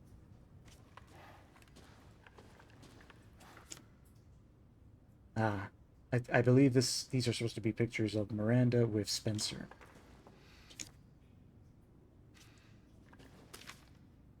Dear Miranda, my dearest apologies for not meeting you in person. I would love nothing more than to visit your quaint village once more. However, I am incredibly busy. And again, I suppose for an immortal woman such as yourself, you no longer remember this poor, half-dead medical student in the snow. I have always cherished the revelations I came to 15 years ago when I stayed in your village. I was inspired by your research. To think, one could transform a human by infecting them with an organism. Positively visionary. I knew that with knowledge I could achieve my own vision for my next step in human evolution. Even after 2 world wars and humanity on the cusp of another, my conviction never wavered. I realized, however, through the many nights of intellectual talks that you and I shared, that your conviction differed from mine. You hoped to bring back a single dead person, while I aimed to change the world. Your experiments on the mold would not have aided me in my endeavor to achieve an exponential infection. Thought a virus would be more effective. This is why, my dear, I had to leave you. I still regret never telling you goodbye. My apologies for reminiscing. I actually have news that I thought that might please you. I have found the key to evolution, the progenitor, a virus found in Africa. Ties back to RE5, RE0, and the rest of the series right there. I plan to start a company with friends and colleagues and dedicated to virus research. I will call it Umbrella. Just like the symbol in the cave that we spoke about. I am one step closer to making my vision a reality. I hope you will be able to achieve your goal someday too. You taught me so much, and for that I will forever be in your debt. Sincerely, your lifelong student, Ozwell E. Spencer. Now, let's take this moment in, because that's actually a huge revelation. Ozwell E. Spencer is, of course, the main shadowy mega villain behind basically all the events of the series. And as we learn here, he was inspired by Mother Miranda herself. I like that I actually kind of like that that he contrasted that. Hey, you want to find your evolution with mold? Go ahead, but I'm going to use viruses, and that's how we end up getting the T virus, G virus, T Veronica virus, T Abyss virus. You you name any variation, and then eventually Las Plagas. Spencer, here. No way. Yep. That must be quite infuriating for our boy Chris here. Even decades after his death, he still has an impact. There's Evelyn. My Eva, it has been 100 years, 100 years, since I lost you to the Spanish flu. I was so powerless then. But now we can bring you back to life from the Megamycete. I had to test your new vessel's regenerative abilities. I took her apart and revived her in the Megamycete regulator, the Giant's Chalice. All that is left is to merge her with the Megamycete. The ceremony can finally begin. After I lost you, I was so stricken with grief that I wandered into a cave to die. I so wanted to be with you again. That's when I found it, the Megamycete. Completely by accident, as most things in this series. When I touched the black substance, my mind was overcome with knowledge. The Megamycete breaks down and absorbs the consciousness of those who have perished. I knew that if your consciousness was I knew that if your consciousness was in there too, then there would be a way to bring you back. I just needed the right vessel. When I returned to the village, I implanted the villagers with mold from the Megamycete. That way I could control them, experiment on them. I have experimented on hundreds of people just to find the perfect vessel. Very Spencer-esque. I even tried to increase the efficacy of finding a vessel by creating a parasite I call Cadeau, yet none of my experiments came to fruition. There were some, like Alcina, who were close to being perfect, but most turned into Lycans. I was once approached by an organization who said they would assist me. I gave them some of the mold and your DNA, but all they created was another defect, Evelyn. Then again, not a complete failure. I learned of Rose thanks to them, and I knew that she would be the perfect vessel. There was some interference, but I was able to verify her suitability. Now my research is finally complete. Eva, I have waited too long to see you again. So, there's some, well, basically everything you need to know about Miranda's motivations. There's Miranda with her child, I assume. Alright. So that was a very big lore dump, but hey, very big lore dump, but I do. Show me your hands. Umbrise, this is Alpha. Where is Miranda right now? Still at the ceremony site. Whatever she's doing, she's staying put. God damn. The real thing. It really is you. I'm glad you saved me. Why are you here? I was caught and used in experiments. Wait, did you say Mia? Mia Winters? In the flesh. What's the situation up there? Kind of a war going on. Nothing we can't handle. Don't get distracted. Stick to the mission. I'm headed to the ceremony site. Wait! You can't leave me here. You promised, damn it! You said that you would keep us safe. We did everything that you asked. We moved over here, everything! And I didn't care. So long as we were together. So you tell me, where is my husband? Where is my daughter? Oh, man. He's gone. I couldn't save him. But I can save Rose.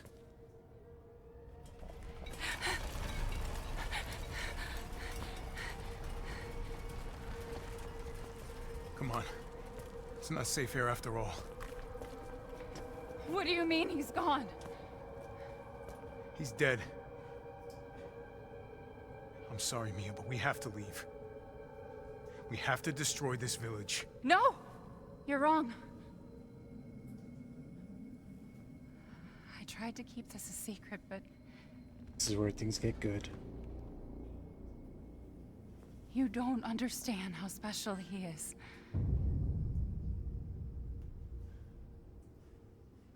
Here comes the big reveal that recontextualizes the entirety of RE7 up to now. I'm very glad I was able to get to this endgame state, so we can see this scene.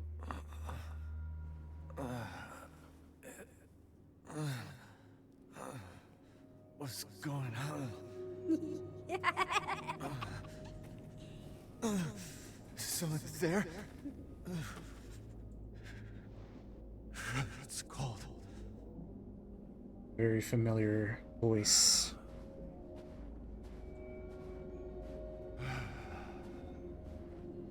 How did I get here? Or Ethan. God, it's freezing.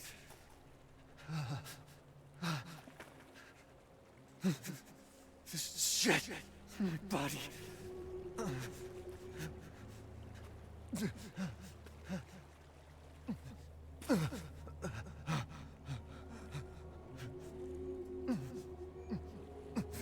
You're so dumb.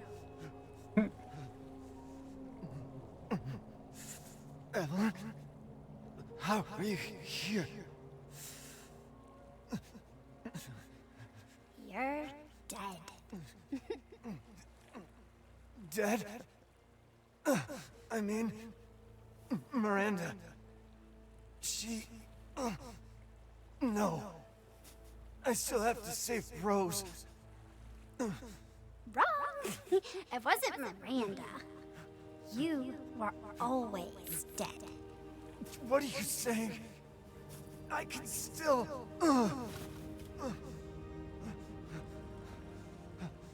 Oh, this scene is so heartbreaking. Miranda didn't kill you. You mean you didn't think it was weird? No matter how much you got hurt? Remember.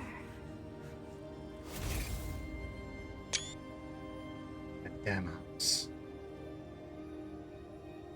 3 years ago, the Baker house. You were murdered by Jack. You died there 3 years ago. 3 years ago. That's impossible. No way. He's been alive for undead for Shouldn't 3 even be able to years. walk around. Quit messing with my head. You shouldn't be walking.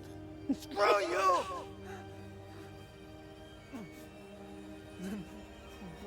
What am I?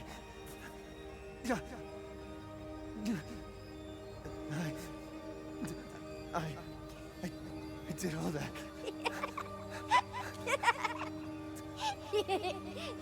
Rose. Mia.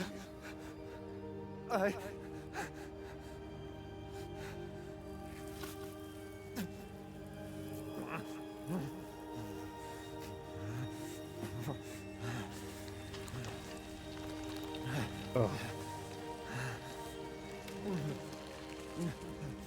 Now do you get it? Your whole body is nothing but mold. Old man. You can't ever see your family again. Family.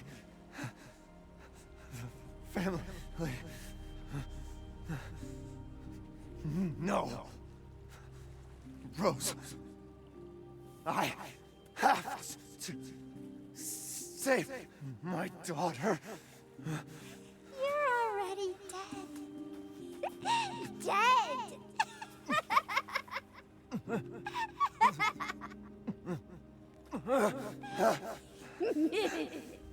I will save Rose.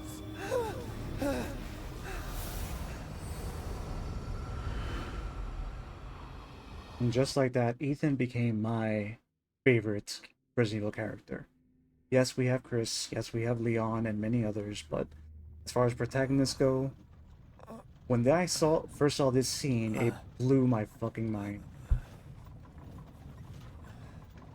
At last, he awakes. Where am I? I'll leave you guys to watch You this were while I having a go. nightmare. I'll be right back. Duke? Your battle with Heisenberg was a sight to see, but to think Miranda would show herself. How long have I been out? Not long till dawn. Duke, I need a favor. Take me to Miranda. I assumed as much and am already on the way. We should arrive shortly. Thank you. But Ethan, are you sure of this? Your body is, well, falling apart. Yes. Foolish of me to ask. Speaking of foolish questions, who or what are you? Even I can't quite answer that. That was a question. We're here. I owe you one. Mr. Winters, I'm afraid you can't return to your old world any longer. Are you ready?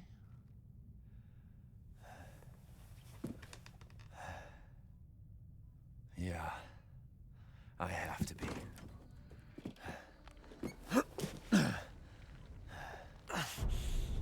I gotta go. So, we've reached the end game.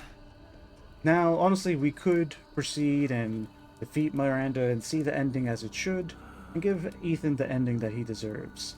Unfortunately, time is short. And honestly, I think I've gotten what I want. I think I've gotten what I've wanted out of replaying Resident Evil 8 days before Resident Evil 9 comes out.